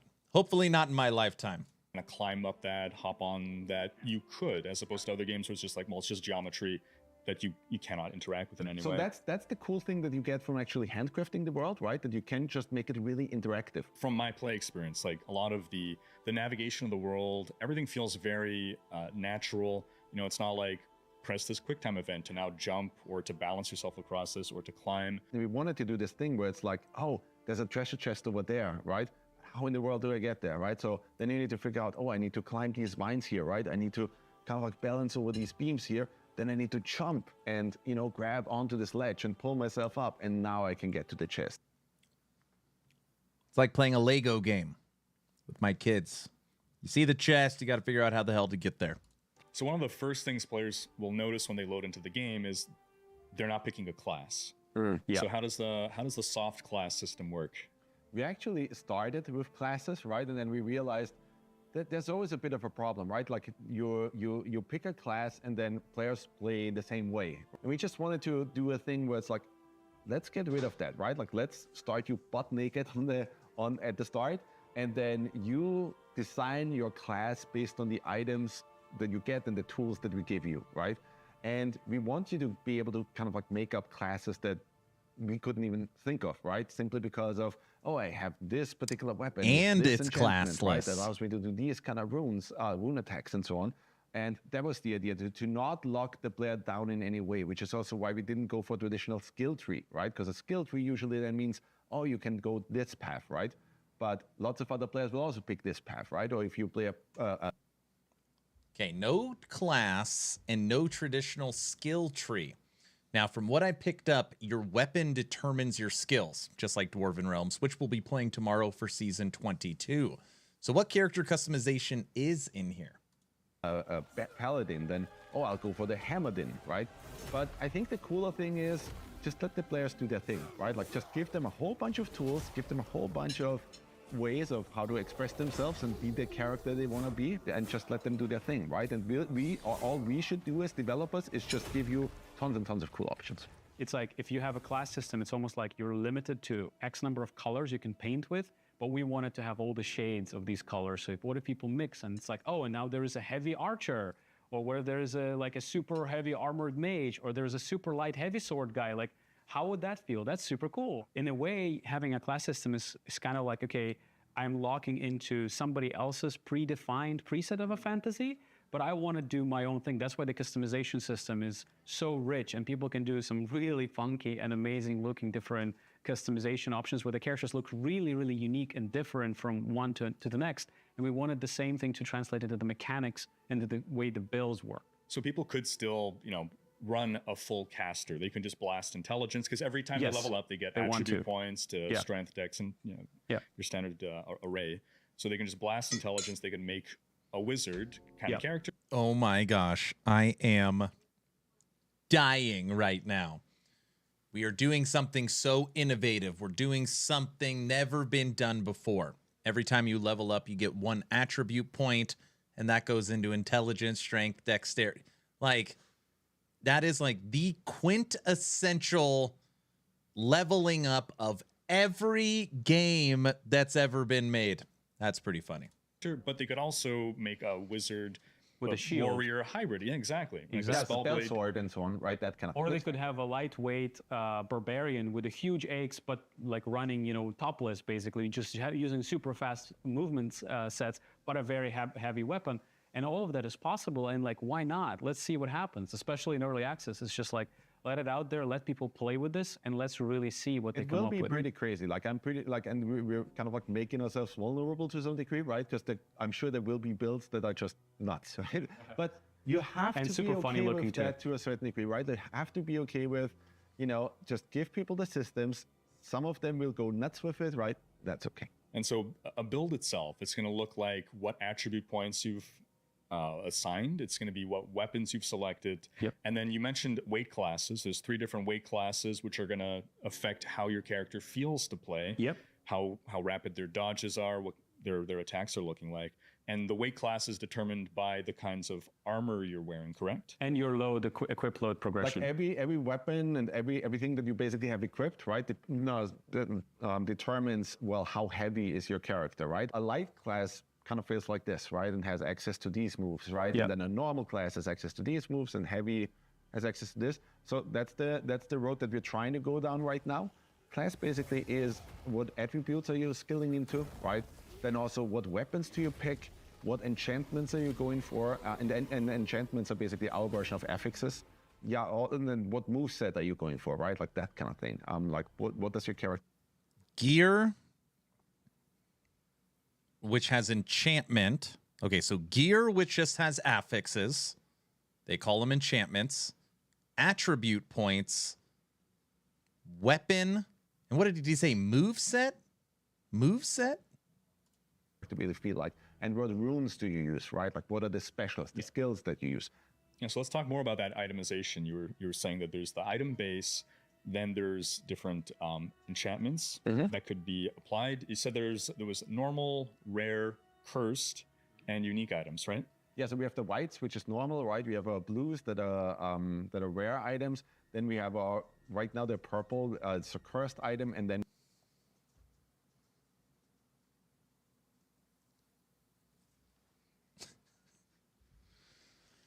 It goes white, blue, purple. Just unbelievable. we have uniques. The idea with white was we don't want to have that much trash loot, right? We want white to be more like fully customizable, but you don't get enchantments. Then the rares are, you get 1 to 4 positive enchantments, right? First then means you get 1 to 4 really, really good enchantments, but you get 1 really big negative. And then unique just means, well, we as designers go and just make it really unique, right? This could be the Excalibur or something, right? Where we say, well, with this kind of weapon, you get these effects that you then don't get on your blues and your purples. And the thing that we're trying to do with our enchantments... Hey, leave Thomas's scarf alone. I think the scarf looks fine. Affixes, basically, is we're trying to keep them fairly simple as we possibly can. Just tell me, like, just give me bonuses that feel good, right? So instead of, hey, this deals maybe 5% damage on a Sunday afternoon to undead, right? It should be... No, Oh, he's making fun of Diablo 4. It's valid. no, just give me more stamina or something, right? Like, give me another hit, right? Or make me...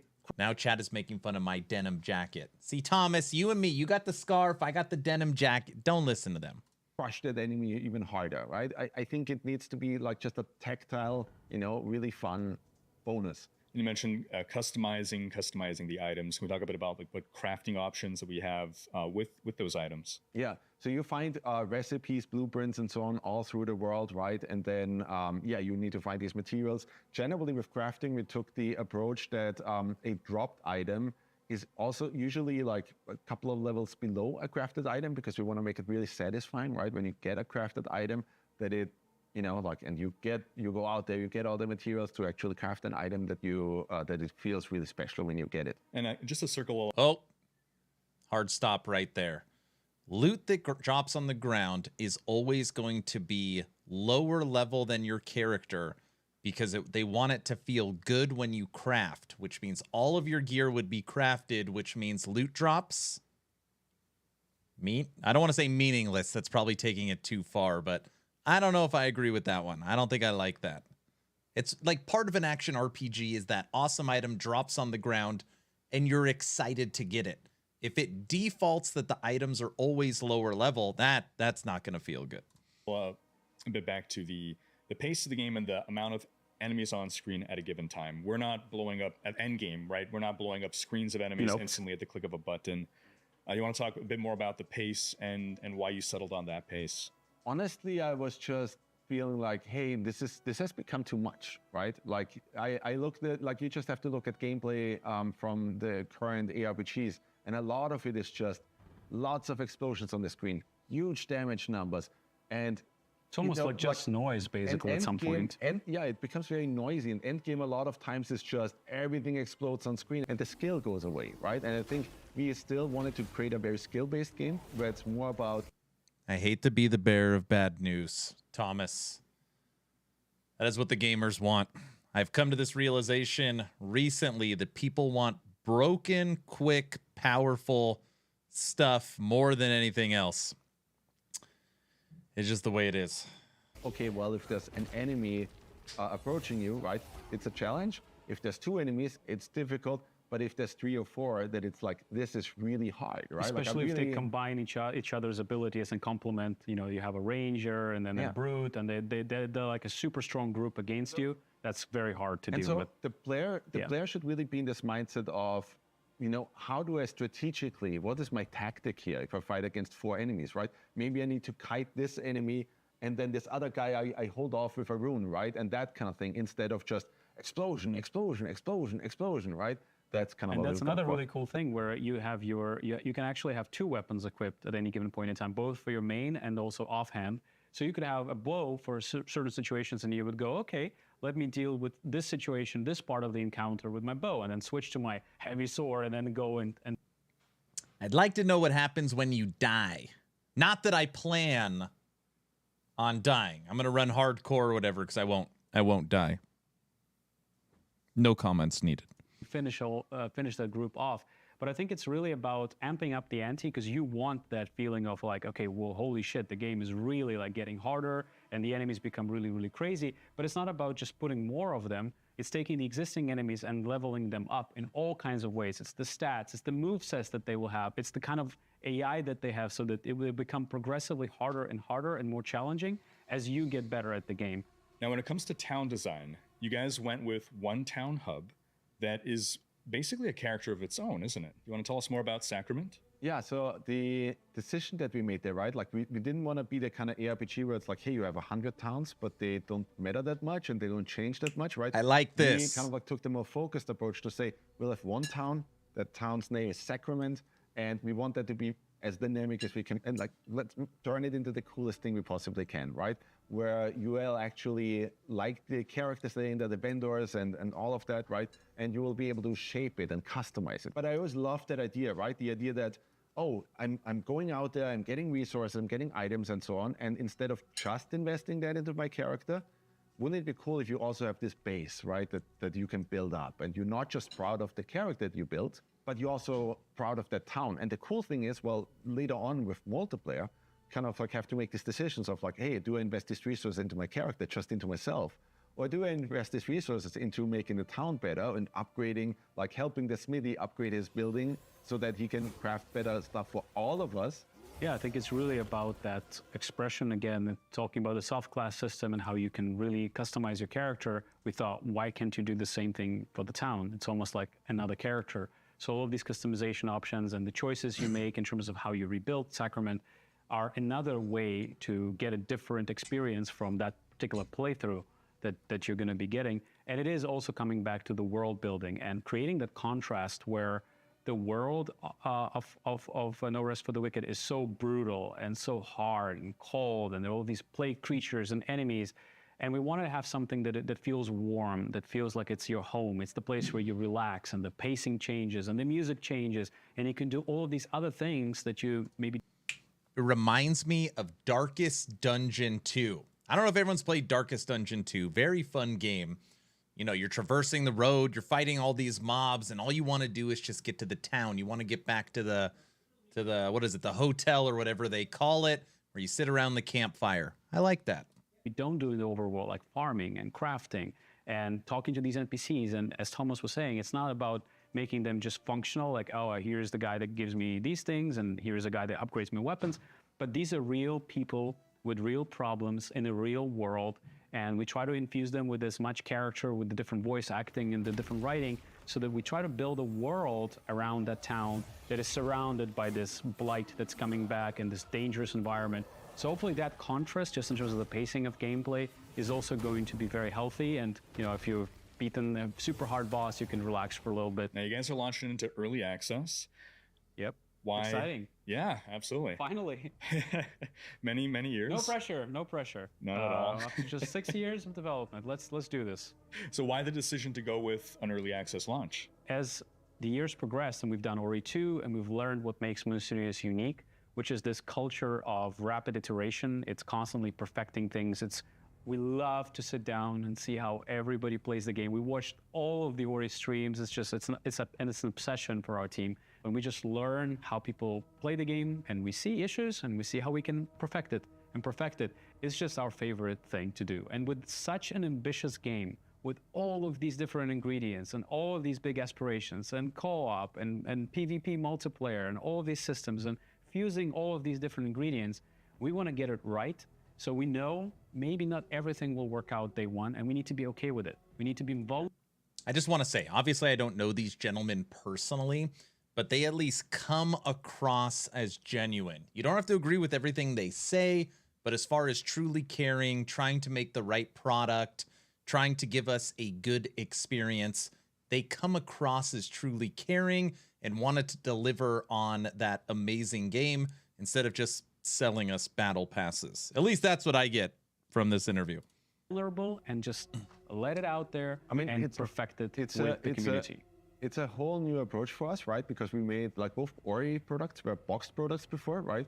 So it was just at some point the game had to be finished and done, and that was it, right? And like any feature that didn't make it at that point is just done, right? It's cut and that's it.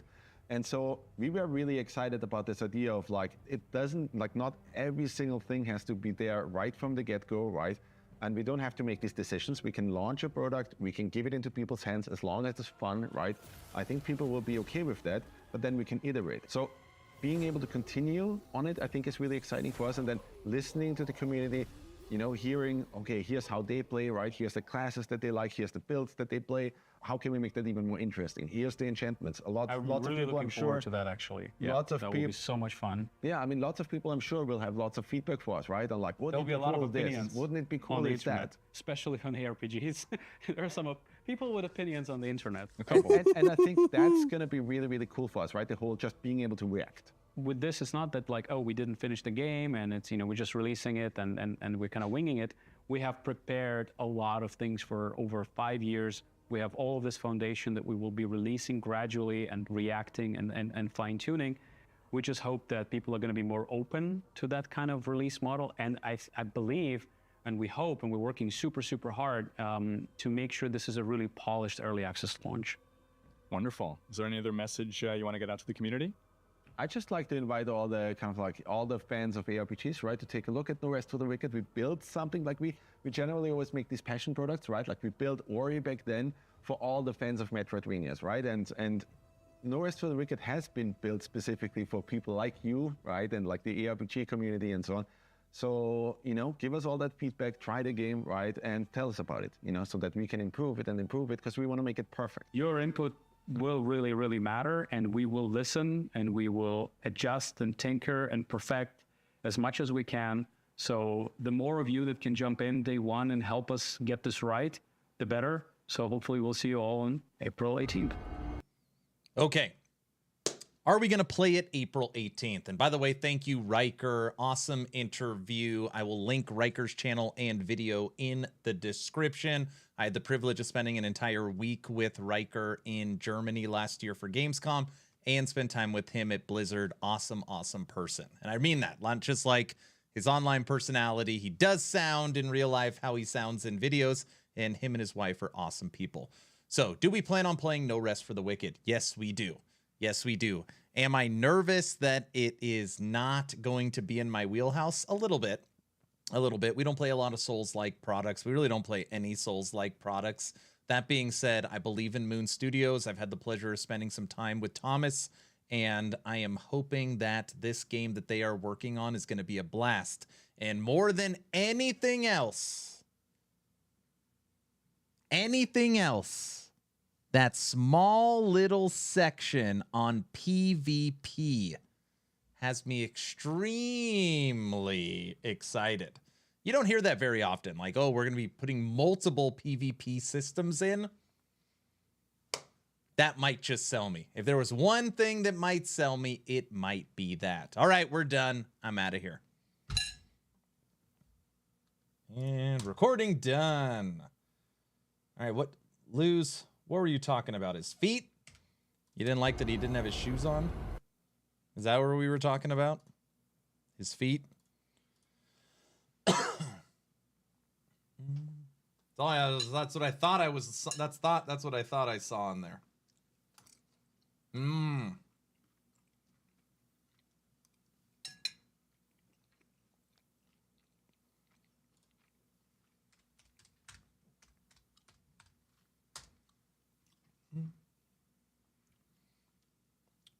Just curious if there is anybody in chat. Is there anybody in chat planning on getting this game?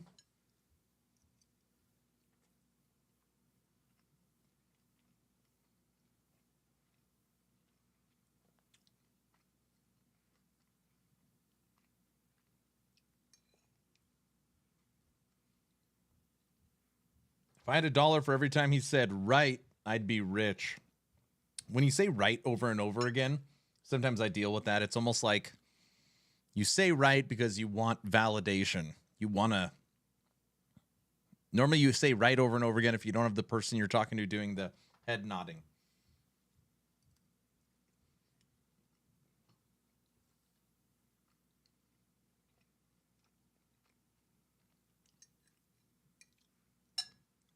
Oh, Autobot, you're probably going to like this one for sure. For sure.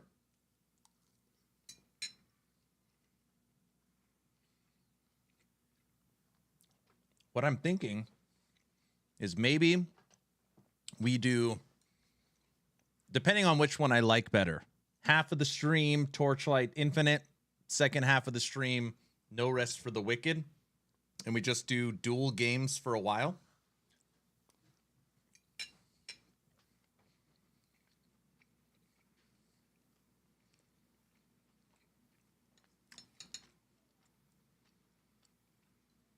Something like that.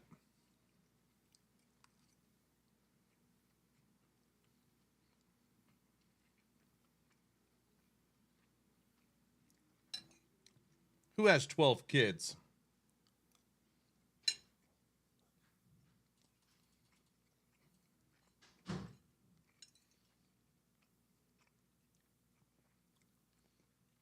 Anybody playing LE right now that wants to power level my Forge Guard?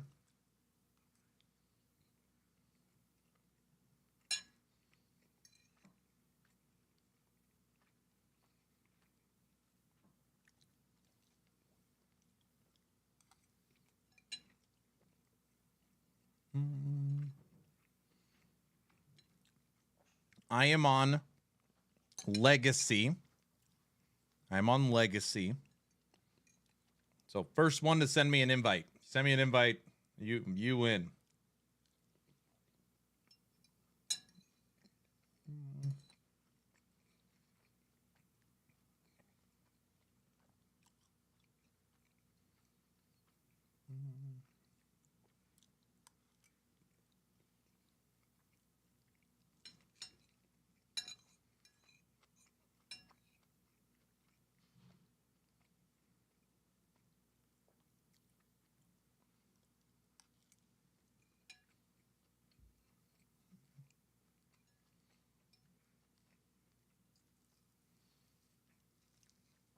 I'm almost done eating.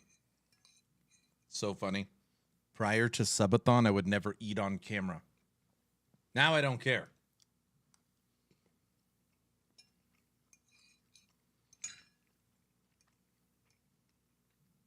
Nothing matters anymore.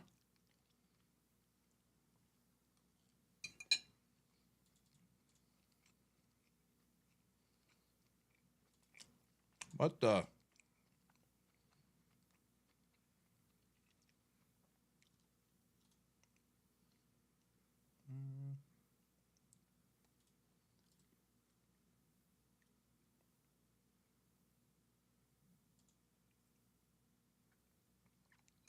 All right. Guilty wins.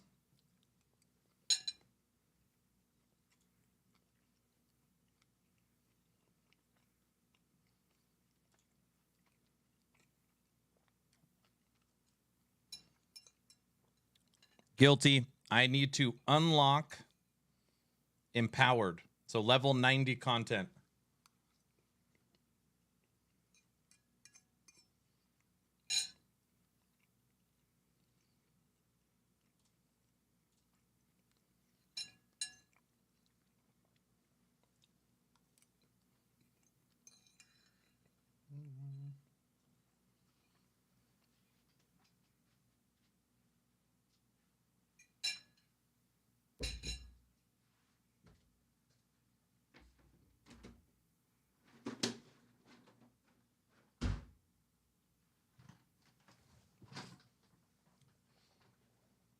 Oh, this guilty. Yes, it says the other guilty could not power level me.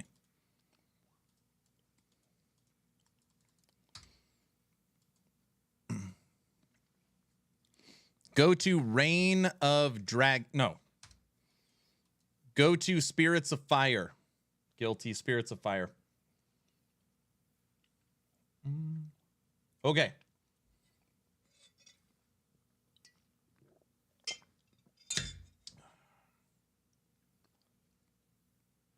Please don't stream while using the bathroom. Okay, on it. Maybe an exclusive for that. Oh, jeez. Other guilty power leveled like 20 of your other tunes. No. Never. Never.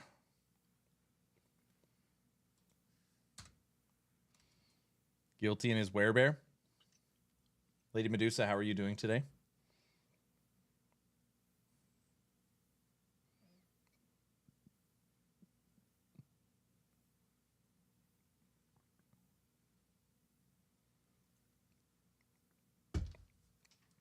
This is the Spinny Forge Guard. Let me find a clip of guilty power leveling me. I'd love to see that.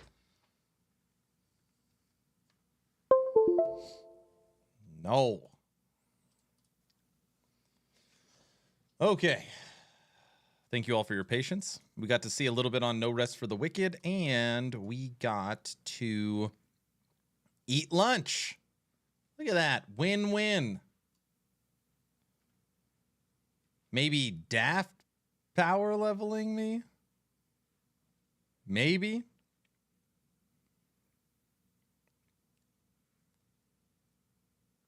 It won't let me teleport to you, so I'm running to you. Very agitating. Spinning.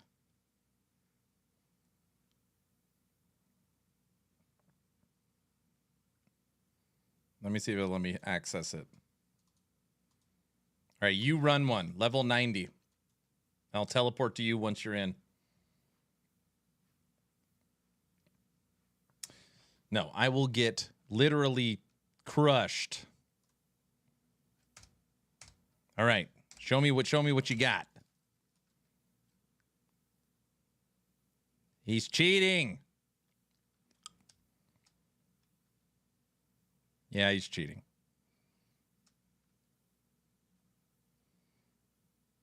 Holy moly.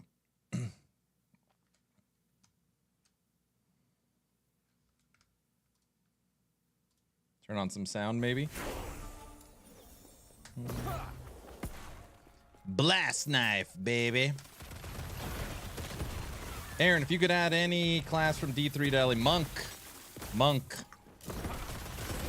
Monk.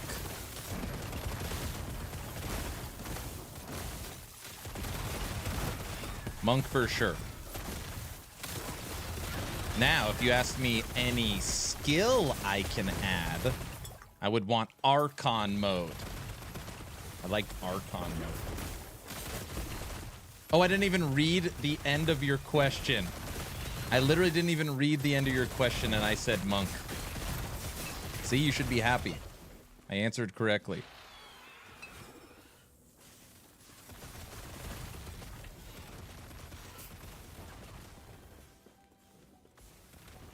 What is the current opinion? Get me the hell out of here.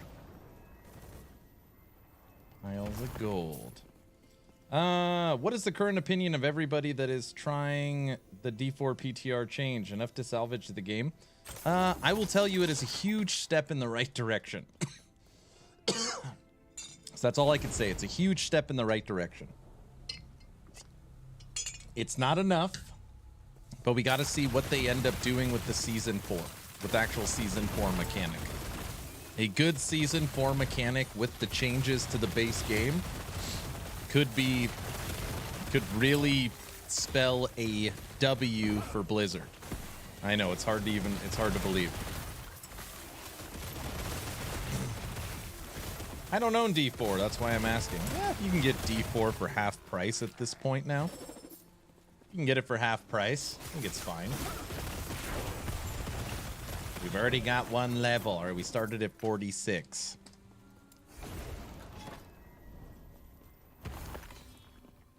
D4 is also on Game Pass.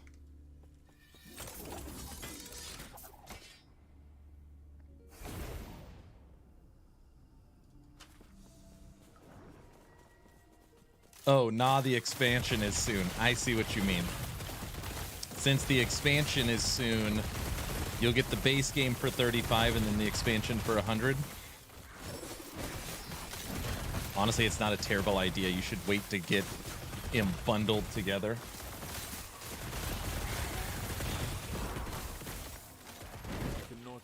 Man, I'm so sick of the movement skills not working.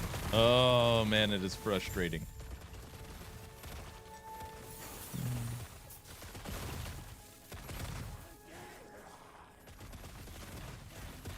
Guys, you know the D4 bad song? It's catchy. Is it?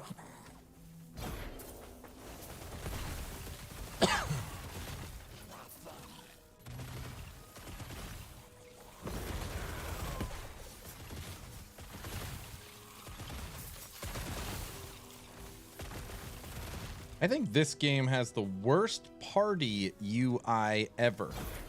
Like just this thing here or just up here.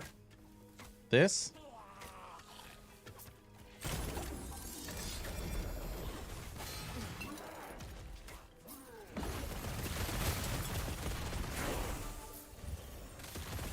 No level, no info.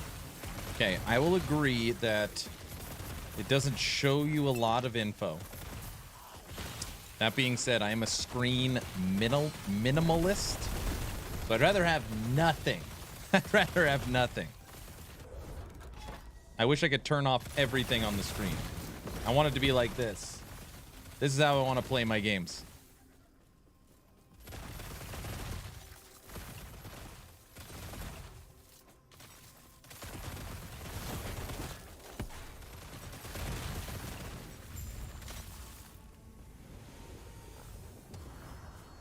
This is my style.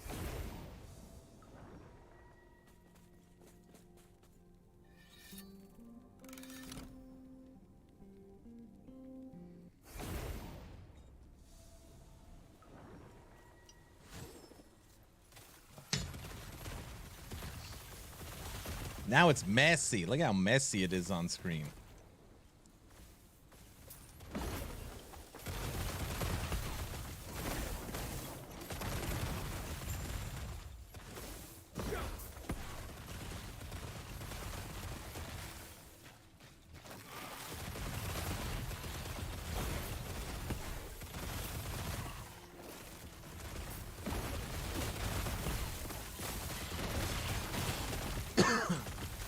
Terra is still my favorite MMO to date. I am a Star Wars Galaxies kind of guy.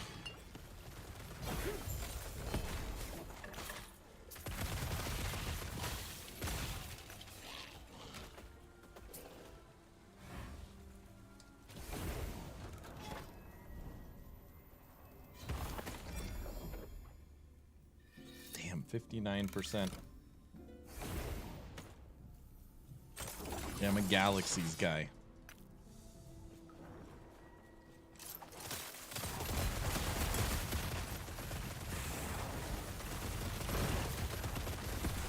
Definitely getting some lag in game in multiplayer. Go figure.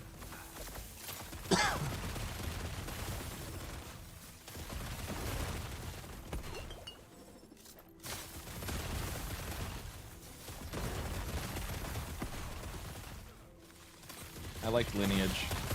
I played Lineage.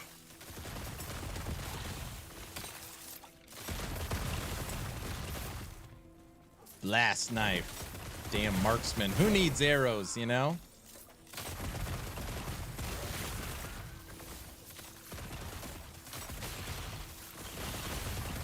My build was more safe. No, it's okay. I'd much rather die a lot and have speed, to be honest.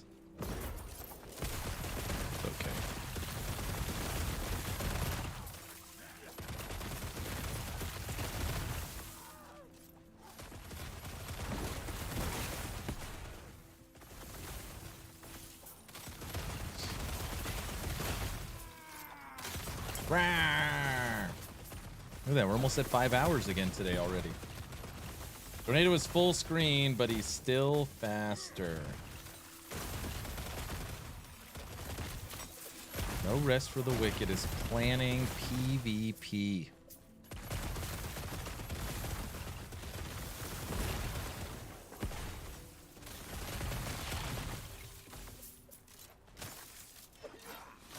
Already gotten 3 levels. By the way, everybody, I have every character leveled with the exception of 1 on my online account. Forge Guard. This is what's left. This is what's left. I haven't touched it in several years now, but I was playing anywhere, good farm team. Anybody play New World? Any people that played New World or still play New World? Not anymore. What about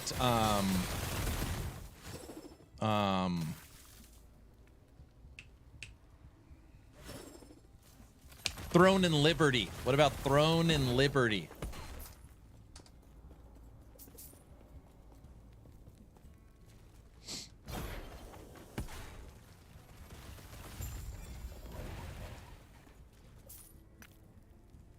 Let me check. I'm at 306. We need 400 stability. I'm at 306. I played Guild Wars 2. Billy, did you get the turtle mount? Throne and Liberty is still not out in EU to play. I see.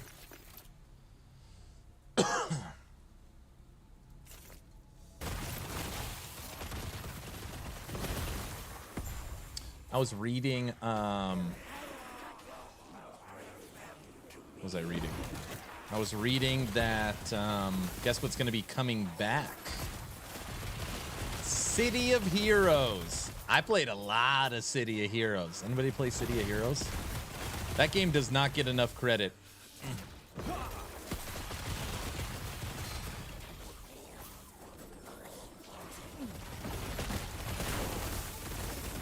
Level 50.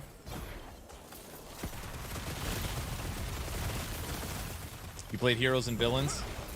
DLC.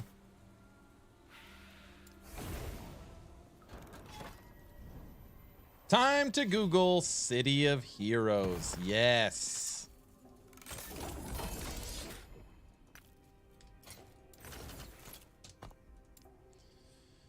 We are going to use... Let's see here. Let's go to our passives.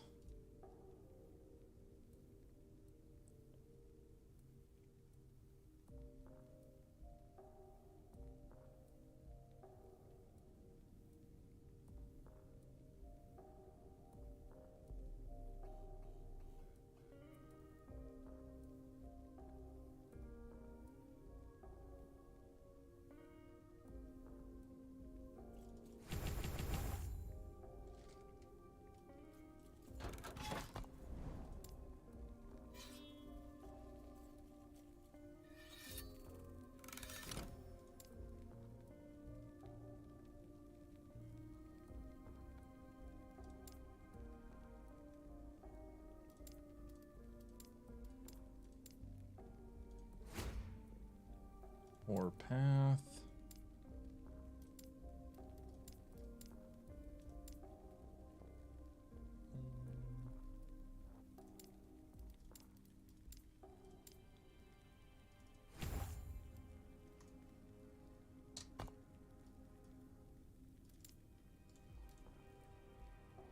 I played a ton of Star Wars: The Old Republic.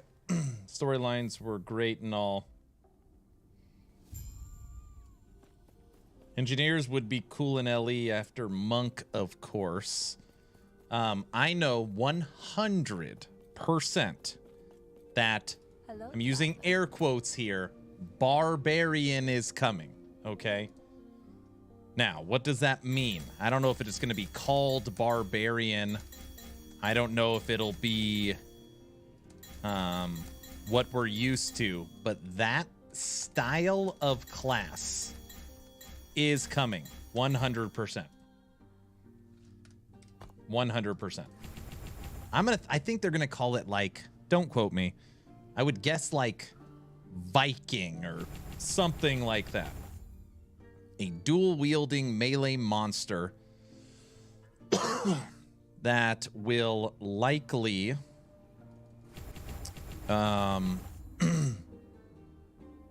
be a Primalist.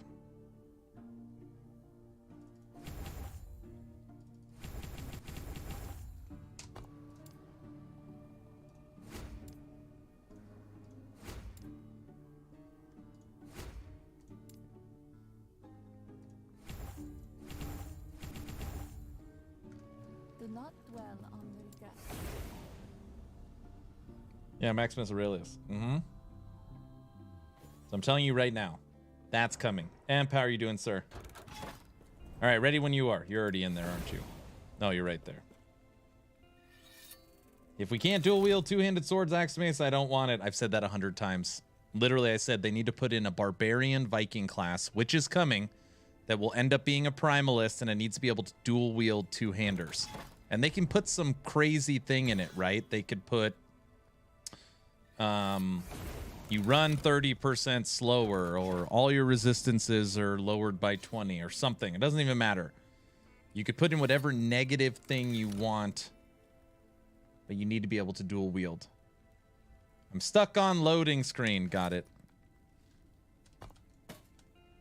Dual wielding shields they have talked about. So this does come up. I want to dual wield shields. This does come up. Not super often, but it does come up. And they just say, like everything else, there is that is not impossible. It's just not a priority. Just currently not a priority.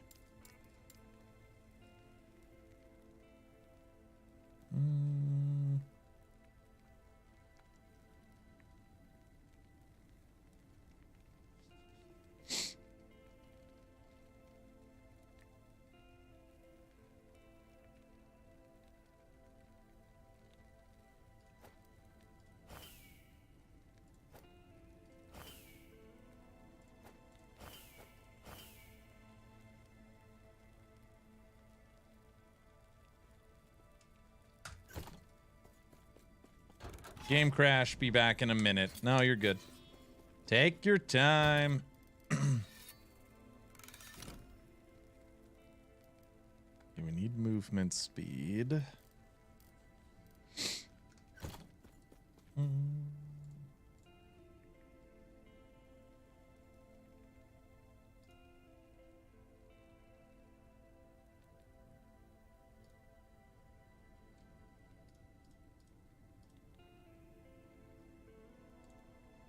Oh, 5-hour plus stream. Let's go. I know, right? I'm like really pushing myself today. Really pushing what I'm capable of.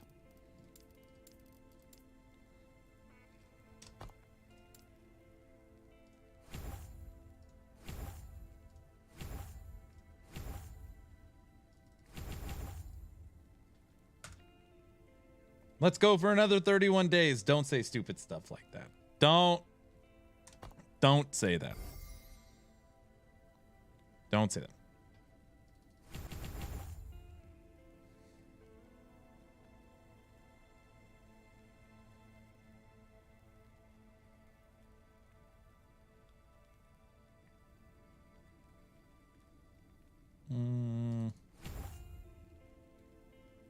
We like forged weapons.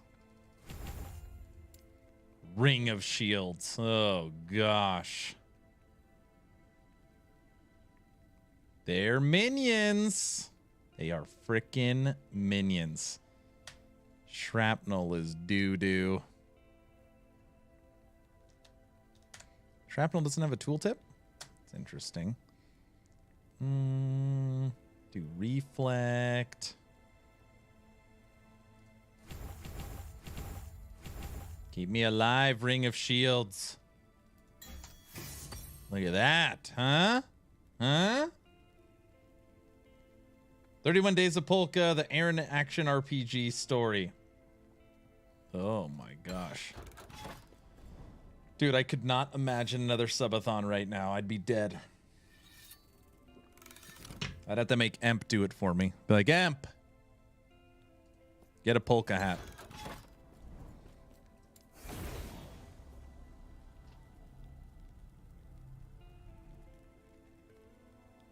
They'd be like, you got to learn to dance. You got to be good at dancing. You got to get the fingers down. There's a lot of stuff that goes into it. You know? This isn't just a regular operation anymore.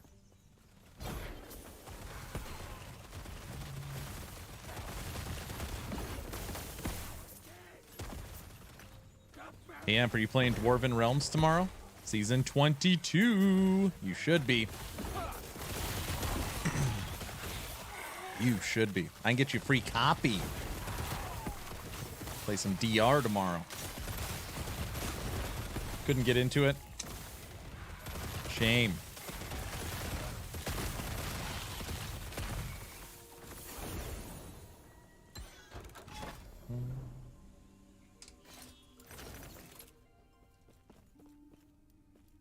Okay, one more.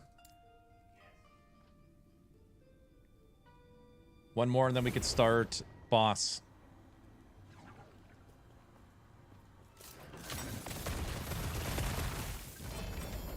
Ooh, we like that. Yeah, we don't. Wait. No, we don't like that. I'm playing one of the new demos from last night. Pretty good. That's fun.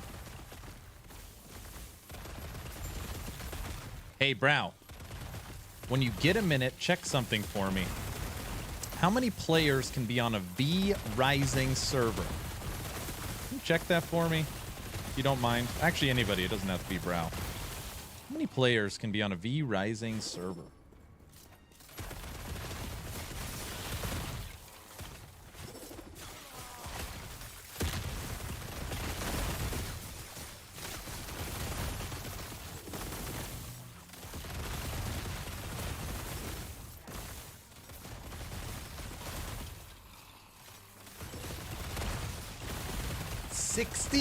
Holy moly. But you have to pay for it, right? How much is a 60-person server? Scared. 60 players max per instance in the container. Okay. Hold on, wait. I gotta click on him. Wait, Summoner. I gotta do it. Damn, 60 players on the Action RPG Patreon V Rising. That would be fun. Default limit is 40. I doubt we could get 40. I'm just curious, just in case.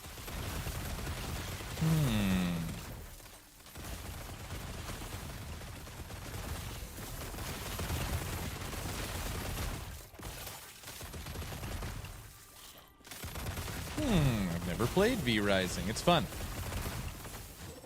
It is fun. I would be it would take me a while to get my bearings back, but it's fun. When we had our Action RPG server, we were playing, there's maybe 15, 20 of us.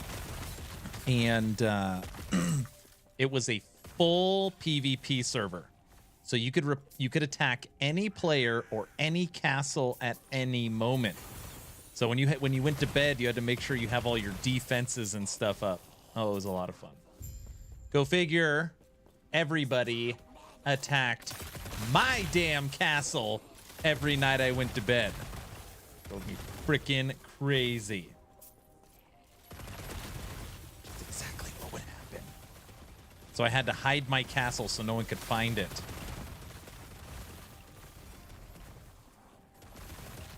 40 slots is 40 a month, roughly. That's fine.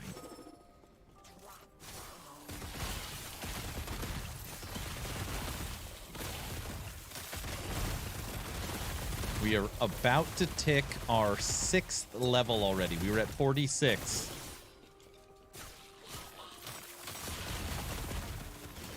You can form alliances or teams. Yes. Yes, I believe you can have up to 4 people. Or like a team of 4.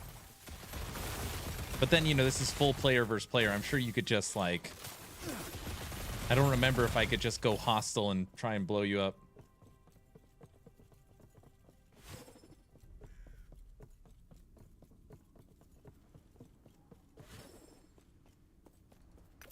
It's pretty fun.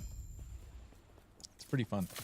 I almost played the last big update titled Gloom Rot, which opened up a whole new map and new endgame crap. I ended up not doing it because you had to fully start over. I was like, oh, I don't want to start over, so I ended up not playing it.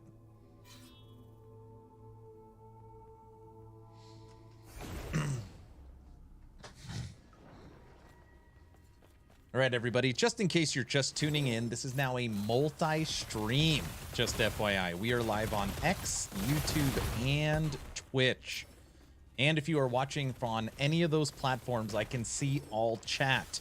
So if you have any questions or want to chit-chat on any platform, I can see it.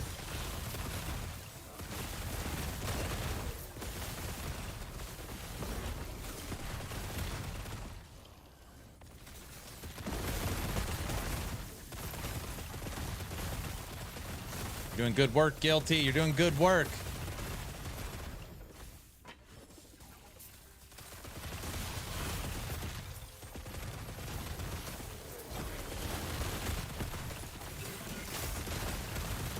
You didn't know I had these Ring of Shields, did ya? I think they might have known.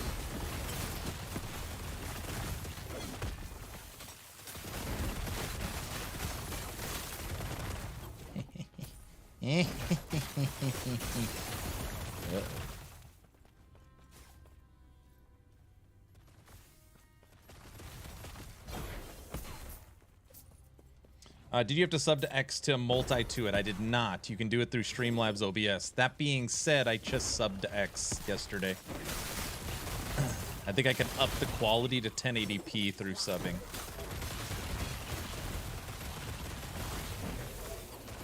I want to play Ark again. Really?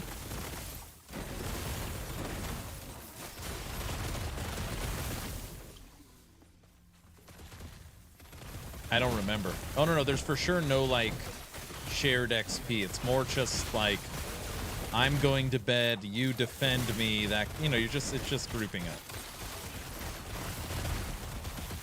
It is this huge map. And on the map, you can literally place your castle anywhere. So, you know, you just clear out some trees. So you try and, like, hide where you're at. Normally, new people always put their castle right off the road. Those are the best ones. That's the best. No, I mean in LE. Oh, yeah, LE, it's shared experience. That's why I've almost gotten 7 levels. Well, it's not shared experience. I'm getting the experience of all these enemies dying. And I'm a low level.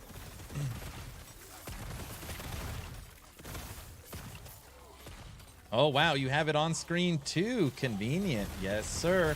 Yesterday, it took me 3 test streams to get everything working correctly. But technically, if you were on YouTube, Twitch, or X, I will see all chat, and all chat will come through the same box on screen. So everybody always knows who's chatting and talking. Took frickin' forever, but it worked out great.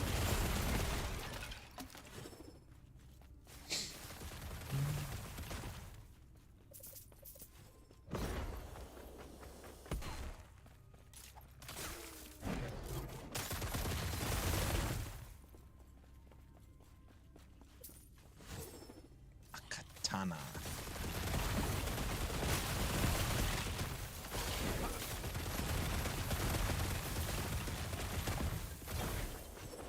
Forge Guard's going wild. I have to update the stream title now that we're on Forge Guard too. I control you from 3 different areas now. That's right.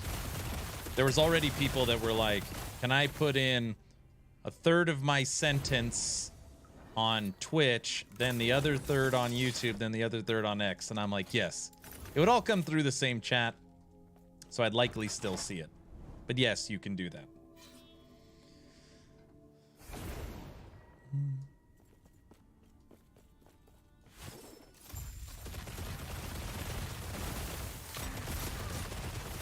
Get him, Guilty. Get him.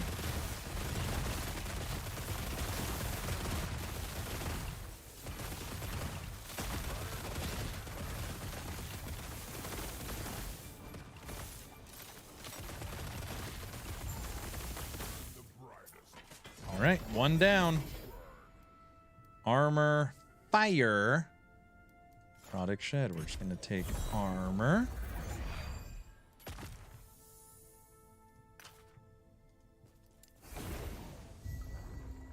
And we're running to the next one. Ah, YouTube is delayed. Rip. We were doing tests yesterday and YouTube was coming through quick. It was #1. I don't know how it works or why. Is it smooth on YouTube? Like as far as the quality?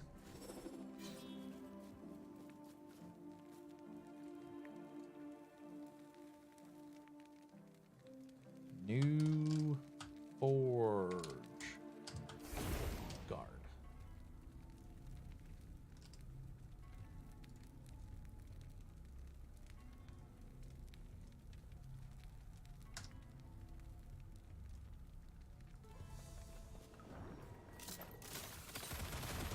It's a little delayed on YouTube versus Twitch.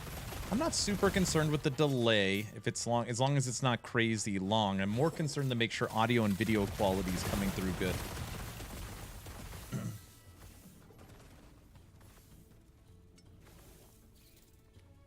Yeah, YouTube streaming quality wise, it's the best. At least it should be. I set it to ultra low latency. Blah, poison was on the ground.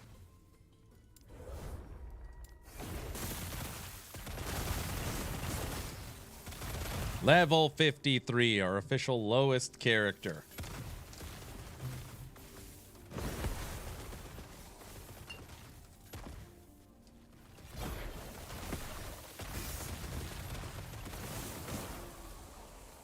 Get ice.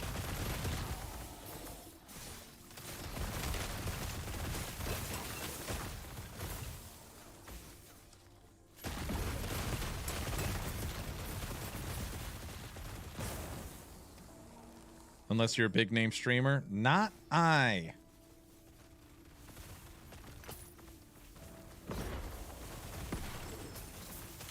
Getting a little bit of lag.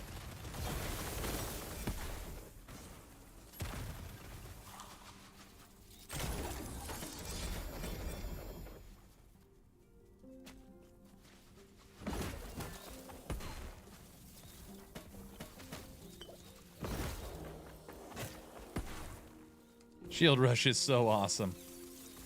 No, stop lagging. Oh, crap.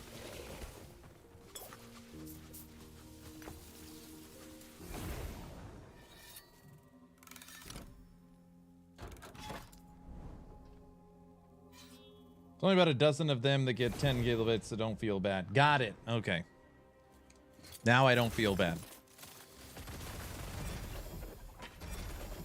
Necrotic.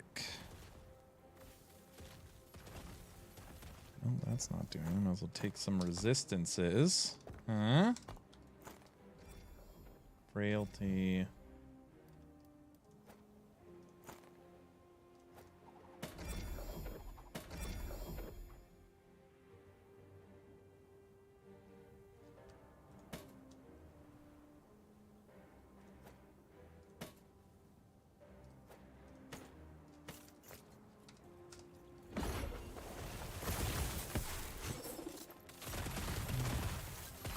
Amp, you still been streaming every night?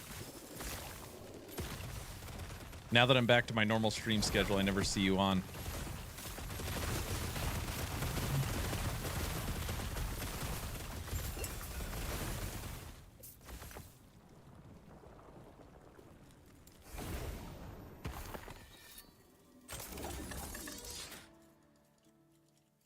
I've been sick the last few days. I see. Hope you're feeling better.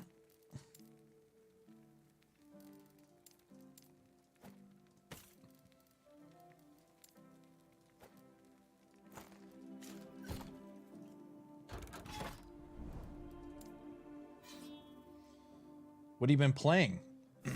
PoE?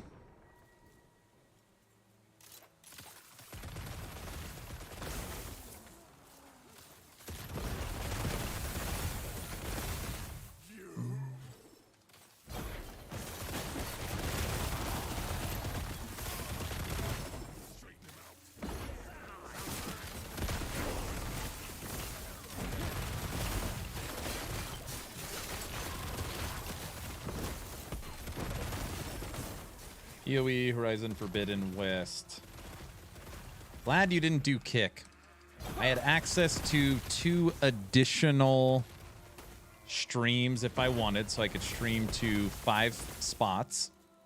The other 2 options are TikTok.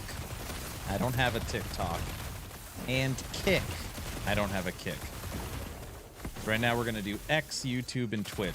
I think that's enough to manage for now. If I go any more, I'd likely have to go through restream based upon the resources to do 5. I don't want to deal with it.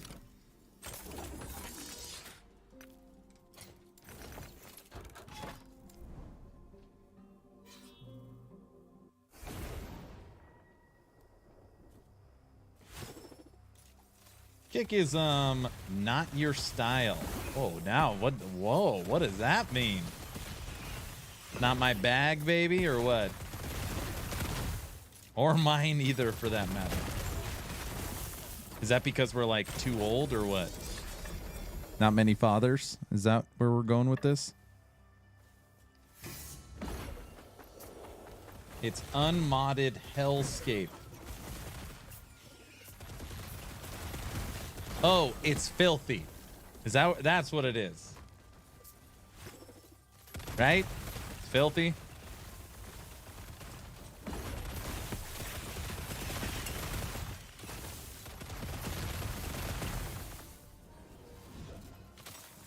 Your chat would need to be modded. I see.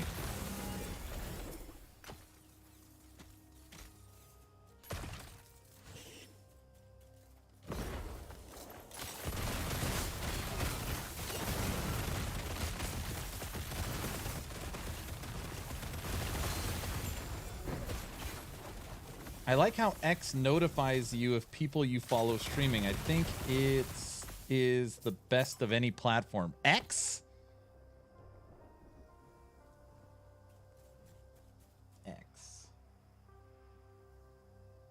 I don't know how. Right now it shows X 38 views. I don't know if that's 38 people have clicked on it or if 38 people are actively watching. I have no idea. Like,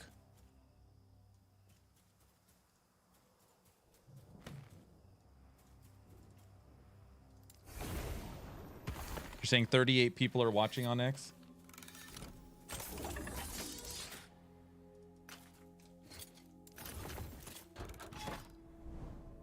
That was how Elon set it up. Oh, well, I'm glad I went that route. I would imagine that would be viewers right now. I would think so too. The wording is just weird. It says 38 views with an S, not viewers. See what I'm saying? It doesn't say 38 viewers. It says 38 views. I don't know.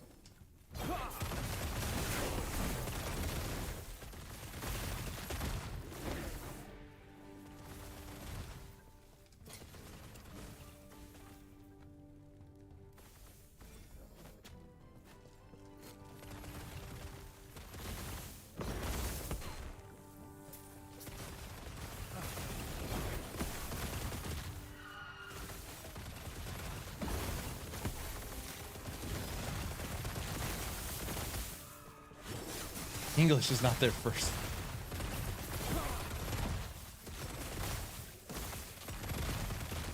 Oh, it's 39. Maybe it recognizes me. Did you just jump on? I actually don't think it's active viewers, just to be clear. I'm going to sell myself short here because the number never goes up. It only goes up. It never goes down. So I think 39 different people have clicked on the stream during its entirety. I think that's what it is. I don't think it's 39 active people. If I'm going to guess, that's what it should. But I don't know. I think it counts views like impressions and impressions of how people saw it in their feed, not live count. That's an interesting thought.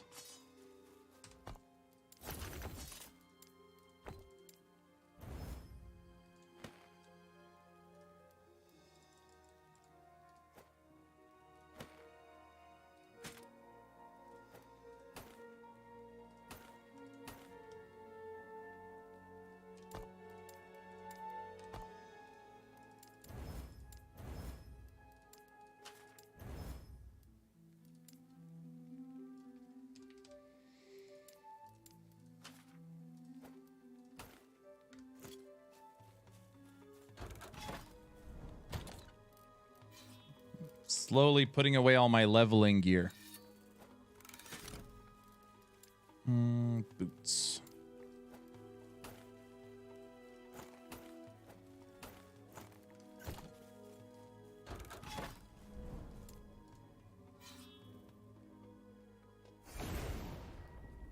Now I just joined again. Discord.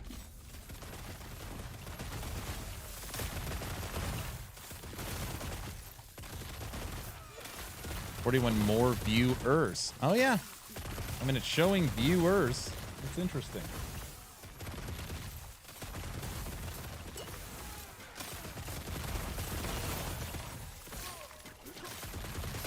Yeah, my account is currently under review for my X blue check mark.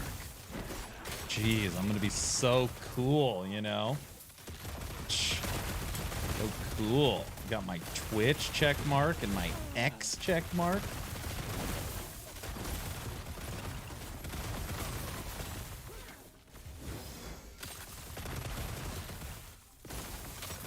Aaron, I think it was yesterday you said you ate a Fit Crunch. What flavor do you got? Hold on, let me finish this run and then I'll grab one. Now, one thing I will tell you, and again, I don't even know why we're talking, it's like, who cares?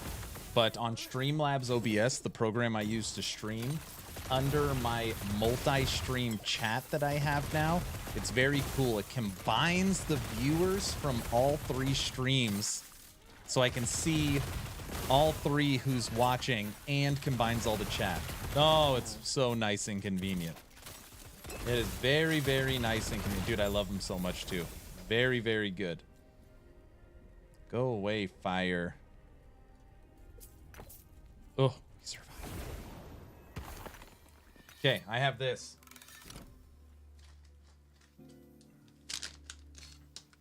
Chocolate peanut butter. Chocolate peanut butter.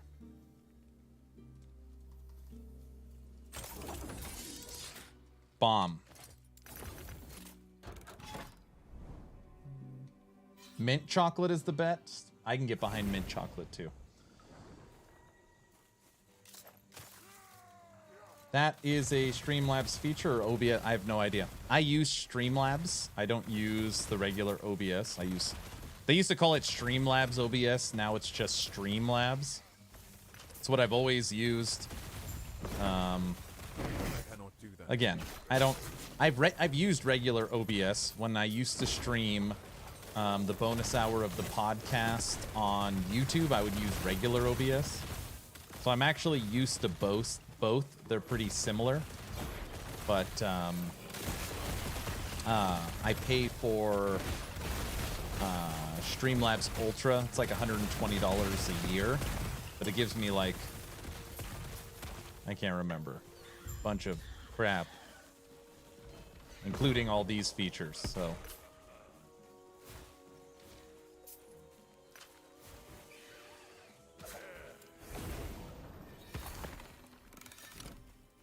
Dude, we've already gotten almost 11 levels. Almost 11 levels. Linda, listen. Physical damage.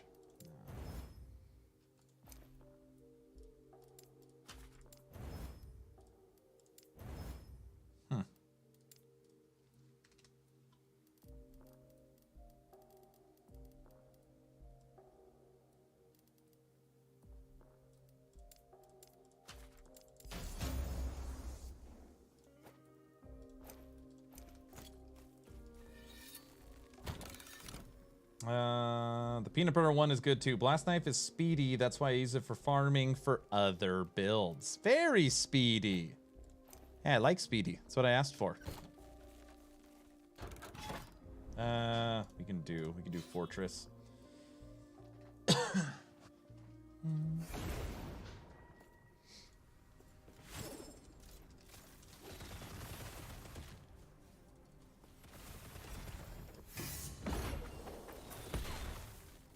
What I like about getting power leveled is literally I just try and hang out in the background and look at purple items. It's more of a running simulator, you know?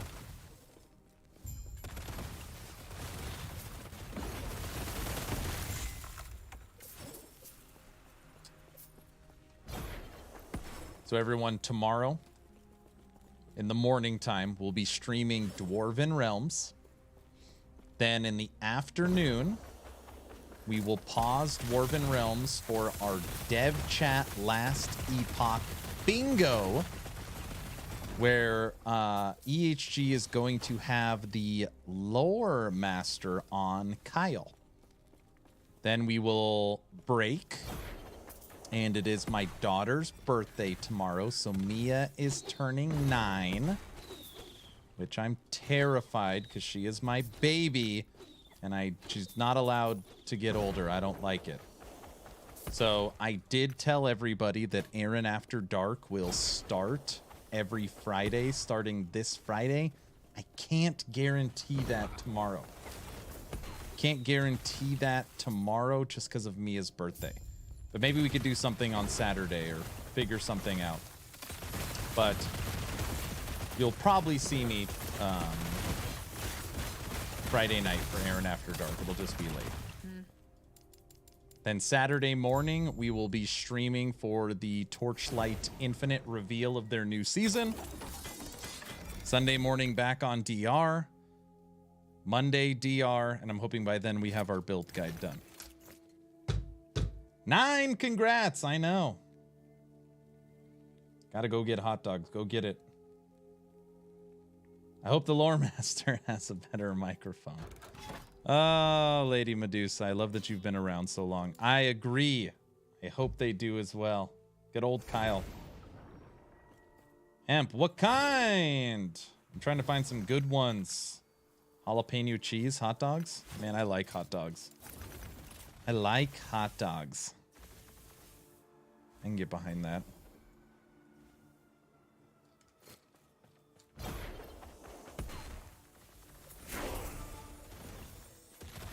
Okay, so far we have gotten 11 levels. 11.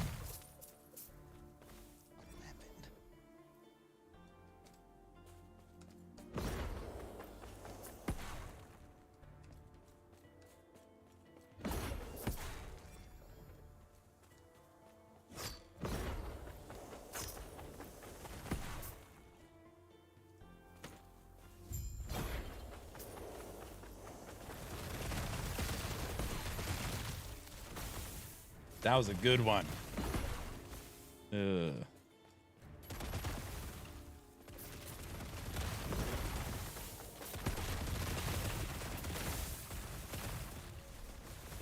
Swim away.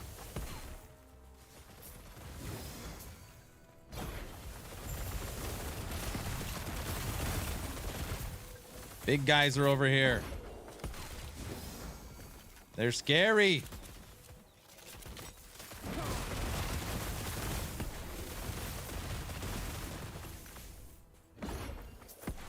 Nice job.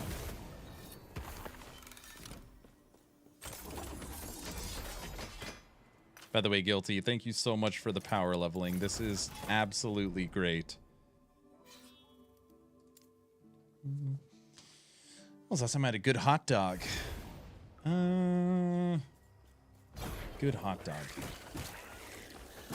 My mom makes these things. She calls them Prano Puffs. It's basically just a hot dog cut down the middle with a little bit of cheese and pickle, and she wraps it in dough and bakes them. Oh my gosh, they're so freaking good. I have no idea what type of hot dog's in there, but I could tell you it is tasty.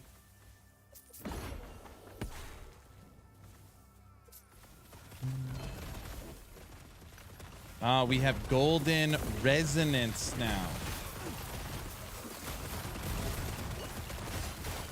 Sounds amazing. It is amazing. I'm gonna go on a limb and guess it's not the best or most healthy for you, though.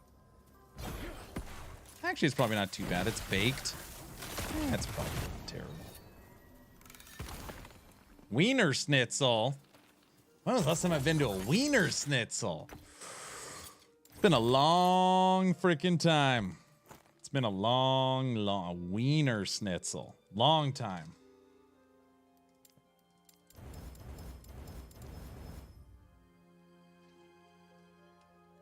Look at that.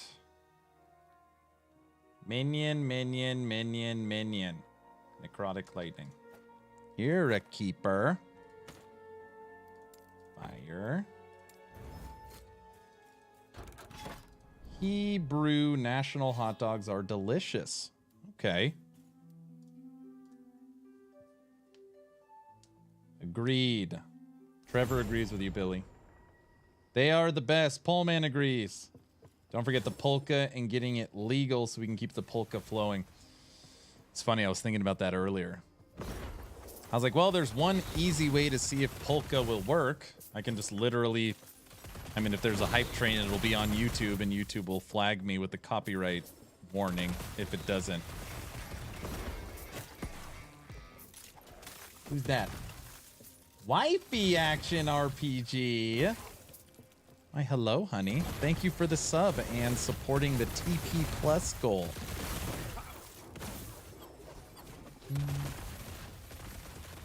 That's my boo.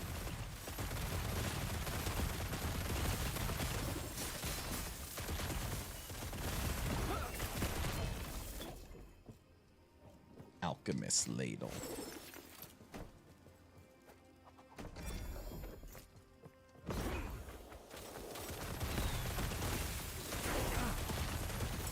Level 58. We've now gotten 12 levels.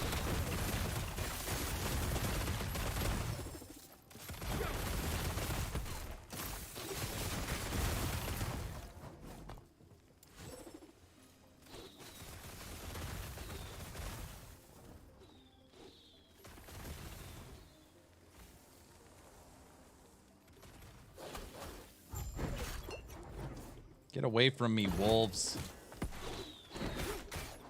Being a husband and a father is the best. Action RPG. Oh, it is the best.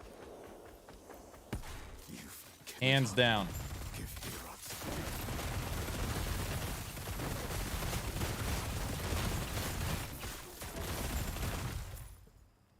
I got a couple hits in there.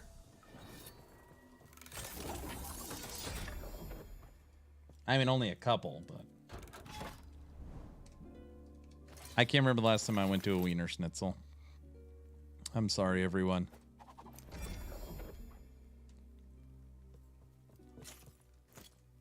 It eludes me. We need 114 stability. 114. I'm looking for experience books, and there is none. Big W for the Schnitzel last week. Mm-hmm.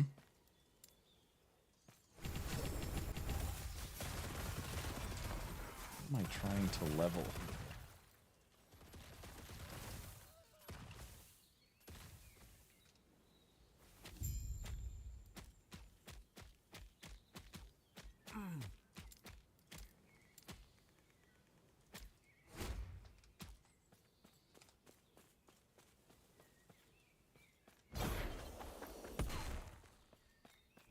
I'm coming. What's cool about getting power leveled right here is this is like the perfect point, holy moly, that if I was by myself, I could at least start the first mono alone now. So I could start progression if I needed it, or if I needed to. Try and keep up, Guilty. Jeez. So ridiculous how fast Shield Rush is.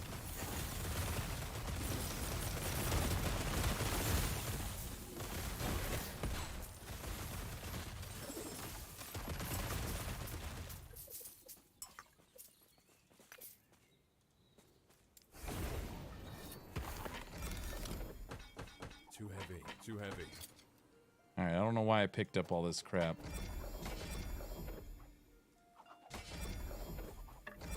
21 to parry? Tier 7 parry. Huh. That's interesting. What can it go to? 22%.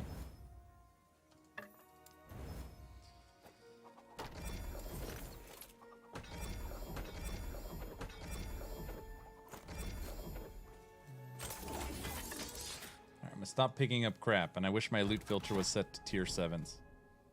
79 more.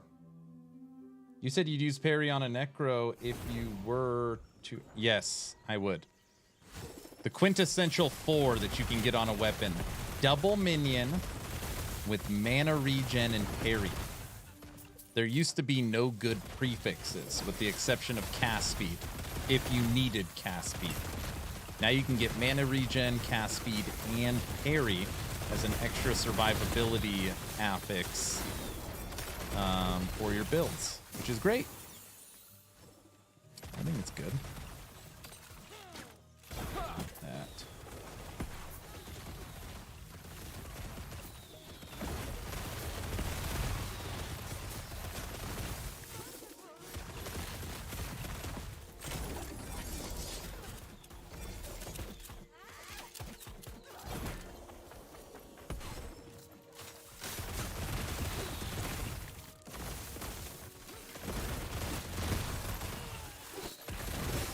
Good day, Mr. Aaron. How are you and the family? Doing great. What's up, Full Throttle? Everything's going good. First multi-stream has been awesome. And tomorrow is Mia, my 8-year-old, soon to be 9-year-old's birthday. Which, by the way, just to be clear, makes me sad when it's her birthday. I don't like she's getting so big. She's my little baby.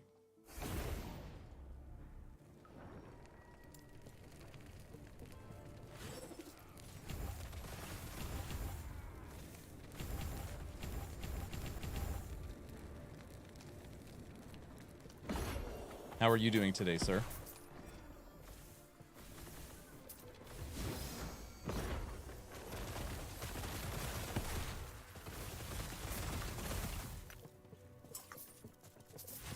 What time is it? A little after 5. All right.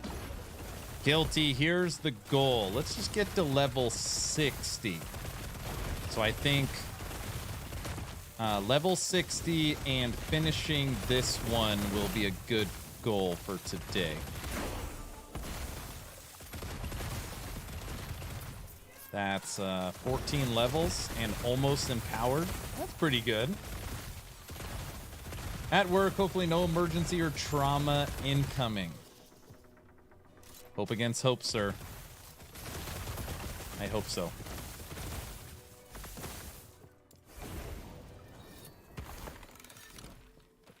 No trauma.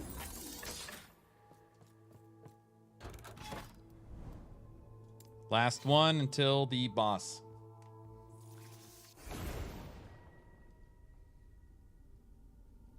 Sounds good. Almost dinner time for me and my family. Alrighty, sir.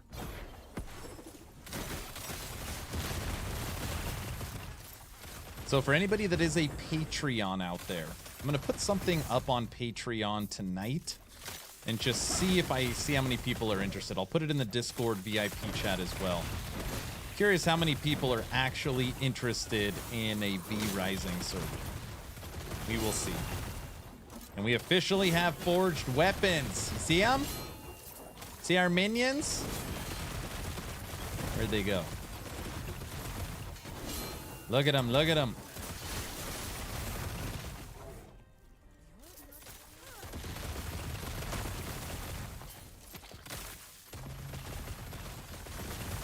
Do we know when it's reset? Wait, is your question, when is cycle 2 for last Epoch? Is that your question?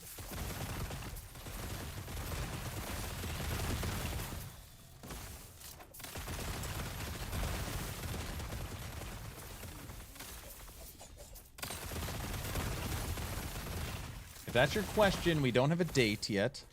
That being said, they said between 3 and 4 months. Between 3 and 4 months. That puts us mid-June to early July.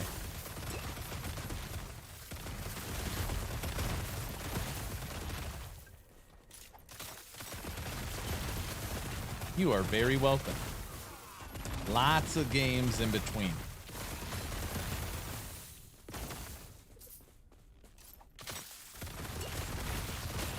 It was such good experience.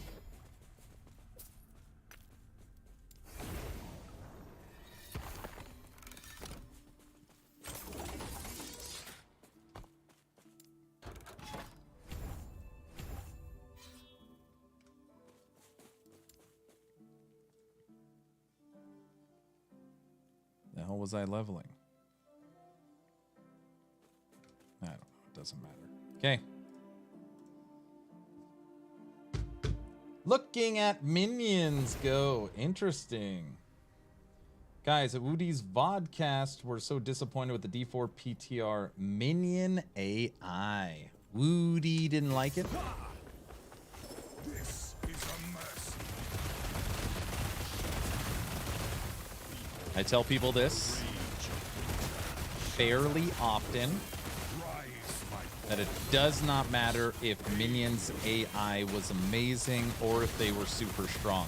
I personally hate how the class functions.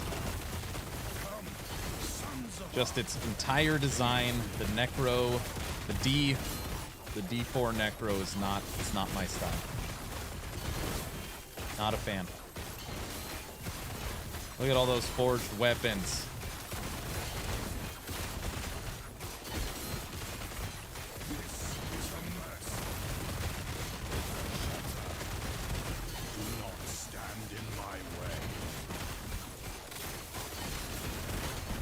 Oh, come on.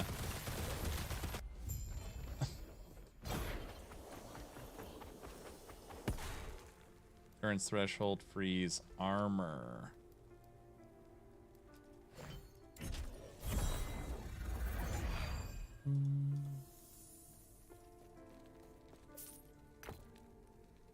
Okay. Let's go to the last one, get level 60, and we are out of here.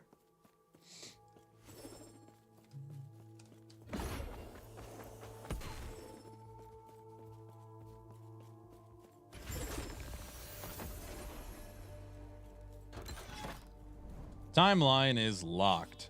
Hate it when it does that. You got to start it. Rax didn't like AI, and neither did Macro.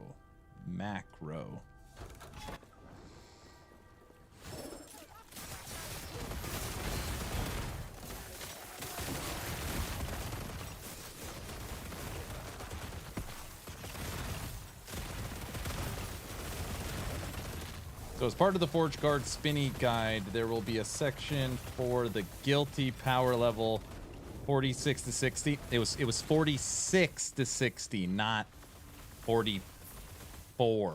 Jeez. Solid 14 levels. Yeah, I'll make sure I add that in there. I'll make sure I add that in there.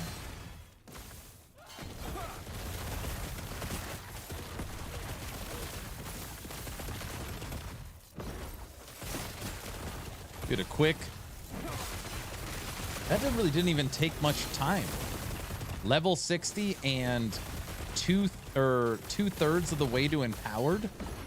Super fast. See, that's why when you talk about I need all these, I need ways to level my alts, you just the best way is phone a friend. Just gotta play phone a friend.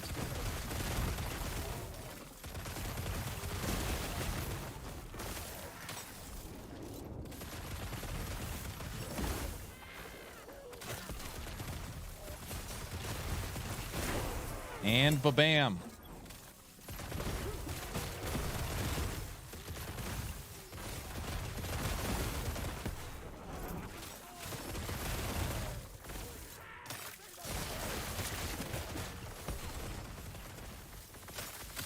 Phone a friend or guilt trip guilty into power leveling you. No. I asked a very simple question. Does anybody want to power level me? And a couple people jumped forward. That was it. I think. All right, guilty. Thank you so much, sir. I appreciate it. Here. You get here's a gift. Garbage. Congratulate. I just got it. You're going to love it. You're going to love it. No guilt trip. I wanted to. It's fun, and I get to play with my favorite streamer. Woohoo! Thank you so much, sir. Thank you. Hey, I know that Weaver's Will is going to roll a tier 7 for you. It's going to be great. It's going to be great. I don't know what I'm doing in the passives. I don't know what I'm doing here other than I want forged weapons.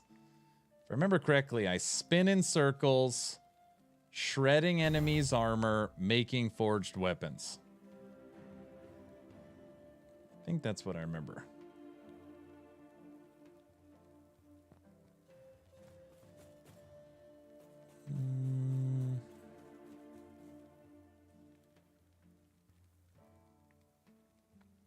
While spinning, you have additional block. We don't care about anything echoing. Speed is nice.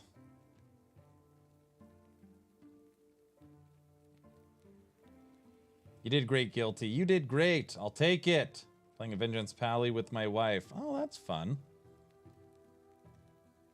While spinning, you gain mana every 3 seconds while wielding a two-handed weapon.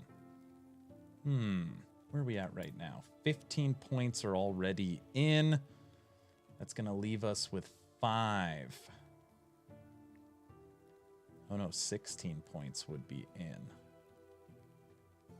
Wonder how I'm going to do this. After spinning for 2 seconds, you will do War Slash upon spinning that deals multiple damage on it. Nope, we don't care about that.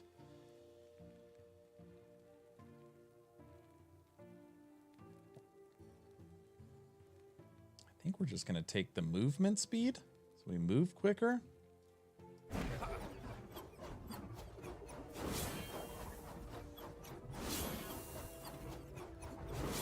Look at our fire swords. Basically, we can have 3 of them up.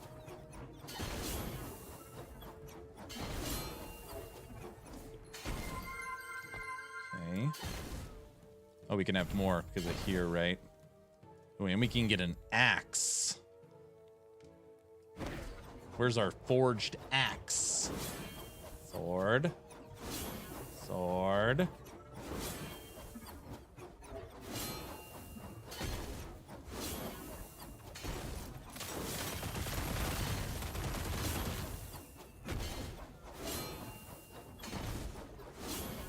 I don't see an axe.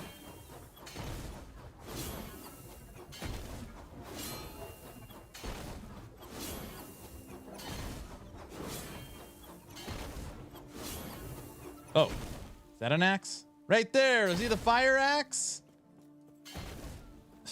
What the hell's the axe do again?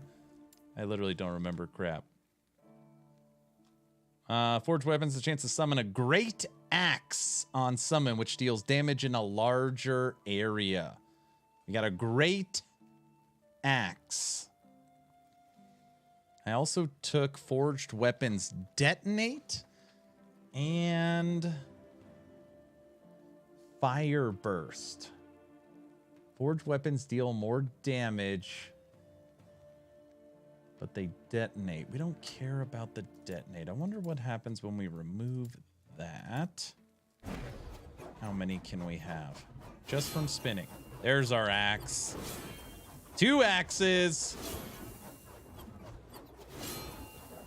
4, 5, 6, 7, 8, 9, 10, 11, 12, 12. The maximum weapons is 12.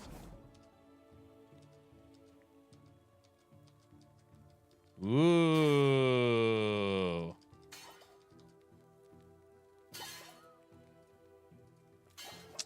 Dude, we're going to make Forge Guard great. Damn, you see how they dance? Huh? Forged Strike has a higher chance to summon forged weapons. Ooh. Forged. Forged weapons no longer move or attack, but generate ward when you are near them. No. Forged Strike has increased cooldown recovery speed. The attack speed bonus is applied to forged weapons. Forged Strike and forged weapons deal more damage multiplicative. Applies to forged weapons. Forged Strike and forged weapons hit deal in a larger area. Improved Forged Strike base crit chance, and its hit inflicts bleeding on hit. But your maximum amount of forged weapons is halved. Okay, we most definitely want... Where are we at right now? Forged weapons. Okay, we want... No, we're going to take attack speed, then multiplicative. That's 4 points left. So 2 will go there, and that'll give us 2. Forged. Forged Strike and forged weapons hit in a larger area. You are granted ward when Forged Strike summons forged weapons. No.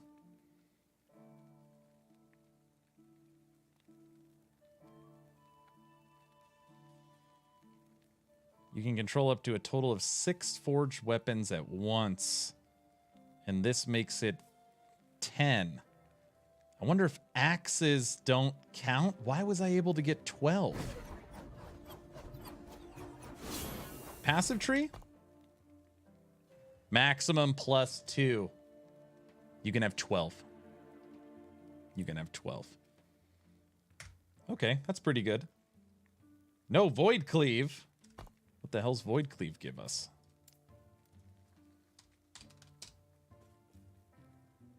I don't see anything for forged weapons. Wait, why would I want Void Cleave?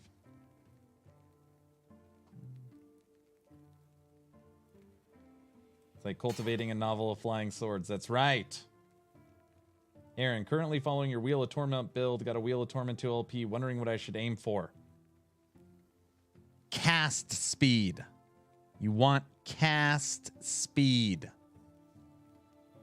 And then you can get lots of stuff. You get damage over time. You can get necrotic damage. You could get necrotic penetration. You can get even crit multiplier. Minions. Wait. Void base converted to fire.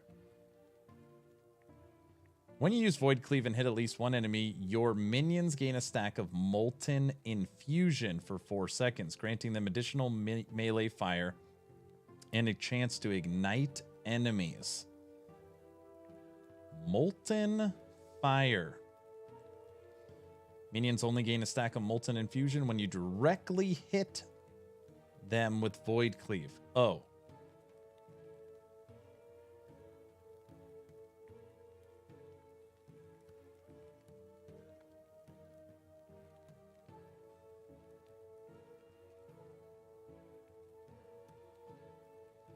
So I would Void Cleave on my own minions. 1, 2, 7, 8.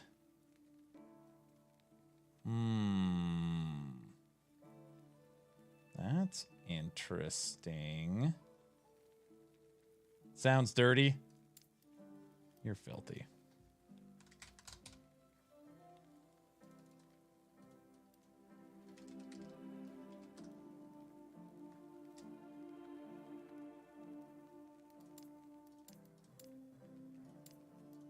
That is a great tip.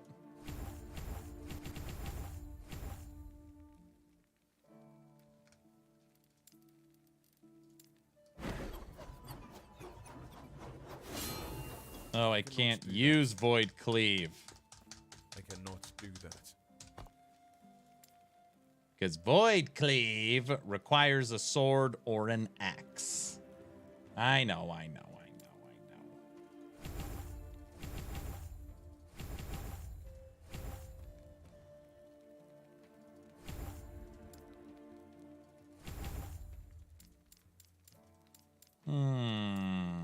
Warpath to make the damn weapons. Forge Strike to boost the damn weapons. Movement speed, armor, buff the minions. Okay. Would have to abandon shield rush since you're not going void. I don't know what I'm going to do. Technically, what I would probably do is make Void Cleave a movement skill, right? This would be our movement skill is Void Cleave, and by doing that, you hit your minions. So you're moving, you're buffing your minions, and you're warpathing? So then I wouldn't need that. Which then frees up... Yes, sir. I know, that's what I was looking at. Ring of Shields. Stupid Ring of Shields. The skill blows.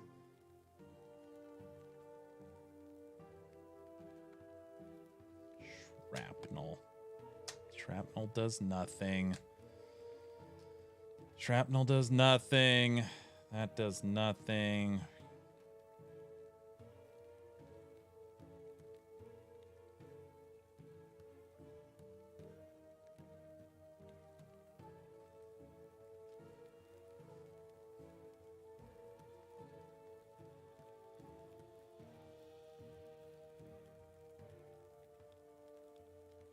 Just take it as a meat shield. Make Healing Hands your movement skill. I wasn't a huge fan of Healing Hands movement skill. And Healing Hands won't trigger off Warpath. I'm not sure. I don't think this is going to be I don't think so.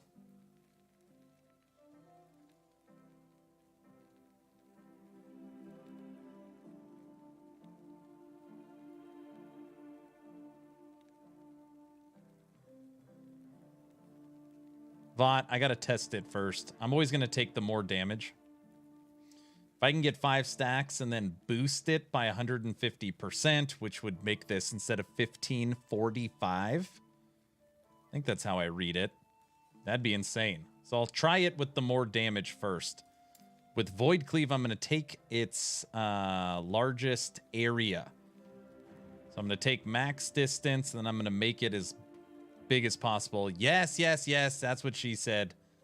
And we'll see if I could hit the minions.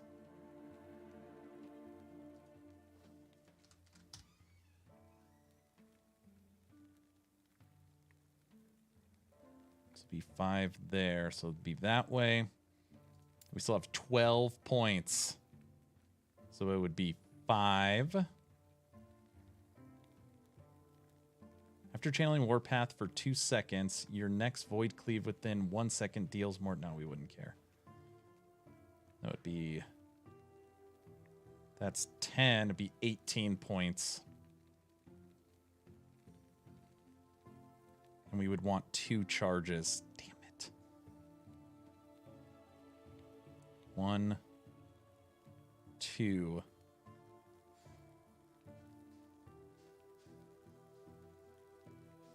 Yeah, we would take 1 charge.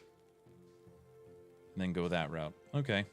That's figured out. This one, we're just going to take the base and snag the sword, since we're going to be using a sword. You're figured out. You're figured out. And you, I haven't even looked at. Okay, sweet. They'll be right on top of you. Shouldn't be too much of an issue. That's kind of my thought. But again, we will test it first. Okay. All right, multi-streaming day 1. It's totally worked out. YouTube must not come through very well. I think it comes through fine. Thank you for the Frostbreaking Guide. Really loving it. You are very, very welcome.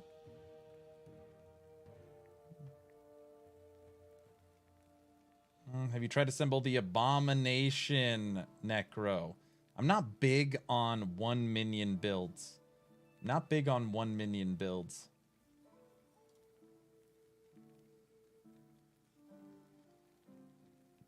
All right, who do we want to go say hi to? Let's go say hi to Dat Mods. We like Dat Mods. He came by the subathon and supported us then. So I think that will be great. Okay, everybody.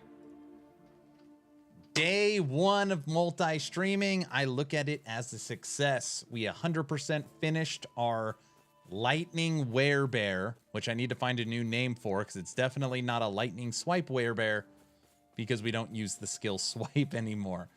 Guilty. I can't focus with you running in circles around me. Thank you all for coming and hanging out. Look at him. He just can't help himself. We finished our Lightning Swipe Werebear. We got to get 14 levels on our Forge Guard, almost unlocking Empowered. Guilty, thank you for the power leveling. And we got to check out some No Rest for the Wicked from Mr. Riker. Thank you all so much. We have streamed for 6 hours today. Tomorrow morning, we'll be back with Dwarven Realms Season 22, and we'll be playing Last Epoch Dev Chat Bingo with Mike and the Lore Master Kyle. Tomorrow is my 8-year-old's, or I guess I should say 9-year-old's birthday. So I don't know if Aaron After Dark will be happening tomorrow night, but it likely will. It'll probably just be a little bit later in the night. I'm done. If you need anything, hit me up on Discord. What a fantastic day. You're all awesome. Bye.